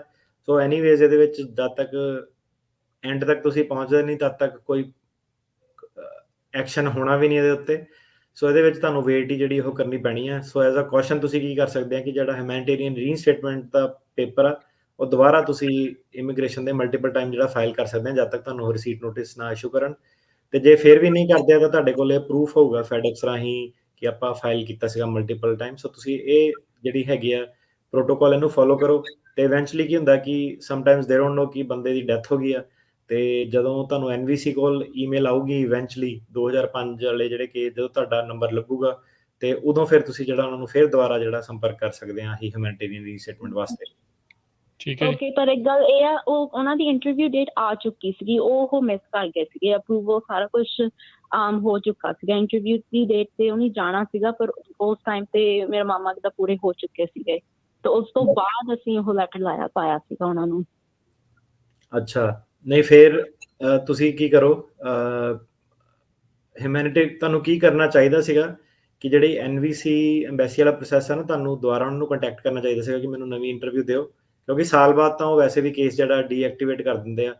ਸੋ ਕਈ ਵਾਰੀ ਕੀ ਹੈਗਾ ਕਿ ਆਪਾਂ ਦੇਖਿਆ ਕਿ ਕਈ ਵਾਰੀ ਇੱਦਾਂ ਦੇ ਕੇਸ ਸੀਗੇ ਕਿ ਬਿਨਾਂ ਹਿਊਮੈਨਿਟੇਰੀਅਨ ਰੀਇਨਸਟੇਟਮੈਂਟ ਦੇ ਵੀ ਸਬਸਟੀਟਿਊਟਡ ਸਪਾਂਸਰ ਵਗੈਰਾ ਲਗਾ ਕੇ ਕਈਆਂ ਨੂੰ ਵੀਜ਼ੇ ਜਿਹੜੇ ਸਿੱਧੇ ਵੀ ਮਿਲ ਜਾਂਦੇ ਆ। ਸੋ ਹੁਣ ਮੇਰੇ ਖਿਆਲ ਤੁਸੀਂ ਉਹ ਓਪਰਚੁਨਿਟੀ ਲੂਜ਼ ਕਰਤੀ ਆ, ਪਰ ਇਹ ਹੈ ਕਿ ਤੁਸੀਂ ਦੁਬਾਰਾ ਇੱਕ ਵਾਰੀ ਐਮਬੈਸੀ ਨੂੰ NVC ਨੂੰ ਕੰਟੈਕਟ ਕਰ ਲਓ ਕਿ ਮੈਂ ਇੰਟਰਵਿਊ ਮਿਸ ਕਰਤੀ ਸੀ, ਮੈਂ ਹਿਊਮੈਨਿਟੇਰੀਅਨ ਰੀਸਟੇਟਮੈਂਟ ਫਾਈਲ ਕੀਤਾ, ਮੈਨੂੰ ਦੁਬਾਰਾ ਇੰਟਰਵਿਊ ਦਿਓ। ਸੋ ਤੁਹਾਨੂੰ ਜਵਾਬ ਦੇ ਦੋਗੇ ਕਿ ਨਹੀਂ ਤੁਹਾਡਾ ਤਾਂ ਆਪਾਂ ਫਾਈਲ ਵਾਪਸ ਭੇਜਤੀ ਹੈ ਜਾਂ ਜੋ ਵੀ ਉਹਨਾਂ ਨੇ ਕਰਨਾ। ਕੁਲਦੀਪ। ਹਾਂਜੀ ਹਾਂਜੀ, ਰਾਜਵਿੰਦਰ ਸਿੰਘ ਸਤਿ ਸ਼੍ਰੀ ਅਕਾਲ ਜੀ, ਤੇ ਕੀਰਨਾ ਸਾਹਿਬ ਨੂੰ ਸਤਿ ਸ਼੍ਰੀ ਅਕਾਲ ਜੀ।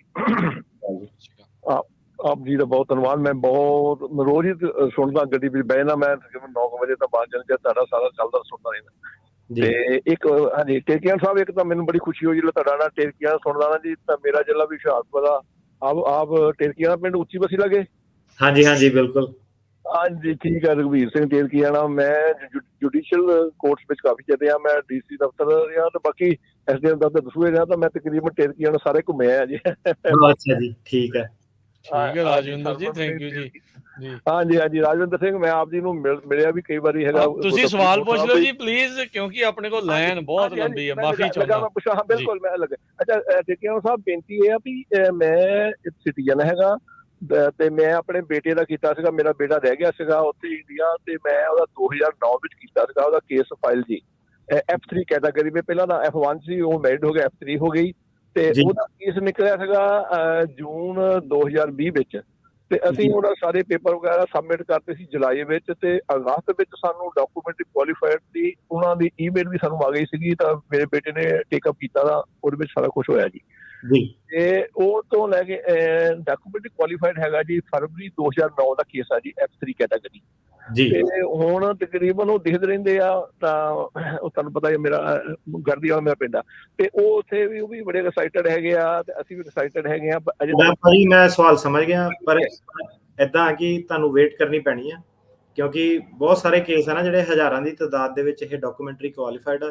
F3 ਕੈਟਾਗਰੀ ਵਾਲੇ ਵੀ, ਈਵਨ ਪੇਰੈਂਟਸ ਵਾਲੇ ਜਿਹੜੇ ਕੇਸ ਆ ਉਹ ਵੀ ਡਾਕੂਮੈਂਟਰੀ ਕੁਆਲੀਫਾਈਡ ਆ। ਵਿਆਹ ਸ਼ਾਦੀਆਂ ਵਾਲੇ ਵੀ ਜਿਹੜੇ ਕੇਸ ਆ ਉਹ ਸਾਲ 2-2 ਸਾਲ ਤੋਂ ਡਾਕੂਮੈਂਟਰੀ ਕੁਆਲੀਫਾਈਡ ਆ। ਉਹਨਾਂ ਨੂੰ ਈਮੇਲ ਆ ਜਾਂਦੀ ਆਟੋਮੇਟਿਡ ਹਰ ਦੂਜੇ ਤੀਜੇ ਮਹੀਨੇ, ਤੇ ਉਹਦਾ ਹੁਣ ਸਿਰਫ ਇਹੀ ਰੀਜ਼ਨ ਆ ਕਿ ਉਹ ਬੈਕਲੌਗਡ ਆ, ਉਹਨਾਂ ਕੋਲ ਸਟਾਫਿੰਗ ਪ੍ਰੋਬਲਮ ਆ, ਤੇ ਉਹ ਇਹਨਾਂ ਨੂੰ ਡਿਸਾਈਡ ਨਹੀਂ ਕਰ ਪਾ ਰਹੇ। ਸੋ ਤੁਹਾਨੂੰ ਵੇਟ ਕਰਨੀ ਪੈਣੀ ਆ। ਕਿੰਨੀ ਦੇਰ ਵੇਟ ਕਰਨੀ ਆ, ਸਾਡੇ ਕੋਲ ਕੋਈ ਜਵਾਬ ਨਹੀਂ ਉਹਦਾ।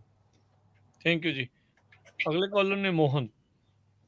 ਸਤਿ ਸ਼੍ਰੀ ਅਕਾਲ ਦੋਨਾਂ ਨੂੰ ਜੀ। ਸਤਿ ਸ਼੍ਰੀ ਅਕਾਲ ਸਰ ਜੀ, ਮੇਰਾ ਕੁਐਸਚਨ ਹੈ ਕਿ ਮੇਰੀ ਵਾਈਫ ਦੇ ਨਾ ਪਿਛਲੇ ਸਤੰਬਰ ਨੂੰ ਡਾਕੂਮੈਂਟ ਜਮ੍ਹਾਂ ਕਰਾਏ ਸੀਗੇ, ਦਸੰਬਰ 'ਚ ਅਪਰੂਵ ਹੋ ਗਏ ਸੀਗੇ, ਤੇ ਹੁਣ ਜਦੋਂ ਇੰਟਰਵਿਊ ਪਾਏਗੀ ਉਸ ਟਾਈਮ PCC ਨਵੀਂ ਲੋੜ ਪੈਗੀ ਜਾਂ ਉਹੀ ਚੱਲ ਜਾਏਗੀ ਜੀ? ਨਹੀਂ, ਨਵੀਂ ਲੋੜ ਪੈਣੀ ਜੇ ਐਕਸਪਾਇਰ ਹੋ ਗਈ ਤਾਂ ਜੀ। ਕੋਵਿਡ ਦੇ ਵਿੱਚ ਉਹਨਾਂ ਨੇ ਥੋੜੀ ਫਲੈਕਸੀਬਿਲਿਟੀ ਕੀਤੀ ਸੀ, ਪਰ ਹੁਣ ਦੁਬਾਰਾ ਮੰਗ ਰਹੇ ਆ ਉਹ। ਅੱਛਾ ਠੀਕ ਆ, ਠੀਕ ਹੈ ਜੀ, ਮਿਹਰਬਾਨੀ। ਸੁਖਵੀਰ। ਹਾਂਜੀ ਸਤਿ ਸ਼੍ਰੀ ਅਕਾਲ ਭਾਜੀ ਦੋਨਾਂ ਵੀਰਾਂ ਨੂੰ। ਤੇ ਪਹਿਲਾਂ ਤਾਂ ਮੈਂ ਵਕੀਲ ਸਾਹਿਬ ਦਾ ਬਹੁਤ ਬਹੁਤ ਧੰਨਵਾਦ ਕਰਨਾ ਚਾਹੁੰਦਾ ਹੈਗਾ। ਇਹਨਾਂ ਦੇ ਸਲਾਹ ਦੇ ਨਾਲ ਮੈਂ ਆਪਣੇ ਬੇਟੇ ਦਾ ਲਾਇਆ ਸੀਗਾ ਐਜ਼ ਸਟੈਪ ਮਦਰ। ਉਹਨਾਂ ਨੇ ਅਪਲਾਈ ਕੀਤਾ ਸੀਗਾ ਤਾਂ ਵੀਜ਼ਾ ਉਹਨਾਂ ਦਾ ਲੱਗ ਗਿਆ। ਇੱਧਰ ਮੇਰੇ ਵਕੀਲ ਨੇ ਤਾਂ ਮੈਨੂੰ ਡਰਾਈ ਦਿੱਤਾ ਸੀਗਾ ਐ ਹੋ ਜਾਣਾ ਉਹ ਹੋਣਾ, ਫਿਰ ਮੈਂ ਇਹਨਾਂ ਦੇ ਨਾਲ ਆਪਣੀ ਅਪਾਇੰਟਮੈਂਟ ਬਣਾਈ ਸੀ, ਇਹਨਾਂ ਦੀ ਸਲਾਹ ਦੇ ਨਾਲ ਮੈਂ ਲਾਇਆ, ਉਹਦਾ ਵੀਜ਼ਾ ਲੱਗ ਗਿਆ, ਸੁੱਖੀ ਸੰਦੀ ਆ ਗਿਆ। ਤੁਹਾਡਾ ਬਹੁਤ ਬਹੁਤ ਧੰਨਵਾਦ ਸਰ। ਤੇ ਅੱਛਾ ਹਾਂਜੀ, ਅਤੇ ਵਕੀਲ ਸਾਹਿਬ ਆਪਾਂ ਮੈਂ ਹੁਣ ਨਾ ਮੇਰਾ ਛੋਟਾ ਬੇਟਾ ਆ ਉੱਥੇ 14 ਸਾਲ ਦਾ, ਤੇ ਉਹਨੂੰ ਮੈਂ ਹੁਣ ਆਪਣੇ ਮੈਂ ਵੀ ਸਿਟੀਜ਼ਨ ਆ, ਮੈਂ ਆਪਣੇ ਥਰੂ ਉਹਦਾ ਅਪਲਾਈ ਕਰਨਾ। ਤਾਂ ਕੀ ਮੇਰੇ ਕੋਲ ਪਹਿਲੀ ਮੈਰਿਜ ਦਾ ਮੈਰਿਜ ਸਰਟੀਫਿਕੇਟ ਹੈ ਨੀਗਾ, ਕੀ ਉਹ ਮੈਨੂੰ ਮੈਰਿਜ ਸਰਟੀਫਿਕੇਟ ਜ਼ਰੂਰੀ ਹੈ ਜਾਂ ਸਿਰਫ ਬੇਟੇ ਦਾ ਫਾਈਲ ਕਰਨਾ ਤੁਸੀਂ? ਜੀ ਹਾਂਜੀ, ਫਿਲਹਾਲ ਸਿਰਫ ਬੇਟੇ ਦਾ ਹੀ ਕਰਨਾ। ਸੋ ਬੇਟੇ ਦੇ ਕੇਸ 'ਚ ਕੀ ਹੁੰਦਾ ਭਾਜੀ, ਤੁਹਾਨੂੰ ਨਾ ਜੇ ਮੈਰਿਜ ਸਰਟੀਫਿਕੇਟ ਨਹੀਂ ਹੈਗਾ, ਉਹਨੂੰ ਆਊਟ ਆਫ ਵੈਡਲੌਕ ਚਾਈਲਡ ਉਹ ਮੰਨਦੇ ਆ। ਤੇ ਆਊਟ ਆਫ ਵੈਡਲੌਕ ਚਾਈਲਡ ਦੇ ਵਿੱਚ ਤੁਹਾਡੀ ਰਿਕੁਆਇਰਮੈਂਟ ਇਹ ਹੁੰਦੀ ਹੈ ਕਿ ਤੁਸੀਂ ਇਹ ਸ਼ੋਅ ਕਰਨਾ ਕਿ ਉਹਦੇ 18 ਸਾਲ ਤੇ ਹੋਣ ਤੋਂ ਪਹਿਲਾਂ ਤੁਸੀਂ ਉਹਦਾ ਫਾਦਰ ਉਹਨੂੰ ਐਜ਼ ਆਪਣਾ ਚਾਈਲਡ ਕਲੇਮ ਕਰ ਲਿਆ ਸੀਗਾ। ਸੋ ਇਹਦੇ ਵਿੱਚ ਕੀ ਹੈ ਕਿ ਸਕੂਲ ਰੈਕੋਰਡ ਵਗੈਰਾ ਜਿਹਦੇ ਵਿੱਚ ਤੁਹਾਡਾ ਨਾਂ ਲਿਖਿਆ, ਤੁਸੀਂ ਉਹਨੂੰ ਪੈਸੇ ਭੇਜਦੇ ਸੀਗੇ, ਸਪੋਰਟ ਭੇਜਦੇ ਸੀਗੇ, ਫੋਟੋਜ਼ ਵਗੈਰਾ ਸਾਰੀਆਂ ਇਦਾਂ ਦੇ ਡਾਕੂਮੈਂਟ ਨਾ, ਤੇ ਬਿਨਾਂ ਮੈਰਿਜ ਸਰਟੀਫਿਕੇਟ ਦੇ ਵੀ ਤੁਸੀਂ ਇਹਨੂੰ ਕਰ ਸਕਦੇ ਆ। ਤੁਹਾਨੂੰ ਪੈਟਰਨਿਟੀ ਜਿਹੜੀ ਆ ਉਹ ਐਸਟੈਬਲਿਸ਼ ਕਰਨੀ ਪੈਣੀ ਆ। ਸੋ ਇਹ ਕਿਤੇ ਲਿਖਿਆ ਨਹੀਂ ਹੋਇਆ ਕਿ ਆਊਟ ਆਫ ਵੈਡਲੌਕ ਜਿਹੜਾ ਬੱਚਾ ਉਹਨੂੰ ਤੁਸੀਂ ਕਰ ਨਹੀਂ ਸਕਦੇ। ਬਸ ਆਹ ਤੁਹਾਨੂੰ ਥੋੜੇ ਜਿਹੇ ਡਾਕੂਮੈਂਟ ਐਕਸਟਰਾ ਜਿਹੜੇ ਲਾਣੇ ਪੈਣੇ। ਅੱਛਾ, ਡਾਕੂਮੈਂਟ ਵਿੱਚ ਫੋਟੋਆਂ ਹੋ ਗਈਆਂ ਤੇ ਜਿਹੜੇ ਆਪਣੇ ਸਪੋਰਟ ਦੇ ਪ੍ਰੂਫ ਹੋ ਗਏ ਉਹ ਹੈ ਨਾ? ਹਾਂਜੀ, ਸਕੂਲ ਲਿਵਿੰਗ ਸਰਟੀਫਿਕੇਟ ਇਹਦੇ ਵਿੱਚ ਮੇਨ ਹੁੰਦਾ, ਕਿਉਂਕਿ ਉੱਤੇ ਪਿਓ ਦਾ ਨਾਂ ਲਿਖਿਆ ਹੁੰਦਾ, ਤੇ ਪੁਰਾਣੇ ਦਸਤਾਵੇਜ਼ ਜਿਹੜੇ ਸਰਕਾਰੀ ਉਹ, ਤੇ ਜਿਹੜੇ ਪੈਸੇ ਭੇਜਦੇ ਬੱਚੇ ਨੂੰ ਆਪਣੇ ਮੇਨਟੇਨੈਂਸ ਵਾਸਤੇ, ਉਹ ਵੀ ਕਾਊਂਟ ਹੋ ਜਾਂਦੇ ਆ ਜੀ। ਅਰਸ਼ਦੀਪ।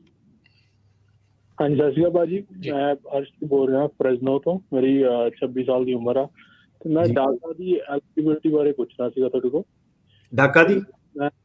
ਹਾਂਜੀ ਡਾਕਾ ਦੀ ਜੀ। ਤੇ ਮੈਂ 2008 ਚ ਮੇਰੇ ਪੇਰੈਂਟਸ ਨੂੰ ਲੈ ਕੇ ਆਏ ਸੀਗੇ 2008 ਚ ਇੱਥੇ ਵੀਜ਼ੇ ਤੇ ਆਏ ਸੀਗੇ ਅਸੀਂ, ਤੇ ਉਸ ਤੋਂ ਬਾਅਦ 2012 ਸਾਡਾ ਅਸਾਈਲਮ ਲੱਗਾ ਸੀਗਾ। 2008 ਤੇ ਆਉਣ ਤੋਂ ਬਾਅਦ ਇੱਕ ਵਾਰੀ ਵਾਪਸ ਚਲਾ ਗਿਆ ਸੀਗਾ ਮੈਂ। ਤੇ ਕਿਹੜੇ ਈਅਰ ਗਏ ਸੀ ਵਾਪਸ? ਹਾਂਜੀ, ਕਿਹੜੇ ਈਅਰ ਵਾਪਸ ਗਏ ਸੀ ਤੁਸੀਂ? ਅਸੀਂ 2008 ਚ ਵਾਪਸ ਗਏ ਸੀਗੇ ਤੇ ਫਿਰ 2011 ਚ ਵਾਪਸ ਆ ਗਏ ਸੀਗੇ ਅਮਰੀਕਾ। ਓਕੇ। ਤੇ ਵਾਪਸ ਕਿੱਦਾਂ, ਵੀਜ਼ੇ ਤੇ ਆਏ ਸੀਗੇ ਕਿੱਦਾਂ ਆਏ ਸੀਗੇ? ਹਾਂਜੀ ਹਾਂਜੀ, ਸੋ ਵੀਜ਼ੇ ਤੇ ਐਂਟਰੀ ਦੇ ਵਿੱਚ ਹੀ ਵਾਪਸ ਚਲੇ ਗਏ ਸੀਗੇ ਤੇ ਵੀਜ਼ੇ ਦੇ ਉੱਤੇ ਹੀ ਵਾਪਸ ਆ ਗਏ ਸੀਗੇ 2011। ਸੋ ਬੇਸਿਕਲੀ ਤੁਸੀਂ ਲਾਸਟ ਟਾਈਮ ਹੁਣ ਜਦੋਂ ਆਏ ਹੋ 2011 ਦੇ ਆਏ ਆ?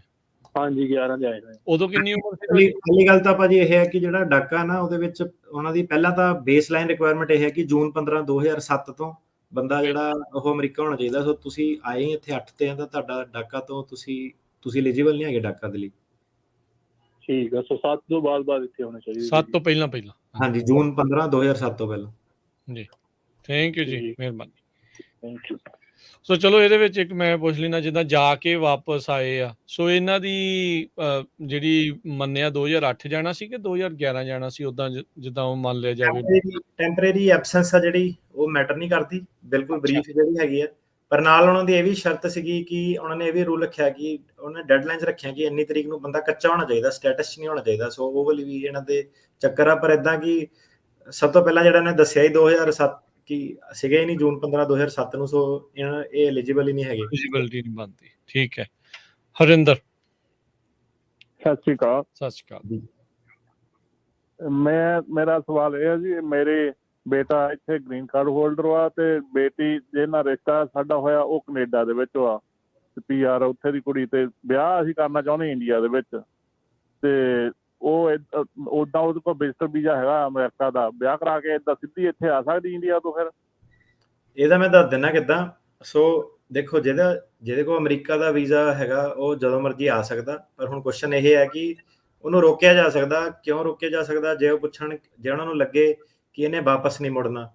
ਸੋ ਡਿਪੈਂਡ ਕਰਦਾ ਕਿ ਇੰਟਰਵਿਊ ਕਿੱਦਾਂ ਦੀ ਹੁੰਦੀ ਆ ਜਦੋਂ ਉਹ ਬਾਰਡਰ ਤੇ ਐਂਟਰ ਕਰਦੀ ਆ। ਜਿਵੇਂ ਪੁੱਛਿਆ ਕੀ ਕਰਨ ਚੱਲਣੀ ਹੈ, ਦੱਸਣਾ ਪੈਣਾ ਮੇਰਾ ਘਰ ਵਾਲਾ ਉੱਥੇ, ਤੇ ਫਿਰ ਉਹਨੇ ਪੁੱਛਣਾ ਇੱਥੇ ਕੀ ਕਰਦੀ ਹੈ, ਪਲਾਨ ਕੀ ਹੈ। ਸੋ ਜੇ ਪ੍ਰੋਵਾਈਡਡ ਉਹ US ਆਉਣ ਦੇਣ, ਉਹਨਾਂ ਨੂੰ ਲੱਗੇ ਕਿ ਇਹਨੇ ਨਹੀਂ ਰੁਕਣਾ ਇੱਥੇ, ਵਾਪਸ ਚੱਲ ਜੂਗੀ, ਤਾਂ ਫਿਰ ਕੋਈ ਪ੍ਰੋਬਲਮ ਨਹੀਂ ਵਿਆਹ ਦੀ ਵੀ। ਕਾਫੀ ਸਾਰੇ ਲੋਕੀ ਇੱਦਾਂ ਦੇ ਹੁੰਦੇ ਆ ਜਿਹੜੇ ਹਸਬੈਂਡ ਵਾਈਫ ਅਲੱਗ-ਅਲੱਗ ਕੰਟਰੀ 'ਚ ਰਹਿੰਦੇ ਆ, ਉਹ ਆਉਂਦੇ ਜਾਂਦੇ ਰਹਿੰਦੇ ਆ। ਸੋ ਇਹਦਾ ਜਵਾਬ ਤਾਂ ਉੱਤੇ ਹੀ ਆ ਕਿ ਇਮੀਗ੍ਰੇਸ਼ਨ ਨੂੰ ਕਿਤੇ ਆਹ ਸ਼ੱਕ ਤਾਂ ਨਹੀਂ ਪੈਂਦਾ ਕਿ ਇਹਨੇ ਆ ਕੇ ਗ੍ਰੀਨ ਕਾਰਡ ਫਾਈਲ ਕਰਨਾ, ਇਹ ਝੂਠ ਬੋਲਦੀ ਹੈ।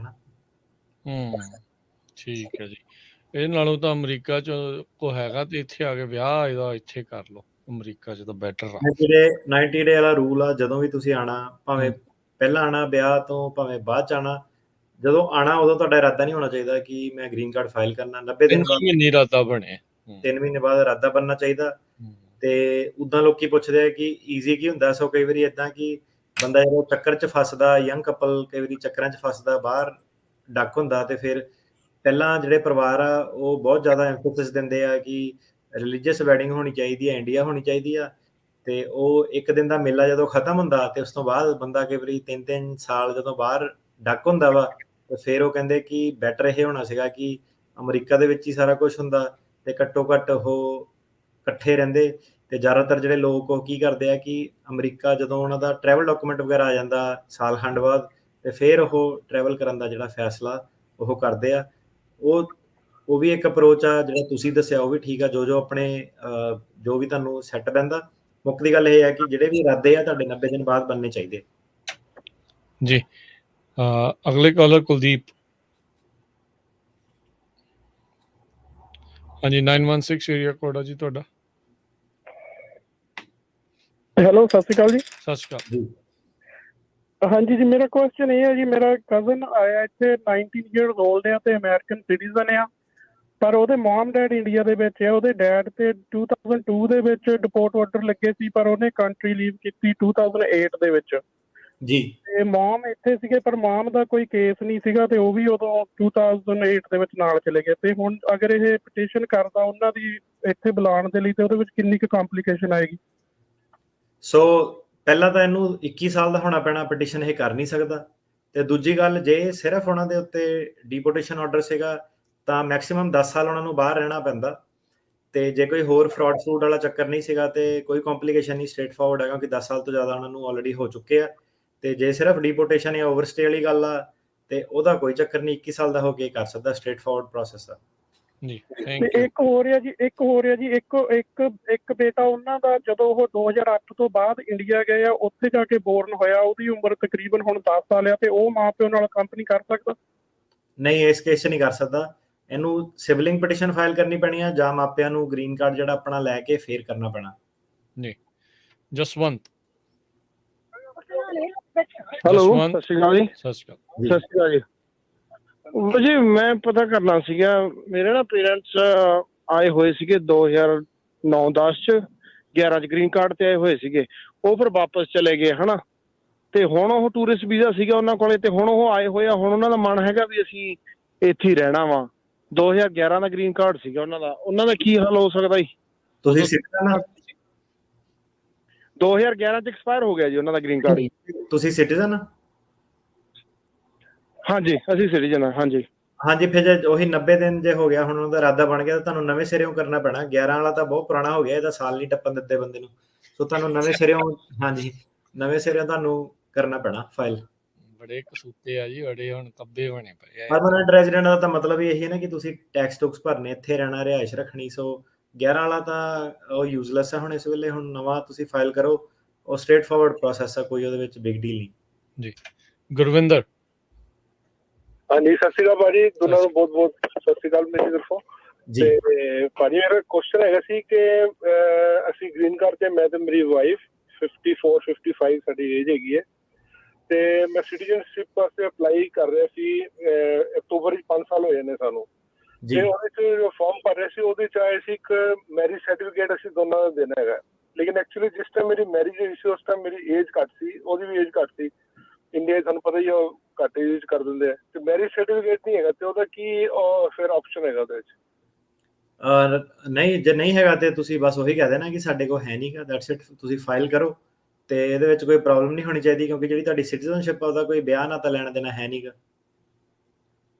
ਅੱਛਾ, ਉਹਦੇ 'ਚੋਂ ਫਾਰਮ ਆਇਆ ਸੀ ਨਾ ਕੋਈ, ਆਪਣਾ ਅਪਲੋਡ ਕਰੋ 5 ਚੀਜ਼ਾਂ। ਮੇਰੇ ਕੋਲ ਵੈਸੇ ਕਾਰ ਔਰ ਵਿਆਹ ਦੀ ਫੋਟੋ ਵਗੈਰਾ ਸਭ ਕੁਝ ਐਵੀਡੈਂਸ ਉਹ ਤੇ ਹੈਗੇ, ਲੇਕਿਨ ਸਰਟੀਫਿਕੇਟ ਨਹੀਂ ਹੈਗਾ ਬਸ। ਇਹਦੇ ਵਿੱਚ ਜੇ ਇਮੀਗ੍ਰੇਸ਼ਨ ਮੰਗ ਪਾਲਵੇ ਕਿ ਸਰਟੀਫਿਕੇਟ ਦੇਣਾ ਹੀ ਦੇਣਾ, ਤੇ ਤੁਸੀਂ ਲੈਟਰ ਆਫ ਨਾਨ ਅਵੇਲੇਬਿਲਿਟੀ ਲੈਣੀ ਆ। ਕਿੱਥੋਂ ਲੈਣੀ ਆ? Office of registrar of marriage ਜਿਹੜਾ ਇੰਡੀਆ ਦਾ ਹੁੰਦਾ, ਤੇ ਉਹਨਾਂ ਨੇ ਤੁਹਾਨੂੰ ਇੱਕ ਲੈਟਰ ਦੇ ਦੇਣੀ ਕਿ ਇਹ ਕਪਲ ਦਾ ਕੋਈ ਰੈਕਡ ਨਹੀਂ ਹੈਗਾ। ਸੋ ਤੁਸੀਂ ਇਹੀ ਕਹਿਣਾ ਕਿ ਇਹ ਰੈਕਡ ਨਹੀਂ ਹੈਗਾ, ਤੇ ਜਿਹੜੇ ਵੀ ਤਰੀਕੇ ਨਾਲ ਤੁਸੀਂ ਧਾਰਮਿਕ ਤਰੀਕੇ ਨਾਲ ਵਿਆਹ ਕਰਾਇਆ ਸੀ, ਤਾਂ ਤੁਸੀਂ ਉਹਨੂੰ ਬਸ ਐਕਸਪਲੇਨ ਕਰ ਦੇਣਾ ਕਿ ਮੈਂ ਧਾਰਮਿਕ ਤਰੀਕੇ ਨਾਲ ਵਿਆਹ ਕਰਾਇਆ ਸੀਗਾ। ਜੀ ਜੀ। ਸੋਮਨਾਥ। ਸਤਿ ਸ਼੍ਰੀ ਅਕਾਲ ਜੀ। ਸਤਿ ਸ਼੍ਰੀ ਅਕਾਲ। ਮੇਰੇ ਦੋ ਕੁਐਸਚਨ ਆ ਭਾਜੀ।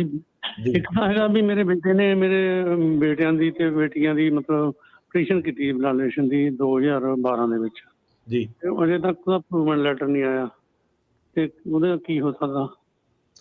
ਉਹ ਅਪਰੂਵਲ ਲੈਟਰ ਜਿੱਦਾਂ ਆਪਾਂ ਦੱਸਿਆ ਹੀ ਸੀਗਾ ਕਿ ਕਿਉਂਕਿ 12 ਚ ਕੀਤੀ ਆ, ਤਾਂ 5 ਵਾਲੇ ਚੱਲ ਰਹੇ ਆ ਜੇ, ਤੇ ਜਿੰਨੀ ਦੇਰ ਉਹ ਪੈਂਡਿੰਗ ਰਹੂਗਾ ਤੁਹਾਨੂੰ ਹੀ ਬੈਨੀਫਿਟ ਆ। ਜਿਹੜੇ ਉਹਨਾਂ ਦੇ ਅੱਗੇ ਗਾਂ ਜਵਾਕ ਆ, ਉਹ ਏਜ ਆਊਟ ਨਹੀਂ ਹੋਗੇ, ਸੋ ਇਹਨੂੰ ਰਹਿਣ ਦਿਓ ਤੁਸੀਂ ਪੈਂਡਿੰਗ ਹੀ ਹੈ ਨਾ, ਫੋਲੋ ਅਪ ਕਰਨ ਦੀ ਲੋੜ ਨਹੀਂ। ਐਜ਼ ਲੌਂਗ ਐਜ਼ ਪ੍ਰੋਸੈਸ 'ਚ ਹੈਗਾ ਤੇ ਇਟਸ ਆਲ ਗੁੱਡ, ਵੇਟ ਕਰੋ। ਠੀਕ ਹੈ। ਮਨੀਸ਼। ਭਾਈ ਸਤਿ ਸ੍ਰੀ ਅਕਾਲ ਜੀ। ਸਤਿ ਸ਼੍ਰੀ ਅਕਾਲ ਭਾਈ ਮੇਰੇ ਦੋ ਕੁਐਸਚਨ ਨੇ ਜੀ, ਮੇਰੇ ਦੋ ਕੁਐਸਚਨ ਨੇ ਭਾਜੀ। ਮੇਰੀ ਨਾ ਜੀ 10ਵੇਂ ਮਹੀਨੇ ਦੀ ਤਰੀਕ ਹੈ ਜੀ, ਆਪਣਾ ਸ਼ਿਕਾਗੋ ਜੀ। ਜੀ। ਤੇ ਭਾਜੀ ਜਿਹੜੇ ਉੱਥੇ ਪੀਟੀ ਦਾ ਕੀ ਰੋਲ ਆ ਜੀ ਇਹਦਾ? ਜੇ ਆਪਾਂ ਨੂੰ ਕੋਈ ਕੁਐਸਚਨ ਕਰੇ, ਆਪਾਂ ਉਹਨੂੰ ਕੀ ਕਹਿ ਸਕਦੇ ਹਾਂ ਭਾਜੀ ਜੱਜ ਨੂੰ? ਕੋਈ ਪਲੀਜ਼ ਮੈਨੂੰ ਦੱਸ ਦੋਗੇ ਜੀ? ਭਾਜੀ ਤੁਸੀਂ ਉਹਨਾਂ ਨੂੰ ਇਹੀ ਕਹਿ ਸਕਦੇ ਆ ਕਿ ਤੁਹਾਡੀ ਸਿਚੁਏਸ਼ਨ ਕੀ ਆ, ਪੀਡੀ ਨਾਲ ਆਪਣਾ ਫੈਮਿਲੀ ਦਾ ਬਿਆਨ ਕਰ ਸਕਦੇ ਆ ਕਿ ਫੈਮਿਲੀ ਆ ਪਿੱਛੇ ਏਜਡ ਆ, ਕਿ ਮੇਰਾ ਚੱਲਣਾ ਨਹੀਂ, ਮੈਂ ਪੀਡੀ ਨਾਲ ਸਟਕ ਹੋ ਜਾਣਾ ਇੱਥੇ। ਪਰ ਜਿਹੜਾ ਜੱਜ ਆ ਉਹਨੇ ਕਹਿਣਾ ਮੈਂ ਕਿਹੜਾ ਤੈਨੂੰ ਅਸਾਈਲਮ ਫਾਈਲ ਕਰਨ ਤੋਂ ਰੋਕਦਾ ਪਿਆ ਵਾ, ਮੈਂ ਤੈਨੂੰ ਇਹੀ ਕਹਿ ਰਿਹਾ ਕਿ ਕੋਰਟ ਦੇ ਕੋਲ ਟਾਈਮ ਨਹੀਂ, ਤੂੰ ਅਸਾਈਲਮ ਆਫਿਸ 'ਚ ਜਾ ਕੇ ਕਰ। ਸੋ ਤੁਹਾਡਾ ਜਿਹੜੀ ਆਰਗੂਮੈਂਟ ਉਹ ਇਹੀ ਹੋ ਸਕਦੀ ਹੈ ਕਿ ਜੈਸਾ ਮੈਂ ਇੰਨੇ ਸਾਲ ਮੈਨੂੰ ਹੋ ਗਏ, ਮੈਂ ਬੜੀ ਵੇਟ ਕੀਤੀ ਆ ਤੇ ਮੈਨੂੰ ਬੜੀਆਂ ਉਮੀਦਾਂ ਵਾ, ਮੈਨੂੰ ਪੀਡੀ ਨਾ ਦਿਓ। ਹਾਂਜੀ ਹਾਂਜੀ। ਪਰ ਤੁਹਾਡਾ ਉਹਨਾਂ ਅੱਗੇ ਜ਼ੋਰ ਚੱਲਣਾ, ਇੰਨਾ ਕੋਈ ਉਹਨਾਂ ਨੇ ਤੇ ਇਹ ਹੁੰਦਾ, ਜੇ ਉਹਨਾਂ ਨੇ ਕਿਹਾ ਦੇਣੀ ਆ ਪੀਡੀ ਤਾਂ ਤੁਸੀਂ ਕਰ ਨਹੀਂ ਸਕਦੇ ਕੁਝ ਖਾਸ। ਅੱਛਾ ਜੀ, ਤੇ ਫਿਰ ਲੈ ਲੈਣੀ ਚਾਹੀਦੀ ਹੈ ਭਾਜੀ, ਜਾਂ ਉਹਨਾਂ ਨੂੰ ਮਨਾ ਕਰਨਾ ਚਾਹੀਦਾ? ਤੁਹਾਡਾ ਕੀ ਕਹਿਣਾ ਜੀ? ਇਹਦੇ ਵਿੱਚ ਤੇ ਕਾਫੀ ਆਪਾਂ ਲੰਮੀ ਚੌੜੀ ਚਰਚਾ ਨਾ ਜਦੋਂ ਪੀਡੀ ਦਾ ਸ਼ੁਰੂ ਹੋਇਆ ਸੀ, ਉਹਦੇ ਵਿੱਚ ਆਪਾਂ ਦੱਸੀ ਸੀ ਕਿ ਇਹ ਤਾਂ ਤੁਹਾਡੇ ਤੇ ਡਿਪੈਂਡ ਆ। ਹਾਂਜੀ, ਪੀਡੀ ਲੈ ਕੇ ਤੁਹਾਨੂੰ ਨੁਕਸਾਨ ਤਾਂ ਕੋਈ ਨਹੀਂ, ਤੁਸੀਂ ਅਸਾਈਲਮ ਆਫਿਸ ਜਾ ਸਕਦੇ ਆ, ਤੁਹਾਡਾ ਟਾਈਮ ਜ਼ਿਆਦਾ ਲੱਗਣਾ। ਪਰ ਹਾਂਜੀ, ਪੀਡੀ ਜੇ ਮਿਲ ਵੀ ਜਾਂਦੀ ਆ ਤਾਂ it's not end of the world, ਤੁਸੀਂ ਕਰ ਸਕਦੇ ਆ। ਪਰ ਇਹ ਹੈ ਕਿ ਪਹਿਲਾਂ ਆਫ ਕੋਰਸ ਜੇ ਕਿਸੇ ਦਾ ਕੇਸ ਪਾਸ ਹੁੰਦਾ, ਸਟਰੋਂਗ ਆ, ਤਿਆਰੀ ਤੁਹਾਡੀ ਪੂਰੀ ਆ, ਜੱਜ ਦੀ ਰੇਟਿੰਗ ਰੂਟਿੰਗ ਵਧੀਆ ਵਾ, ਤੇ ਤੁਸੀਂ ਕੇਸ ਲੜੋ। ਜੇ ਜੱਜ ਦੀ ਰੇਟਿੰਗ ਵਗੈਰਾ ਮਾੜੀ ਹੈ, ਤੁਹਾਡਾ ਕੇਸ ਤਿਆਰੀ ਨਹੀਂ ਹੈ, ਤਾਂ ਤੁਸੀਂ ਪੀਡੀ ਲਓ, ਪੀਡੀ 'ਚ ਵੀ ਫਾਇਦਾ ਤੁਹਾਡਾ। ਜੀ ਰਘਬੀਰ ਹੈਲੋ ਜੀ, ਸਤਿ ਸ਼੍ਰੀ ਅਕਾਲ ਭਾਜੀ। ਸਤਿ ਸ਼੍ਰੀ ਮੈਂ ਆਪਣੇ ਬ੍ਰਦਰ ਦਾ 2007 ਵਿੱਚ ਕੀਤਾ ਸੀਗਾ ਹਨਾ ਜੀ। 2007 ਵਿੱਚ ਅਪਲਾਈ ਕੀਤਾ ਸੀ ਤਾਂ ਮੇਰੀ ਬੇਟੀ ਨੇ ਪੇਪਰ ਭਰੇ ਸੀਗੇ ਤਾਂ ਉਹਨੂੰ ਡਿਨਾਈਡ ਕਰਤਾ ਸੀਗਾ ਜੀ। ਤੇ ਉਸ ਤੋਂ ਬਾਅਦ ਮੈਂ ਫਿਰ ਇੱਕ ਵਕੀਲ ਦੇ ਰਾਹੀਂ ਫਿਰ ਦੁਬਾਰਾ ਫਿਰ ਕੇਸ ਲਾਇਆ ਸੀ ਥੋੜੇ ਦਿਨਾਂ ਬਾਅਦ ਜੀ। ਤੇ ਮੈਨੂੰ ਉਹਦੀ ਅਪਰੂਵਲ ਲੈਟਰ ਆ ਗਈ ਸੀਗੀ ਜੀ। ਤੇ ਅਪਰੂਵਲ ਲੈਟਰ ਮੇਰੇ ਕੋਲ ਆ ਤੇ ਹੁਣ ਉਹ ਜਦੋਂ ਅਸੀਂ ਵਿੱਚ ਪਾਉਣੇ ਆ ਦੂਜੇ ਦੇ ਚੈੱਕ ਕਰਦੇ ਹਾਂ ਤਾਂ ਡਿਨਾਈਡ ਆਈ ਜਾਂਦਾ। ਤੁਸੀਂ ਇਮੀਗ੍ਰੇਸ਼ਨ ਵਾਲਿਆਂ ਨੂੰ ਕਾਲ ਕਰੋ ਤੇ ਉਹਨਾਂ ਨੂੰ ਪੁੱਛ ਲਓ ਤੇ ਰਸੀਟ ਨੋਟਿਸ ਜੇ ਤੁਹਾਡਾ ਸਹੀ ਜਾ ਰਿਹਾ ਤਾਂ ਹੁਣ ਮੈਨੂੰ ਨਹੀਂ ਪਤਾ ਕਿ ਕਿਉਂ ਡਿਨਾਈ ਕੀਤਾ, ਤੁਸੀਂ ਕੋਈ ਨੋਟਿਸ ਨਾ ਮਿਸ ਕੀਤਾ ਹੋਵੇ, ਪਰ ਤੁਸੀਂ ਇਮੀਗ੍ਰੇਸ਼ਨ ਵਾਲਿਆਂ ਨੂੰ ਕਾਲ ਕਰੋ, ਉਹ ਤੁਹਾਨੂੰ ਐਕਸਪਲੇਨ ਕਰ ਸਕਦੇ ਆ ਕਿ ਅਪਰੂਵ ਆ ਕਿ ਡਿਨਾਈ ਹੈ। ਠੀਕ ਹੈ ਜੀ। ਮਨਜੀਤ, ਹਾਂਜੀ ਮਨਜੀਤ। ਸਤਿ ਸ਼੍ਰੀ ਅਕਾਲ ਜੀ ਭਾਜੀ। ਸਤਿ ਸ਼੍ਰੀ ਅਕਾਲ ਭਾਜੀ। ਮੇਰਾ ਕੁਐਸਚਨ ਹੈ, ਮੇਰਾ ਬੇਟਾ ਸਿਟੀਜ਼ਨ ਇੱਥੇ 15 ਸਾਲ ਹੋ ਗਿਆ ਤੇ ਉਹਦੇ ਵਾਸਤੇ ਅਸੀਂ ਲੜਕੀ ਇੰਡੀਆ ਤੋਂ ਦੇਖੀ ਆ ਤੇ ਉਹਦਾ ਪੇਪਰ ਮੈਰਿਜ ਕਰਕੇ ਲਿਆਉਣ 'ਚ ਫਾਇਦਾ ਜਾਂ ਪੱਕਾ ਵਿਆਹ ਕਰਾ ਕੇ ਲਿਆਉਣ 'ਚ ਫਾਇਦਾ ਜੀ? ਪੇਪਰ ਮੈਰਿਜ ਤੁਸੀਂ ਰਜਿਸਟਰ ਵਾਲੀ ਕਹਿੰਦੇ, ਜਿਹੜੀ ਆਪਣੀ ਸਰਟੀਫਿਕੇਟ ਮਿਲਦਾ ਉਹਦੀ ਗੱਲ ਕਰਦੇ ਆ? ਹਾਂ, ਜਿਹੜਾ ਵਿਆਹ ਇੱਥੇ ਆ ਕੇ ਕੀਤਾ ਜਾਵੇ। ਪੇਪਰ ਮੈਰਿਜ ਜਾਂ ਪੱਕਾ ਵਿਆਹ ਮੈਂ ਸਮਝਿਆ ਨਹੀਂ। ਕੁੜੀ ਆਊਗੀ ਵੀ ਅਦਾਲਤੀ ਕਾਰਵਾਈ ਕਰਕੇ ਰਜਿਸਟਰ ਕਰਕੇ ਉੱਥੇ ਲਿਆਓ ਤੇ ਰਿਲੀਜੀਅਸ ਵਿਆਹ ਫਿਰ ਇੱਥੇ ਕਰ ਲੈਣਗੇ ਸੀ। ਹਾਂਜੀ, ਉਹਨਾਂ ਨੇ ਤਾਂ ਅਦਾਲਤੀ ਜਿਹੜਾ ਹੈਗਾ ਉਹਨੂੰ ਹੀ ਉਹ ਅਸਲੀ ਮੰਨਦੇ ਆ। ਰਿਲੀਜੀਅਸ ਭਾਵੇਂ ਤੁਸੀਂ ਕੀਤਾ ਹੋਵੇ ਨਾ ਕੀਤਾ ਹੋਵੇ ਮੈਟਰ ਨਹੀਂ ਕਰਦਾ। ਸੋ ਉਹ ਤੁਸੀਂ ਭਾਵੇਂ ਇੰਡੀਆ ਕਰੋ ਭਾਵੇਂ ਉਰੇ ਆ ਕੇ ਕਰੋ, ਇਮੀਗ੍ਰੇਸ਼ਨ ਨੂੰ ਮੈਟਰ ਨਹੀਂ ਕਰਦਾ। ਉਹ ਤਾਂ ਇਨਫੈਕਟ ਜਦੋਂ ਗ੍ਰੀਨ ਕਾਰਡ ਦੀ ਇੰਟਰਵਿਊ ਵੀ ਹੋ ਜਾਂਦੀ ਆ, ਗ੍ਰੀਨ ਕਾਰਡ ਵਾਲੇ 'ਚ ਵੀ ਪੁੱਛਦੇ ਆ ਕਿ ਤੁਸੀਂ ਆਪਣੀ ਸੈਲੀਬ੍ਰੇਸ਼ਨ ਜਿਹੜੀ ਉਹ ਕਦੋਂ ਕਰਨੀ ਆ। ਬੰਦਾ ਕਹਿੰਦਾ ਆਹੋ ਮੈਂ ਫੰਡ ਇਕੱਠੇ ਕਰਦਾ, ਮੈਂ 2 ਸਾਲ ਬਾਅਦ ਮੈਂ ਪਾਰਟੀ ਰੱਖਣੀ ਹੈ।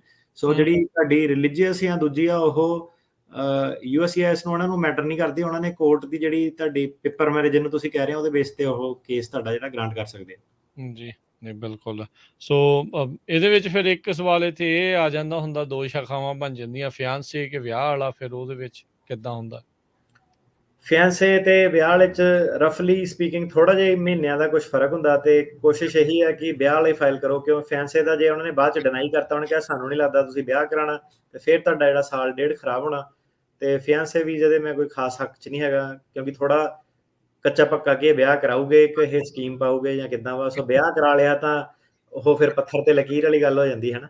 ਨਾਲੇ ਆਪਾਂ ਇੰਨੇ ਕੇਸ ਅੱਜ ਕੱਲ੍ਹ ਇਹ ਵੀ ਸੁਣਦੇ ਆ ਵੀ ਇਦਾਂ ਹੋ ਗਿਆ, ਬਾਅਦ 'ਚ ਉਹ ਹੋ ਗਿਆ, ਮੁੰਡੇ ਨੇ ਕੁੜੀ ਨੂੰ ਛੱਡਤਾ, ਕੁੜੀ ਨੇ ਮੁੰਡੇ ਨੂੰ ਛੱਡਤਾ।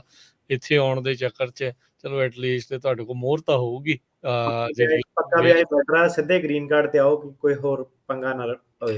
ਜੀ ਚਲੋ ਜੀ, ਥੈਂਕ ਯੂ ਅਟਾਰਨੀ ਟਿਰਕਿਆਨਾ ਜੀ, ਤੇ ਬੜੀ ਮਿਹਰਬਾਨੀ। ਮਿਲਦੇ ਹਾਂ ਸਰੋਤਿਓ ਅਗਲੀ ਵਾਰ। ਧੰਨਵਾਦ ਅਟਾਰਨੀ ਟਿਰਕਿਆਨਾ ਜੀ, ਸਤਿ ਸ਼੍ਰੀ ਅਕਾਲ ਜੀ।